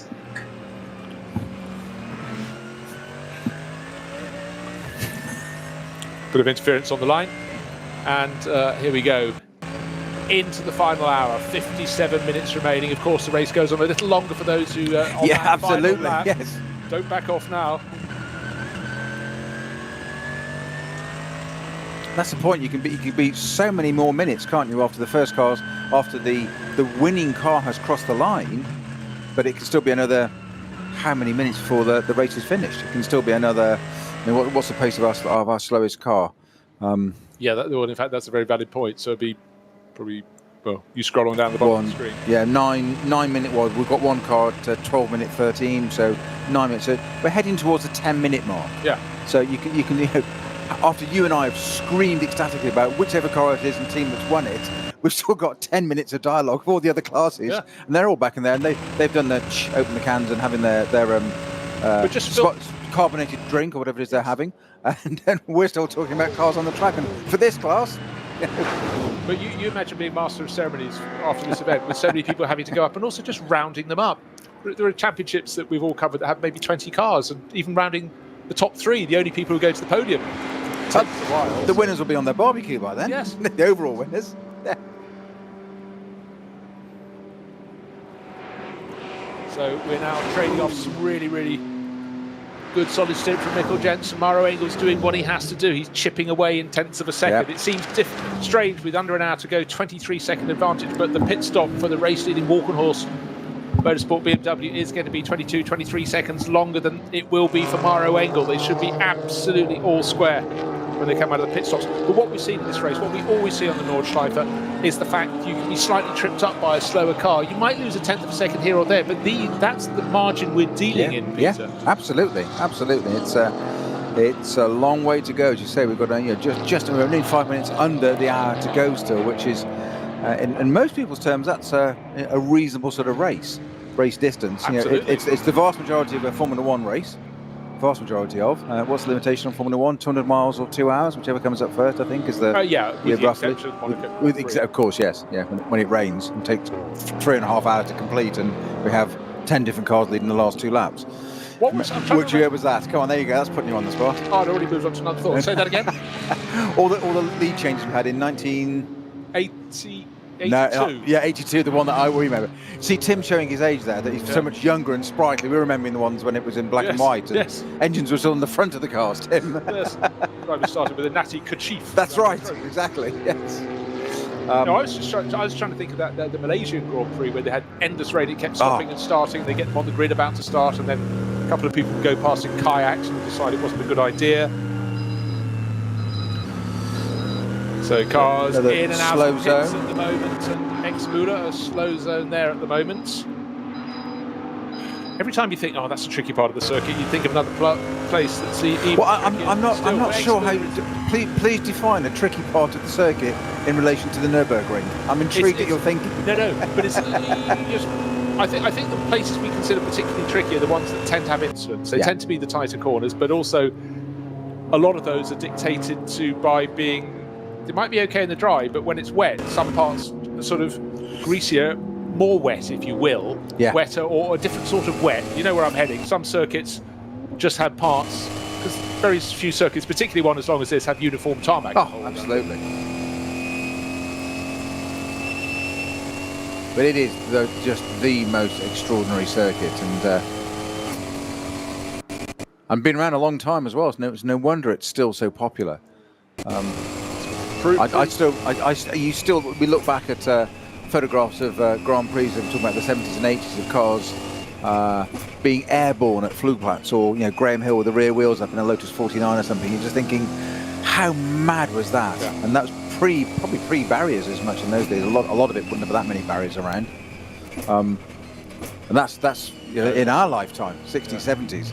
Never mind before that. Slow zone here at the moment. That's the bit we just had up on Ex-Müller, yeah. So taking a look to the scene, marshals to the left of the circuit, couldn't see anything at the side. No. So slow zones, yes. Who is where relative to them? Had our lead cars gone through past them again? Come on, Peter, pick out the 120 car. I think they had. Moving dots. I think they have. I'm really intrigued this lap to see if Fabian Schiller will lose any more ground. He's run a different sequence of pit stops or stint lengths to Maro Engel. Don't forget, Engel did a 7-lap stint, then an 8-lap stint. Engel, as far as I recall, Schiller's car, as far as I recall, was 2 7s. I think you're right.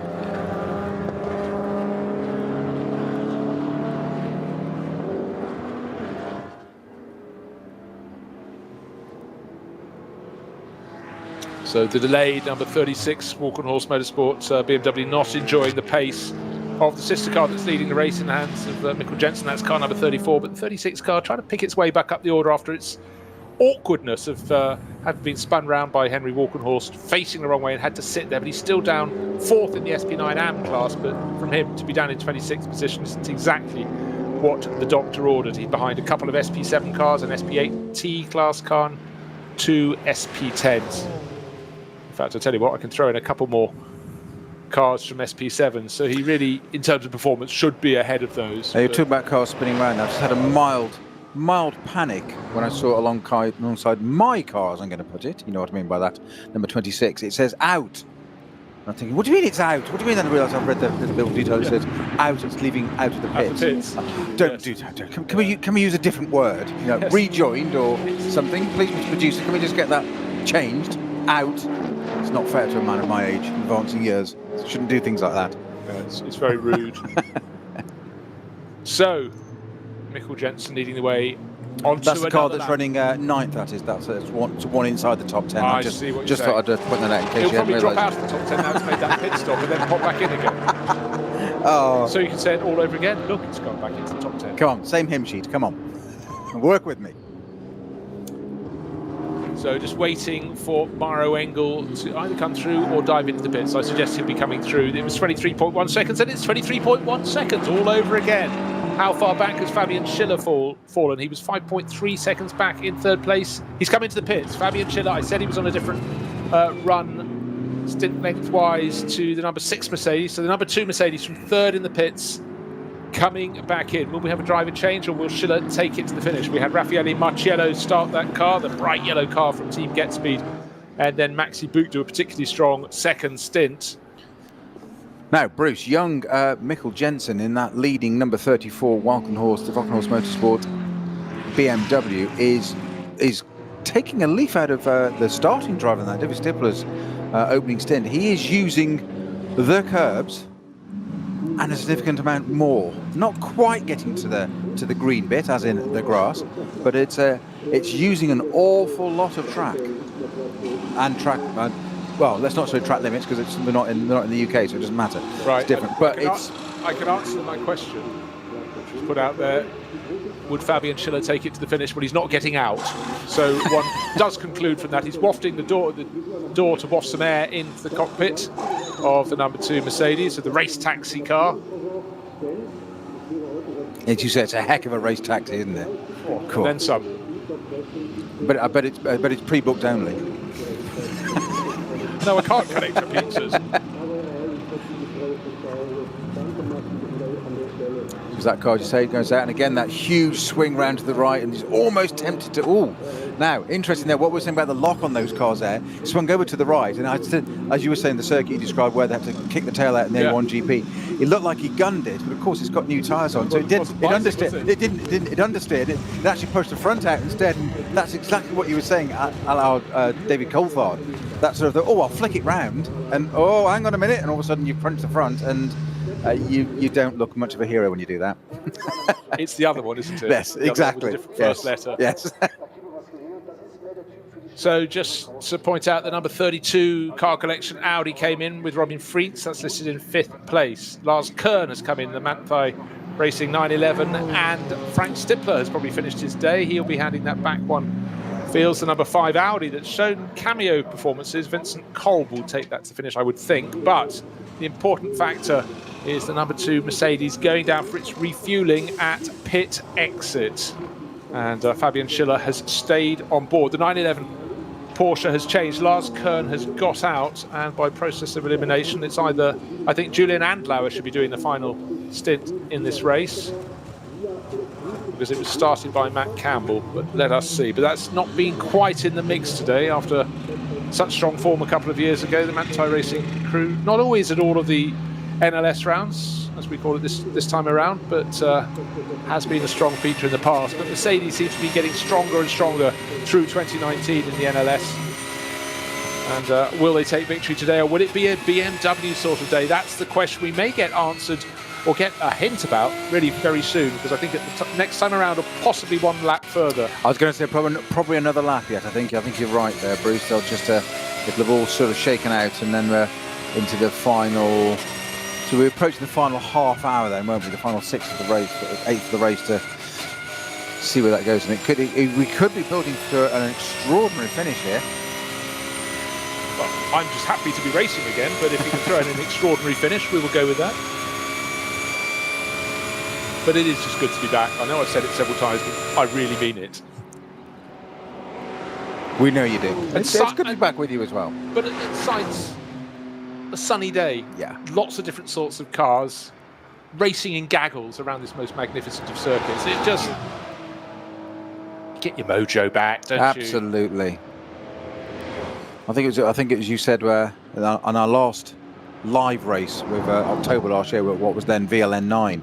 I think you opened it that words to the effect of, whatever you do on a Saturday, this, that, and the other, so and so, whether it be guarding so and so, but if you have petrol pumping through the veins, yes, this is where you want to be, and that's what we've missed. That's the essence of it. We haven't had that. Digital, it's absolutely fantastic, and the adaptation of everybody involved in the infrastructure of the industry is amazing. Yourself as a commentator, what John Hindhoff's done with his side of it, the teams and all that, it's absolutely brilliant, don't get me wrong, but there's nothing can compensate for that. I said there's just that one bit of the fumes we're missing, that smell, but we've got petrol flowing through engines again, on cars, in cars, on track, and that's what the likes of you and I live for. Well, we don't live for those DIY tasks we've had to face up to in the past 3 months. Right, driver change for number 8. Manu Collard has clambered out, and we had the middle section by Francois Perrodo, but it'd be Mathieu Vassivière, who, don't forget, was fighting over second place in that opening stint of the race. He won't come out ahead of the number 2 Mercedes, however. Just leaving the pits now. Schiller just leaving. Has he got enough lock for turn 1? We saw him struggle with heat in the tyres in going around the roundabout, as we call it, in the paddock, in the unusual but really successful arrangement that's facilitating this event happening at all. You could do social space distancing in the pit lane if you had 20 cars or 26 cars or whatever. With 141, they had to use their nouse. Its organisers should be very, very proud that it's worked so well. Well, as I said, you can't commend them enough. But I think that they've set the bar and showed the rest of the industry what can be done and how to do it. And it's a fantastic effort on everybody's part. So we're into our final 45 minutes or so of this, our first NLS live race of the year, Bruce.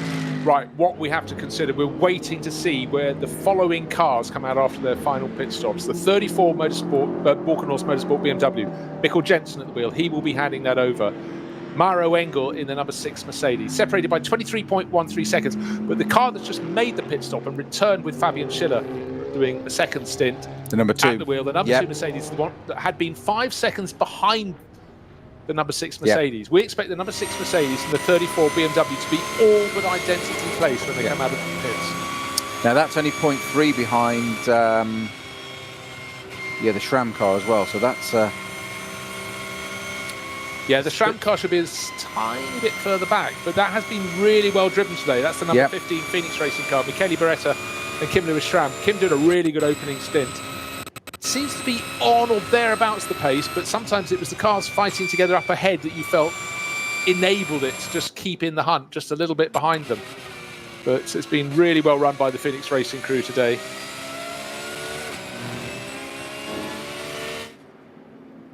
And even in this 4th and final hour of the race,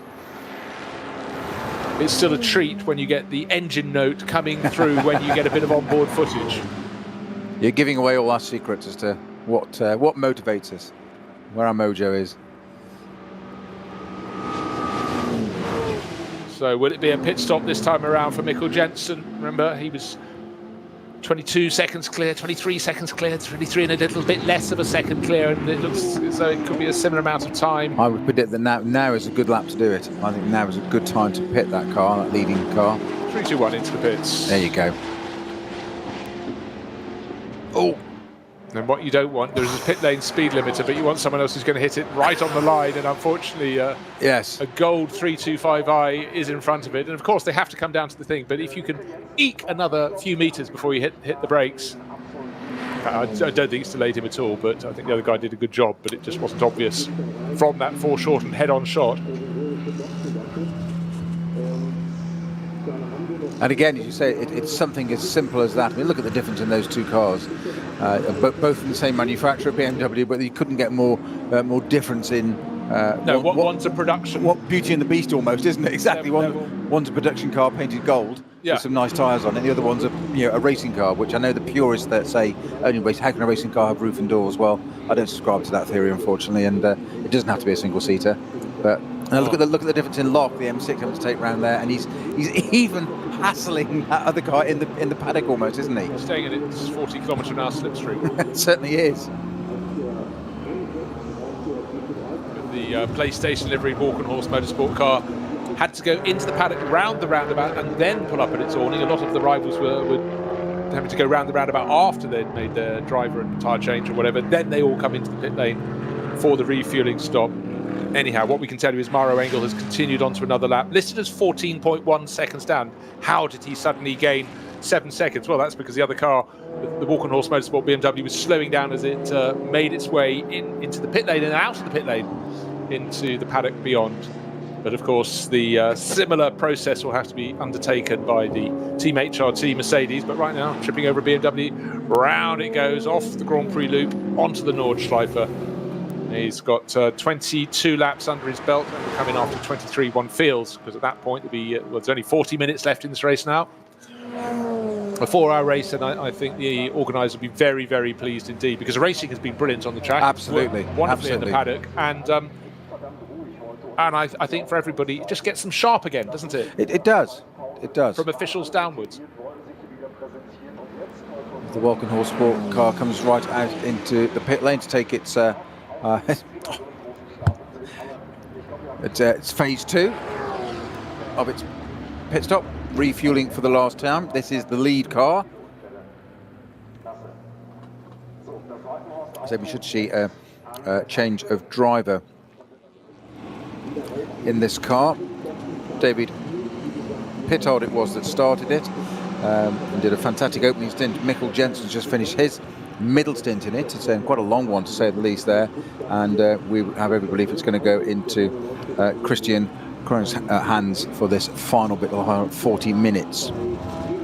Yes, didn't get to see if the driver change was effective. We'll get clear proof of that when the car leads. It may well be that Christian's not in there today. He's on the entry list, but we'll see very shortly. That's right down here in the final refueling pump, which is the one closest to pit exit. But don't forget, we expect this to be at a standstill for time beyond the refueling for another 22 to 23 seconds. And that was the interval between that car and the number 6 HRT Mercedes. That still is going around the lap at the moment.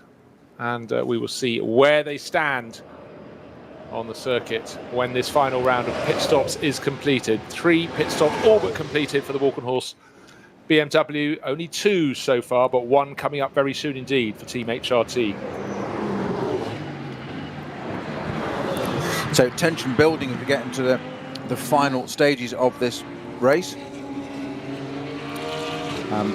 Just to explain that, as we've said, there's a delay on the pit stop. It's got to remain static for 22 seconds, we believe, which wipes out its 23-second advantage it's had into the pits there, which is why we're saying its building. It may not look very easy, visible, transparent on the timing screen, but it is because of that 22 seconds it's got to wait.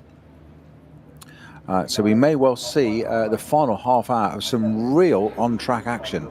Well, if it could be as good as the action in that opening stint, then we're in for a real treat. But it does seem that come what may, the stages will be reset, if you will, to put them side by side out on the circuit. So the lead car 34 is refueled now.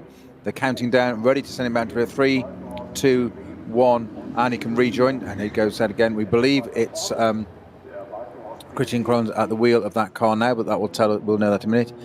Indeed, it leaves the pit lane. Came into the pits in the lead with a 23-second advantage. Now we've got to let this lap pan out before we can find out what that is in real terms. No Christian Kronjes today. It's David Pittard, so he did the first stint. So I was right then. You were, but I just put an intro. I know. And that's always another thing to keep us on our toes, is that the entry list chops and changes, but it makes it exciting, particularly if you suddenly get a cameo role from someone.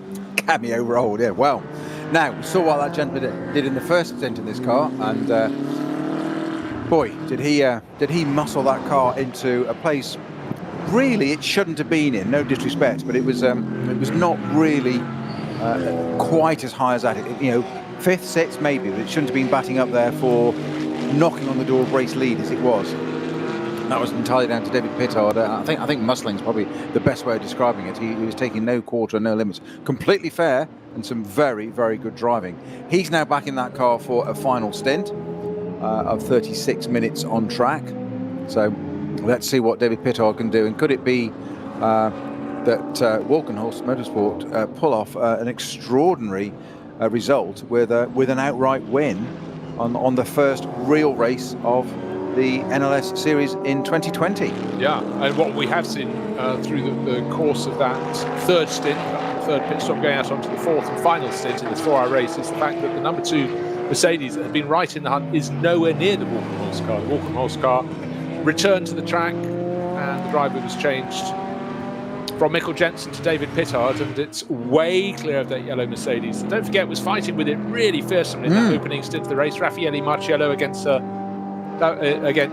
David Pittard, but it's very much swung away from the number 2 entry from Team Get Speed Performance. Will that even make it onto the podium, or will it be attacked and passed by the number 15 Phoenix Racing Audi? Because that's certainly been right in the mix. It's there or thereabouts, ready to pick up the pieces.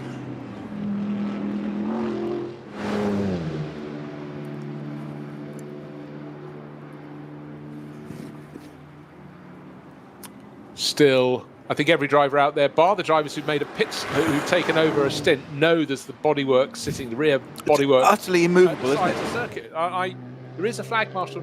He looks to be near it, but of course, when you look from a long way off, from head on, he's probably way too far away from it. But everyone out there on the circuit who's been around for a while, 5 or 6 laps, knows it's there. But nobody's come near it. Nobody's come close to it than what we've seen. I would expect some kind of effective wind or going past it would have moved it, turned it, shifted it. But it is absolutely rigid and static where we first saw it. So just waiting for our cars obviously complete a lap, very long lap here, whilst they settle down. And we'll get into the final stages of this. We'll get our time screens up to date and who's doing what. But it's the predicted battle between what is Pittard, which we didn't quite expect Pittard to go back into that car. We thought Krones was going to go into it, but he didn't. It's David Pittard, and next to that is the Mario Engel driven HRT Mercedes. So BMW at the beginning of this race, it was very much a Mercedes race, 1, 2, 3 for quite a bit of it, and Pittard, who started this Valkenhurst Motorsport M6, had some different ideas and shuffled that order and upset that order really quite early on in the race. At one point, it did, I had to say, in the first few laps, or first few corners of a very long lap here, it did strike me as a bit of a Mercedes benefit. It was a 1, 2, 3, whatever, but David Pittard had different ideas, and he's back in that car again now. Yeah, they very much enjoyed their running. Just looking at Ferrari on screen there, number 26. Oh, yes. You can't just miss it. Ah, yes. No. The tone changed. So, no, I was actually just scrolling across. This is going to become a season thing, isn't it? We're going to pick an underdog each time and see them. Okay. I think we should run a book on this one, Bruce. Just a little quiet one. So. Simon Trummer at the wheel at the moment, and he's got a busy season. He's competing both sides of the Atlantic, and in comes Maro Engel. This is, bear in mind, sharing with Patrick Assenheimer. Between them together, they won 2 races last year, including the final round, and Patrick also won 2 with Manuel Metzger, including this event last year, and also the DMV Grenzlandrennen in September last year. So the crew right on it, but of course, back in those days, it was Black Falcon. Now it's Team HRT. Hubert Haut is the name at the top of the mast. Long-term German racer. Patrick Assenheimer, he's had so much success. Car, is that missing a wheel? No, there's a BMW off on the Grand Prix infield. Look at rally crossing. Yes. Yeah. And now it's Lidden or Brands or somewhere. But what he's doing, he's driving away to an escape road at the side, an access road to the side of the circuit. Unfortunately, with just over half an hour remaining in this race, there is another faller, so it looks like a mechanical failure there. And he's just parked up on the grass. No, he's driving around. 746, very kind of him to tell us, show us his number. White and aquamarine BMW running in the V4 production class from Manuel Dormagen, Stefan Urpen, and the driver. Well, he's driven very carefully off the circuit, rejoined, and then almost deliberately driven over the 150-metre marker board.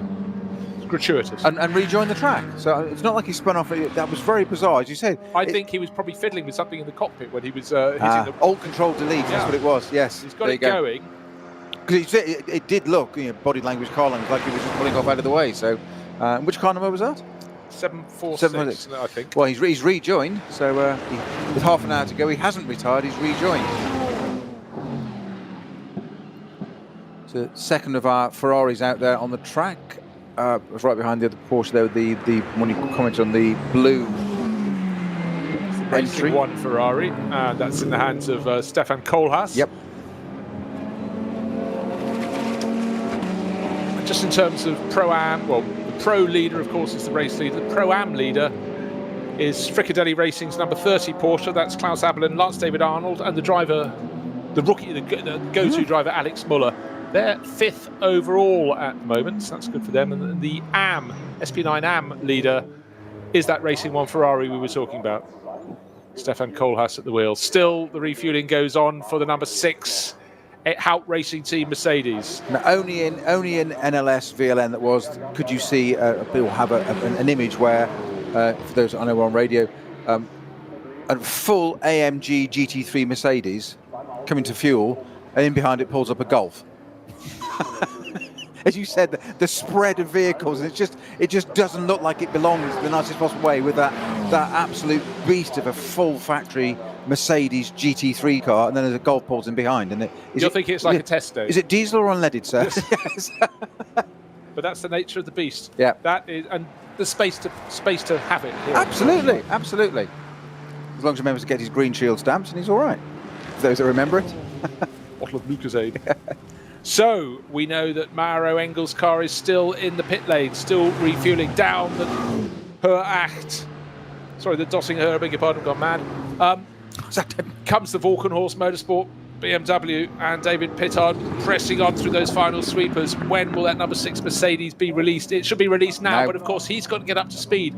I seem to recall he did his pit stop halfway down the pit lane, so he's got further towards pit exit, out of the final corner, flat chat down the start-finish straight. It looks like the BMW is going to be in front. Mercedes still not yet level with the end of the pit wall, jinking around the gold BMW we saw in the pits earlier. Goes David Pittard. He's got a lead of about 5 seconds, I would suggest, because of course it's stretching as the black Mercedes number 6 tries to get up to speed. Oh, how slow that pit lane speed limiter must feel. And for David Pittard, I'm sure there's a whoop of pleasure, as not only did he not have the black Mercedes come out level with him, but he was going past at far greater speed, so he's stretching his advantage all along. So just remember the gap between them. Well, of course, we can't give you an accurate one because Mauro had tripped the timing beam to start another lap before he pulled into his pit stop, to his refueling area at the end of his pit stop. But the visual is what you need to know, and it's the metallic blue BMW bouncing off the curbs and pulling ever further clear. But we've only got 28 minutes remaining until the checkered flag can be flown. It will probably be a fair bit longer than that. I've got to do the maths on how many laps we have to go. Well, if we call it multiples of 8 minutes, we'll get quite close to the truth on that. That's 32, so another 32 minutes of racing. Thank you very much. Just about to leave the Grand Prix loop. David Pittard diving up the inside of a Porsche Cayman from one of the junior classes. Nice and neat and tidy. The traffic may have a role to play in this final sprint to the finish, this opening 4-hour race for this year. But as we keep saying, Peter, it can work in your favour. It Absolutely. can work totally against you. But what I'd say in the case of David Pittard, he's got a large enough handful of seconds as a buffer not to have to make those decisions that he was making the early laps of the race when he was diving down and around. Not only down the inside of things, we saw him going around the outside when the track was greasy of Raffaele Marciello, and so that the risks, maybe they will yield fruit. It was a mixture of greasy and leafy, was it? I take it. As you said, just beautifully preempting that actual manoeuvre. As you said, what do you do at the beginning of a race like this? You haven't raced for a while, but back in real cars. Does passion take over? Does common sense go out of the window? Or, not saying anybody does that deliberately, but all sorts of emotions change, and it's very different suddenly getting back to what we took for granted for so many years. The world has changed completely, and suddenly we're back at doing it again. And as you said quite rightly, driver's mentality, 4-hour race. Do we take it steady? Do we take risks? Do you not take not too many risks on an opening lap, etc., etc.? And we talked ourselves into the smart cookies would be measured, calm, first race back, get a finish. So Yes, and so. boss. Yes, and then boss. David Pittard just went, nah, I've got other ideas. Yeah. And tell you what, I'm going to go around the outside of this. And like you, I didn't think he was going to have an off. Didn't think that for a minute. I just didn't think he'd pull the manoeuvre off. No. I just thought it wouldn't work. It would be a Laws of compromised physics exit. would defy the BMW, and it didn't. And David Pittard, I say, obviously he's working to a different rule book on that opening stint, and it was. I'm not taking anything away from his as well teammate who's done an extraordinary job in that car, young Mickle. But I think the foundations for the position they're in now, not tempting fate too much because there's another 25 minutes to go, but the foundations for where they are now and where that car is was laid by the man that's in that car now, David Pittard, in that first stint, which I wasn't expecting for the first race of the year after such a layoff. No, entirely. So, but he's been keeping himself sharp doing the digital series. Maybe that has given him a small advantage. But one person I've just spotted, Yannick Fubrich, last year's champion, along leading the way, not leading the way, third in the Cup 5 class. So he's got to get a bit of a move on. But I think they're in their final sequence. So, yes, his two rivals haven't made their pit stop, so he could be putting up yet another strong performance here on the Nordschleife. So Yannick Fubrich, such a good year last year. But at the moment, it's well, we're waiting for the timing interval to be proved. At the moment, it's saying it's a 4-minute gap. Mauro Ingels leading the race. We know he isn't. That's because he crossed the timing beam in the pit lane, then had to pull over for his refueling part of his pit stop. 2-part pit stops here in the NLS until further notice. First part in the paddock, having driven through the pit lane. The second part in the pit lane, having emerged from the paddock. I'm going to throw a curveball in here. Social distancing apart, pandemic apart, I quite like this two-phase pit stop. Yeah. I really, a bit like you said with the digital stuff, amazing how easy I've taken to it. I quite like this phase one. Do that, talk about that bit. Somebody gets out, do they? Don't they change? Round the roundabout, come back up the other way, and then refuel. I go with that as well, because also It adds a rhythm. many is the time when they've got the traditional pit stops in the pit lane, very crowded. The car you're looking for may be hidden behind another car, and you go, did someone get in? Did they change? So it does make it clearer. Not just from our point of view. I actually, it adds a dimension and a rhythm that I really like it. Ooh, there we go. Two-phase pit stops. There you go. Somebody tell I was going to say Bernie. No, it's not Bernie anymore, is it? No, it's very much not. Officially, no association. Go to Terry. Go and tell Kerry. But So final round. can you imagine that in Formula One, having to not do your ultra microsecond pit stop? No, you're going to have to wait 22 seconds. Can you imagine? Oh, social media meltdown, wouldn't it? Oh no, absolutely. But sometimes out of change, out of circumstance, necessity, a necessity comes change, and I think an awful lot of changes will follow in motor racing. Not per se the tweaks in the pit lane and the paddock, but in terms of what sort of cars will be used for various championships. But one of the many beauties of the NLS is that a lot of the cars that will no longer have championships will come and play in this, so it'll increase the diversity and freshen the stock. And talking of freshening the stock, our first sighting of a GT4 Toyota Supra. Various teams have got them to go racing in European championships as well as Japanese series that haven't started yet, but for novel racing with ring racing, shared by Andreas Goulden and Michael Tischner, looking very natty indeed, car number 170. So it started the race, going well in the race, so good to see that. Another body shape. You know what, that actually looks really quite different in the metallic blue with the yellow nose. Doesn't it? Running in. I'm sort of used to seeing that in its testing livery of white. maybe with a little It looks red. almost sort of Datsun 240, 260Z era. For those that you can remember those, I know Bruce and I can, but yes, yeah, I'll find you a file photo, Bruce, and show what it was like back in the day. But no, I agree. And at least it's a Supra that justifies one of those rear wings on it, unlike those previous ones. You're going back to the necessity in breeding change and whatever, and it's all that sort of stuff. It is amazing now how much the Supra just slowed a bit there all of a sudden. Let's just let the car pass back through again, so I don't think there's an issue for a moment. Yes, so much of it now is digital signing on, briefings, come by video, etc., etc. And I think some of those things don't need to change back again. It's no bad thing in this day and age to make things a little bit more online. And I think it makes the the day, the event, potentially much slicker, because so much of it can be done pre-event. Yes, no, entirely. I mean, it did always used to sort of be a point of mirth where you saw someone who'd forgotten to turn up on time for driver's briefing sprinting through the paddock, but it's just an extra confusion on the day. If you, as you say, get your paperwork done, you've got enough to do at a race circuit a lot of the time without any further complications. Right, yes. So on to lap, let's say my shoes and socks off so I can do lap 24. Lap 24 goes David Pittard. What will the gap be? Looks about 3 seconds, just waiting for confirmation. 3.3 seconds. Yes. So Maro Engel, I think, had the better of You've still got lap. it, Bruce. Yes, glass high. So with a 4-hour race with 20 minutes to go, and we've still got a 3.3 second gap between first and second. Not too shabby at all, is so it? I'm just waiting to see how far back Michele Beretta is, if indeed it will be him in coming through, or will it be the number 2 Mercedes? More like he's he's in Beretta's 4th. Yeah. Beretta's just up ahead. Across the line, yeah. So they're 37 seconds off the back of Engel. It's a 2-car race. That's all you need. Slow zone at Hatzenbach. Just keep an eye for that.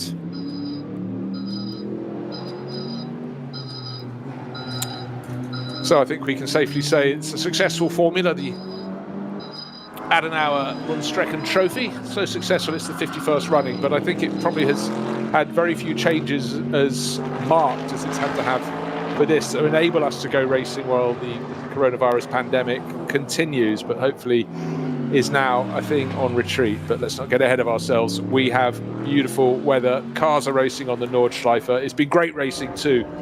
And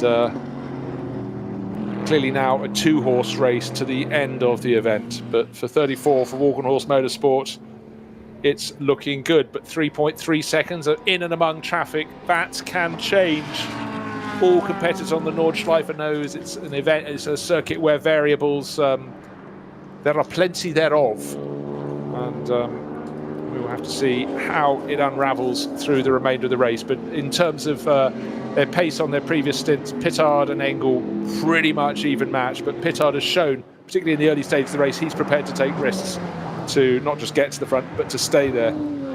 And for BMW, if they take victory, it'll be the first win and since the opening round last year. But that was back in March, the Westfalenfahrt in 2019. That was Rover racing that time. Nicky Katzberg, John Edwards and Marco Wittmann. This time around, it's the duo, not the trio. And David Pittard and Mikkel Jensen have been doing a very, very good job. But in terms of outright pace, I think the number 6 Mercedes just about has the edge. But then again, that's down to the driver pairing of Patrick Assenheimer and Maro Engel, who are... You said it's a very, very, very strong pairing, you said, didn't you? Yeah.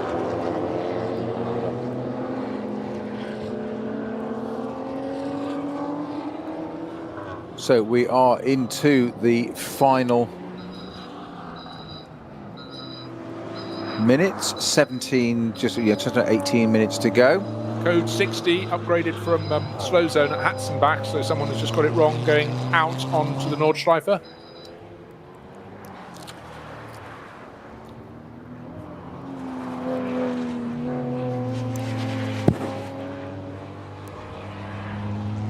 And again, I just mentioned, Peter, of course, you can have many twists in the tail of this event, and waiting to find out who has got it wrong and hopefully how quick it's going to be for the Code 60 to be downgraded, cleared. Really don't want any of these interruptions to affect the battle of the lead. 3.3 seconds, Maro Engel behind David Pittard, Mercedes behind BMW.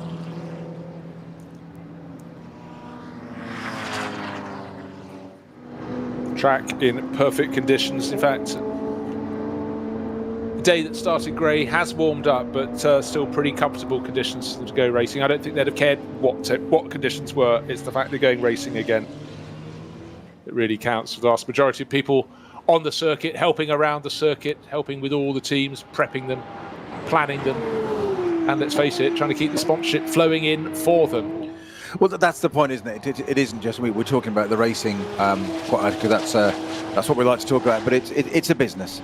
It's commercial from so many revenue streams for people of, say, the circuits, the operators, the organisers, the teams, the hotel, the leisure industry, everybody, and not to mention, as we said quite rightly earlier on, the predominance of gentleman drivers and paying drivers that are in this form of racing these days, or especially these days, and they are the backbone of it. And as you say, probably the pros that are getting paid are going to be thinner and thinner. It's going to be much more for the gentleman drivers, those that are paying. So all their businesses, it's affecting it and how they can go racing or not.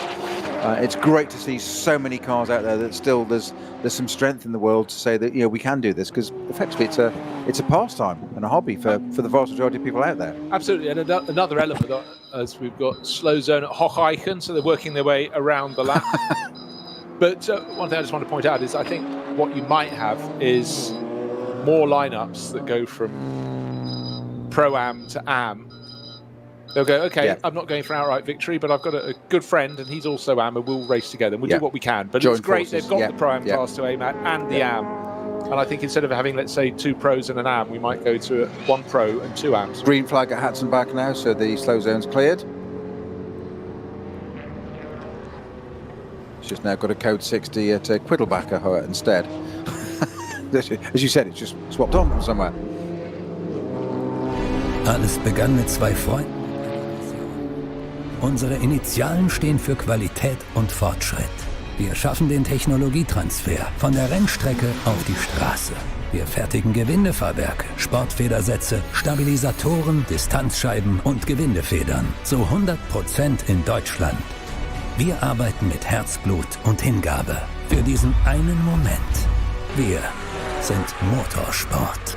Wir sind H&R.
So we are back for the final run to the finish. The final 12 minutes and change. Look at that gap.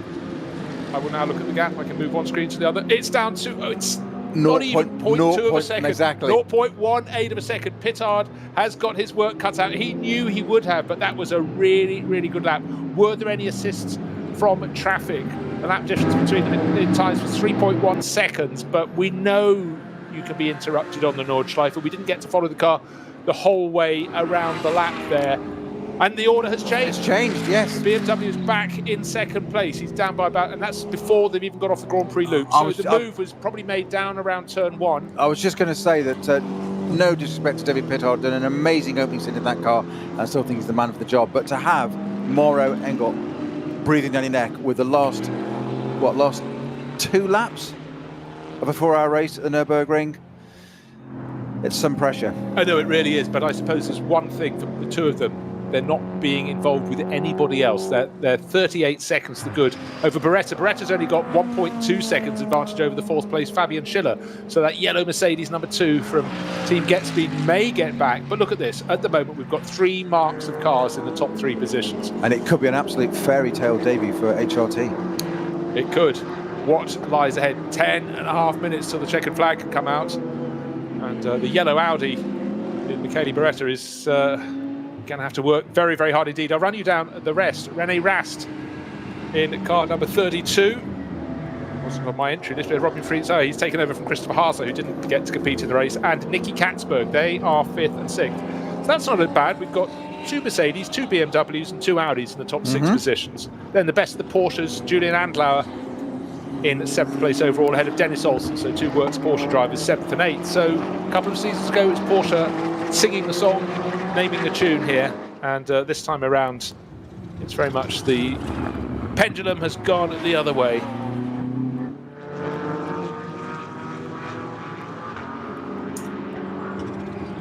But in terms of the BMW battlers, the one in 6th place is Rover Racing, the one that has done a lot of the winning, but Walkenhorst really have found a very strong driver lineup in David Pittard and Mikkel Jensen, a Brit and a Dane.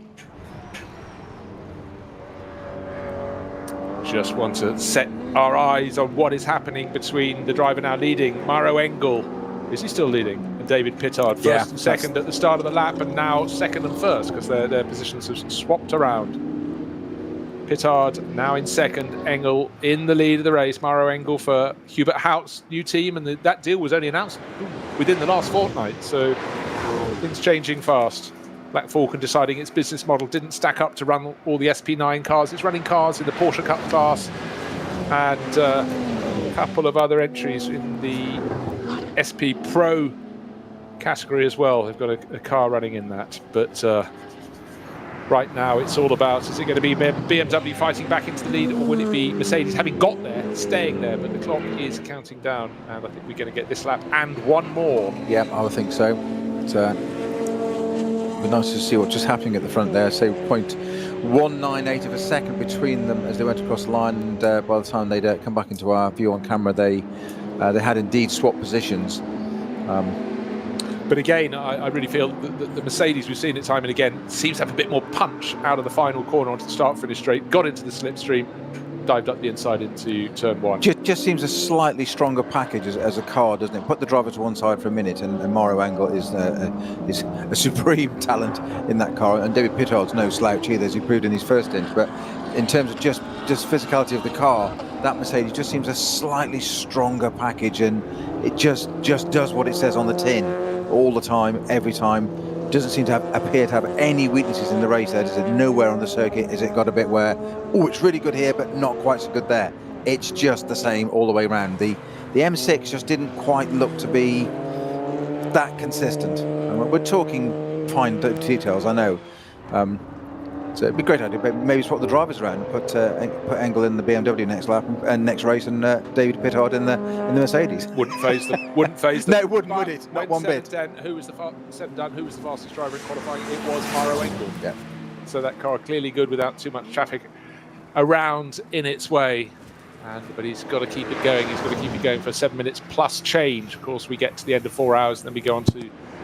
If we haven't got to, if we've got 4 hours and we haven't pushed the lap, that's the end of the race. But if they get there just before, they go round one more time. Yes. But with them being this close, unless the performance really is with Mauro Engel, we know there's still going to be traffic all the way to the end of the race, right in front of them at various points. Anyone can slip up, but for David Pittard, he's got to be able to stay in the slipstream, stay and get whatever aerodynamic tow he can get from Mauro Engel's Mercedes.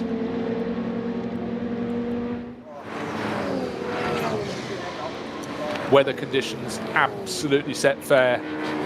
Started grey, has got better and better, so nothing untowards with the weather. Good to see Huber Racing. It was Huber Motorsport. I was right to start with. Still running at the end. Real mix of drivers. Marco Holzer taking that back to the finish, sharing with Lorenzo Rocco di Torre Padula and Patrick Cole. But it's it's good to see different people joining the mix here in the NLS, and for all concerned, in fact for every team, it's just a pleasure to be out there. It's Marco Holzer in 14th position overall, 3rd in the Pro-Am class. So they'll be pleased, they'll get up on the podium. And for a lot of drivers, that's what it's all about. Very busy out on the circuit for the number 2 Mercedes. That's Fabian Schiller. He's got the face full of the tail end of an Audi. But that's not the Beretta Audi, that's it's the not. 32 car, Rennie Rast says. Yeah. Oh, he's listed 45 down. No, they're fighting for position. Schiller's through. He's got that position.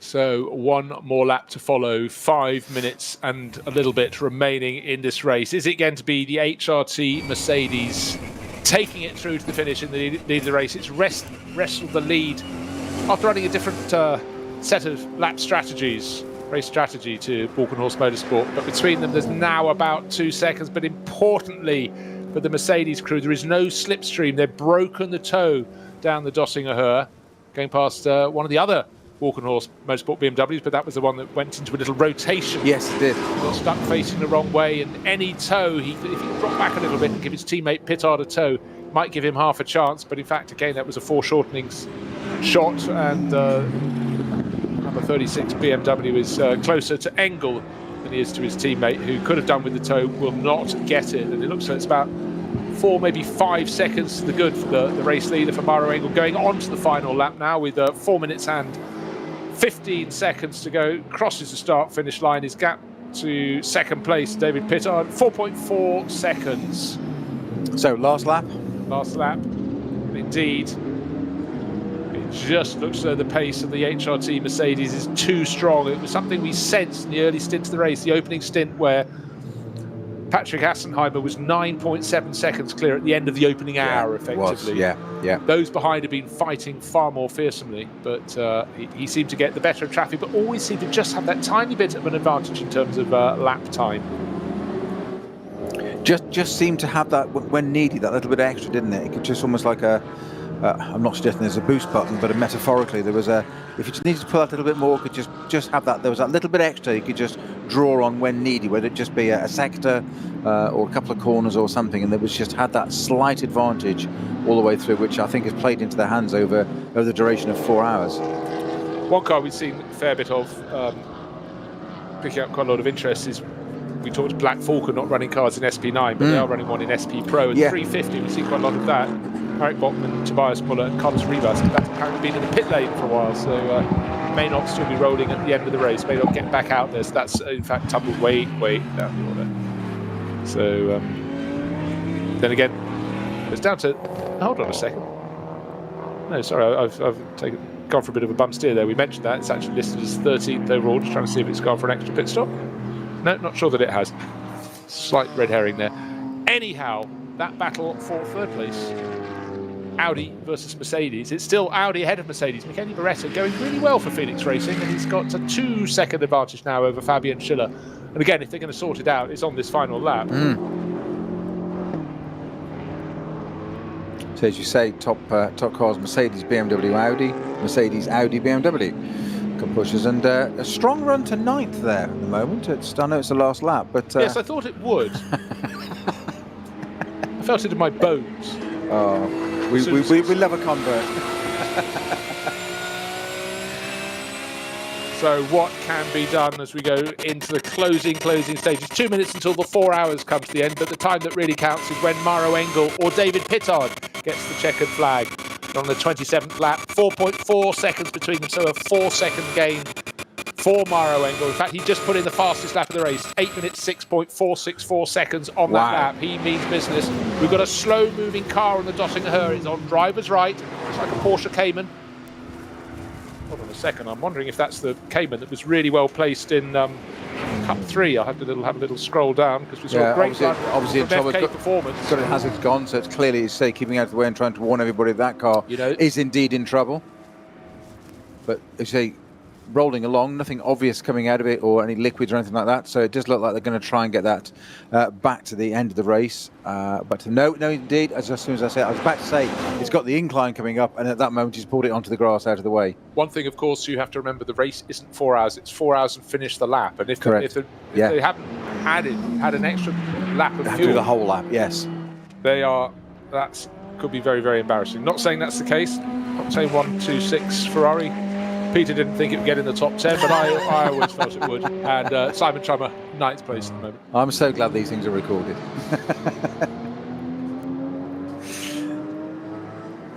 Well, you say it's not over yet, but what a stunning lap there on that late in the race. I know new tyres, etc., but the car has done its 4 hours. The tyres, drivers are photo, but Engel there, the first.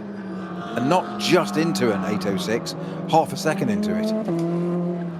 Yeah, I know. And in fact, I just looked at the lap pace. It was a 8:07.9 minute lap for the Ferraris. That's right on the pace at the moment. And the car that was slow on the Dottinger is 9:49. It's Team Avia Sorg Rennsport, their Porsche Cayman. Stefan Bayer, Torsten Kratz, and Friedheim Meme. But none of those will be getting to the finish at this rate.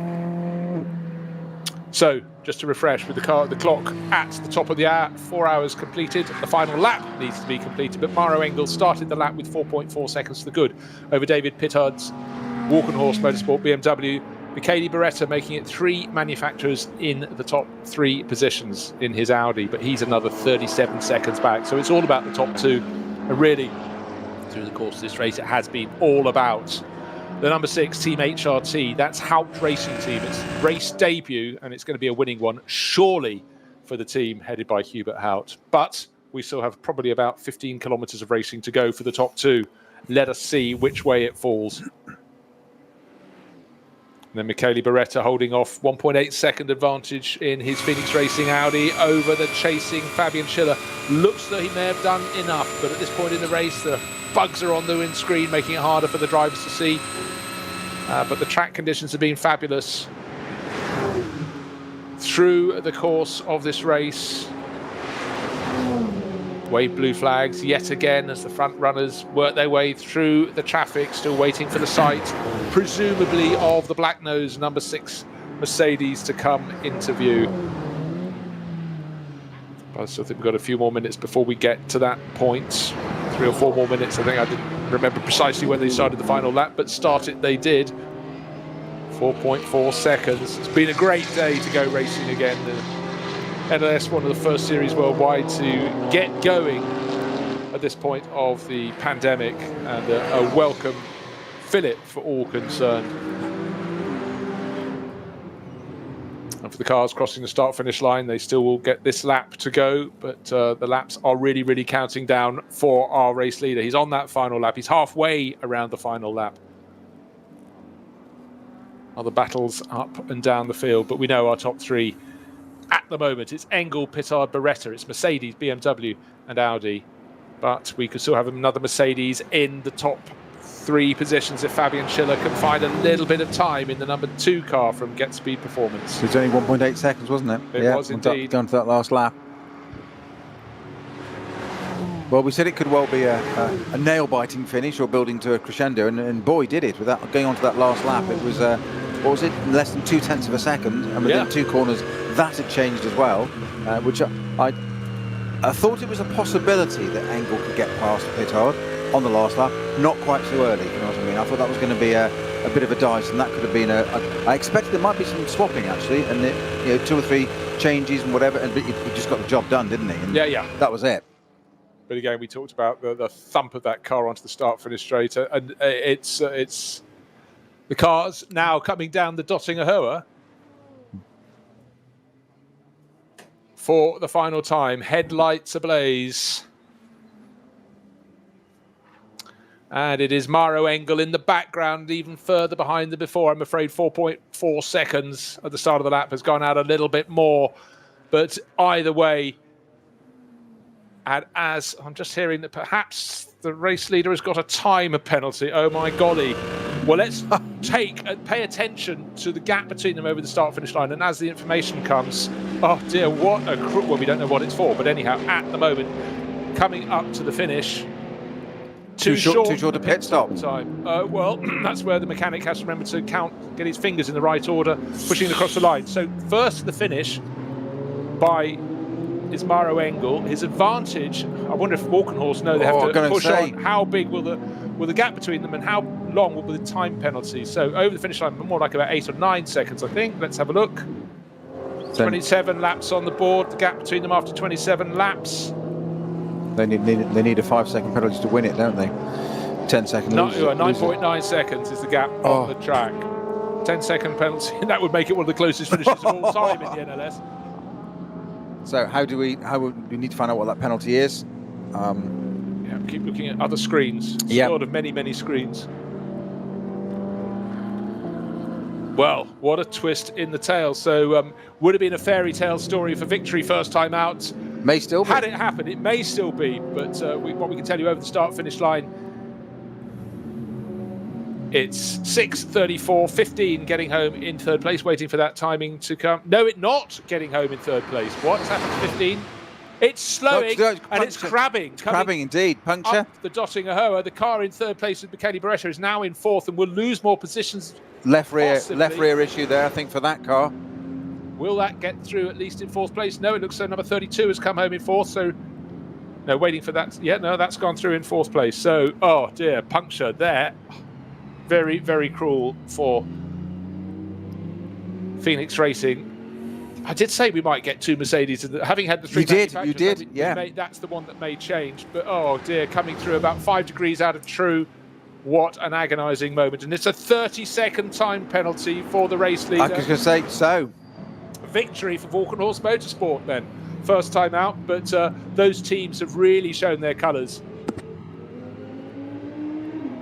today and set fair for a season of interest. But we're racing and we're underway all over again. That is the most exciting thing for me and thousands besides. So all change. Nicky Katzberg makes his BMW 5th at the end of the race. And poor Michele Beretta is going to maybe lose a few more places. Maybe Julian Andlau will get his Porsche past him, but he was several moments behind at the start of the lap. But what you need to know, the first car to the finish, number 6, Maro Engel, but unfortunately his 9.9 second victory at the flag has given him a 27-second deficit, because with a time penalty added for not the correct amount of time, not hitting minimum pit stop time, it's a variable here, and maybe someone got the sums wrong, but either way, the pit stop time wasn't sufficient. So Walkenhorst wins, and it was a 37-second penalty that they had to serve, which actually would tally 27 seconds behind at the finish. So 34 wins from 6th. Number 6 and has the message, well, as they get flagged into the winning position in the pit lane, maybe the message has got through, but maybe the Walkenhorst driver, David Pittard, thinks he's just going to the podium, but he will get more than that. 911 does move up past 15 into 6th place. Now, why 30? If it's 37 seconds, why? It's a random number. I'm intrigued. Well, it's to do with the amount by which they skip the pit. By that short, that's simple as that. Yeah. And the number 15 Beretta car has made it back to the pits, but he just ended up in 7th place, lost a position with that puncture. Well, lost many positions. He should have been coming home 3rd. He's ended up in 7th place. 8th place goes to Dennis Olsen. 2nd Porsche in the top 10. And then just waiting for confirmation of 126, Octane 126, their Ferrari. Will they get into the top 10? They're 9th on the final lap, so you feel fairly sure that will be completed. But then again, I felt fairly sure Michele Beretta would come home in 3rd place, and he's come home 7th with that late puncture. And then we're just waiting to see who will take the Pro-Am honours. It looks so it's going to be car number 30, which is Alex Muller bringing that home for Fricadelli Racing Team. And then the SP9 AM honours should be going to the Racing One Ferrari, the 2 colours of blue, with Stefan Kohlhaas at the wheel in 14th overall. So cars coming in by the droves, but then again, you start with 141 cars. That's the sort of, they will come in droves. And we've had a good clean race. Yes. Yeah, Beretta's body language there, just getting out of that Audi and just utter dejection. You say he should have come in P3, ended up being 7th on that last lap with a not that far of the lap to go either, and he's just, I won't say he's kicked, but he's certainly placed his racing boot against the left rear tyre of that Audi and placed it almost in a sort of a car sales lot tyre kicking manner of I wouldn't buy this piece of junk type of thing, because it's just cost him the podium basically. David Pittard, on the other hand, the other extreme of emotion, just slapping the roof of that M6 BMW with both hands, as in can't quite believe it. They've pulled it off, and a race win for the number 34 Walkenhorst Motorsport M6 GT3 car. But just that element in which you fought and you lost, and your head goes down, and then you get the message you've won. You go into sort of incredulity for a while. And but anyhow, it's come out the right end for David Pittard. Obviously waiting for Mikkel Jensen to come and find him after that race. Social distancing must be observed, of course, but as you can see, officials with masks, everything that's been requested is being adhered to. Obviously, so many other class winners up and down the field. Doing the social distancing, fist pumping as we did upon arrival today, and then touching the elbows, none of the handshakes and hugs and whatever for winning that race there. And I think Beretta has, I think frankly, just abandoned that Audi in the pit lane in sheer, I was going to say disgust, but at least dismay. Yes, being running the last lap of a 4-hour race, albeit on the Nürburgring in third place, thinking guaranteed podium or podium in the sights. And disappointing, just a puncture there with a handful of corners to go. Unfortunately, finishing 7th overall there, then the 15 Phoenix Racing Audi. So, as per Brucey's prediction earlier on, that he thought we might get two Mercedes in the top 3, he was absolutely right. David Pittard, Engel, and Schiller, BMW, Mercedes, and Mercedes. Well, let's take a look at the final results. So with that time penalty, Pittard and Jensen win by 27 seconds in the Walkenhorst Motorsport BMW. Patrick Assenheimer and Mauro Engel first to the flag by just under 10 seconds, but second with that time penalty. 37 seconds served for not reaching the minimum pit stop time. Then second Mercedes and top 3, Fabian Schiller, Maxi Buch and Raffaele Marciello for Get Speed performance. And then Friens, Rast and Muller just kept on advancing in the number 32 Audi up into 4th place overall. A dozen seconds to the good ahead of the second of the BMWs, the Rover Racing example of Philipp Eng and Nicky Katzberg. And right at the end, with the car that should have finished 3rd, getting a puncture and falling to 7th as it limped its way home. The last place in the top 6 goes to the 911 Porsche, Julian Andler, Campbell and Kern for Manthey Racing, and the frustrated Beretta, Michele Beretta, showing with Kim Lewis-Schramm falling to 7th. The top 10 completed by another Porsche, Christian Engelhardt and Dennis Olsen. A Ferrari, the best of the Ferraris, 488. Grossman, Trummer, Hershey and Ludwig. And then Indy Dontje, Patrick Niederhauser and Mike David Ortman, completing the top 10 for Car Collection Motorsport. All pro runners, the best of the Pro-Am runners in 11th place overall. Victory in that subclass going to the Fricadelli Racing team in 11th place. That was in the hands of Alex Muller, who brought it home, Lance David Arnold and Klaus Abelin. But look at that. At the start of the race, at many points in the race, we wouldn't have predicted a win by more than 2 digits. No. In the end, it was 2 digits, but 27 seconds seems huge, but a 37-second time penalty. Lessons will be learnt, as politicians like to say. But in terms of pace, the Hout Racing team had the form to do this, but I must say it was a valiant battle from Walkenhorst Motorsport, and you really feel they deserve every much as HRT the chance to be on the top step of the podium. And this, the first round of 8 championship races we'll have in this season. Much delayed start, June the 27th today. Our next race is the 11th of July on a Saturday, and the 12th of July, the Sunday. That's rounds 2 and 3. Can't wait to get going all over again, but I think it's been a really, really good splash to get us racing again. Great understanding of what's required to achieve social distancing in these difficult times, and the circuit itself, it provided what it can, the best place to go racing. Fabulous weather, absolutely, and you can imagine a lot of very, very happy people again, because everything was anybody's guess, but we wondered if we get a racing season. But not only have we got the start of one, but it's been carried off with considerable aplomb and considerable intelligence, and well done to all concerned. Yeah, I mean, you've got to fear for Mauro Engel and the HRT team as it being their first race. And obviously just an error on timing and pit stop there that's cost them that and given them that 37-second penalty. But they equally, they wouldn't have been 37 seconds up the road in that position to be doing what they did on the last lap. So that's just one of those things. There have to be losers. There can only be one winner. And not detracting at all from that extraordinary effort over, I know it's Black Falcon originally, but it's HRT now. Great effort, and it's not. It would have been a fairy tale to win your first race, I grant you. But you've got to say that Pittard and Valkenhorst Motorsport and that young man in the car with him, young Jensen there, Mikkel Jensen, what a fantastic drive they've done between the two of them there. And I don't mean to bang on about it, but I do think David Pittard really set the foundations of that place in that first stint. And it's not the car that shouldn't have been there, but it was the fact that he was doing the very thing that we thought drivers probably shouldn't do in those circumstances, as in, you're not match fit. You might have done digital racing, you might have kept sharp, might have kept the little grey cells, as Poirot would say, going, but it's not the same as driving, filling the bumps, the contours, the curbs, etc. It's not the same. You're not match fit, back out there, greasy track, in a car that really wasn't meant to be there. And he did do the very thing that we thought no drivers should do on that first race back after 8 months or whatever layoff, of take some risks. And it paid off. It absolutely did, but full marks. Just to reiterate, it was also slightly wet and greasy in those opening laps, so the risks were all the greater. But he didn't put a foot wrong doing it. Racers like to have a go.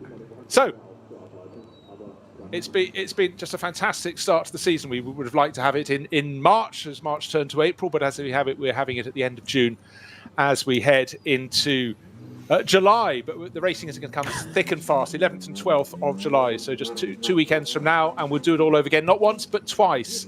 But it's been a really, really strong start to the season. And it has been something the drivers wanted to get their teeth into. Let's take a look at the highlights. A packed field of cars, 141 cars coming out to play, but a brilliant start from Patrick Assenheimer.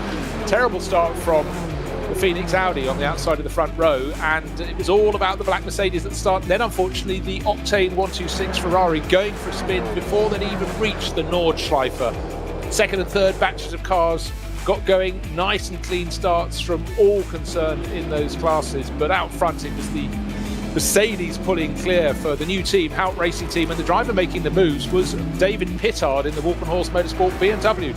Got himself up to fourth, then to third, then to second. Big fight with Raffaele Marciello. Mathieu Vassivière got involved in that battle over second place, but then it was just Marciello fighting super hard. But then we had the driver changes, and it was still the number 2 Mercedes fighting with the number 6 Mercedes, but the 34 Walkenhorst Motorsport BMW doing things differently. Its sister's car definitely doing things differently, spinning backwards and parking backwards just as the track transitions onto the Nordschleife. That lost a lot of time before it could be recovered. The key standard in the race today was keeping it on the island, and the majority of drivers did just that. Traffic did sort out the lead at certain points, Maro Engel not needing a second invitation. Then just as the race-leading quartet of cars came down the Dottinger Höhe, one of the KTM's shed bodywork, having probably backed it into the barriers at the start of the straight, and it flew right across the track in front of them. And we had 4 cars, nose to tail, side by side, going through the Mercedes arena. It was like a lap of a sprint race, but this is a 4-hour race. But through it all, that number 6 Mercedes just kept on keeping its nose in front. But the thing about it, it ran a different tactic to most of its rival, had a longer first period, a longer second period. Its strategy was different, so we had to see how it would unfold when they went out after the final pit stop. Would it be the BMW in front or the Mercedes? It was the BMW, but then it was the Mercedes. Maro Engel pushing so hard, and eventually got his nose clear and came across the start-finish line with a whisker under 10 seconds to good. But just before that, moments before, we heard there was a time penalty. It hadn't stayed at a standstill in the pit lane for the minimum mandated time. It's a moving scale, but they got it wrong. So victory went to Walkenhorst. First blood to them. What a start to 2020. It's just that, yes, it's incredible. I'm speechless at your highlights alone. Well, it's a race of many highlights. Absolutely. Just incredible. I mean, again, 4 hours ago, would we have predicted that? No. We know what it can throw up. We know what the circuit can throw up. We know what racing can throw up. But first race back, I did wonder whether there'd just be an element of, not necessarily caution, but perhaps is the word I mean, but just a little bit of sort of let's just get one in and just get in the bag and see how we go. And no, racers, it just proves once again, racers are racers, and that's that. Once you're out there, they just go and do what they do. Entirely they do, but I think maybe the caution came further down the field. Certainly no quarter was being given from the SP9 runners. Pro entries, as expected, right at the sharp end of the field. They filled the top 10 places before the best of the Pro-Am runners, but history will possibly forget the fact the time penalty, 37 seconds, added to take a 10-second victory for Patrick Assenheimer and Maro Engel. Patrick won almost half of the rounds last year. That's been taken away from them. A mistake in the pit lane, nothing more, nothing less, but a chance for Walk and Horse Motorsport to celebrate on the top step of the podium. We know who's buying the beers in the HRT team tonight, don't we? Exactly. And just to reiterate, the Pro-Am class won by Klaus Abelin, Lance David Arnold, and Alex Muller, car number 30, in 11th place overall. That's the Porsche from Fricadelli Racing. And the best of the SP9 AMs, 3 places further back, so not a bad day for Ferrari. They take that. Stefan Kohlhaas, Nikolai Rogoviu, and Kohler, 14th place. Best of SP Pro, well, it was the only car in SP Pro. That was the Bachmann, Muller, Rivas. So Black Falcon do get some prizes today. And working on down the order. SP7, always a competitive class, but Peter Turting had the lead at the start of the race, had it at the end of the race, sharing with Hopper and Krantz in 19th overall. So first blood to him as well. And working on through the classes, SP10, that's the GT4 class, if you like. Gabriel Piana sharing that with Michael Schrey and Fisher, car number 192. Another good job, done well. Last year's champion, Yannick Fubrick, moving up into second place in that class at the end of the race. So what really stands out to me was just what a competitive race it was today. Delivered in style, delivered on... The weather was kind too, because I think you had that little drizzle at the start. Certainly helped. I think a point worth noting as well is I think also exceptional driving standards from everybody down the field, without exception. There are some club races that have had worse than that, and I think that's the first time back. It's basically first day of term, really. Everybody potential to be a bit overexcited. I thought the driving standards were exemplary from top to bottom of the field. Well, let's take that as the accolade they all deserve. Join us again on the 11th of July for round 2 of the NLS. Thank you very much for joining me, Bruce Jones, and Peter Snowden.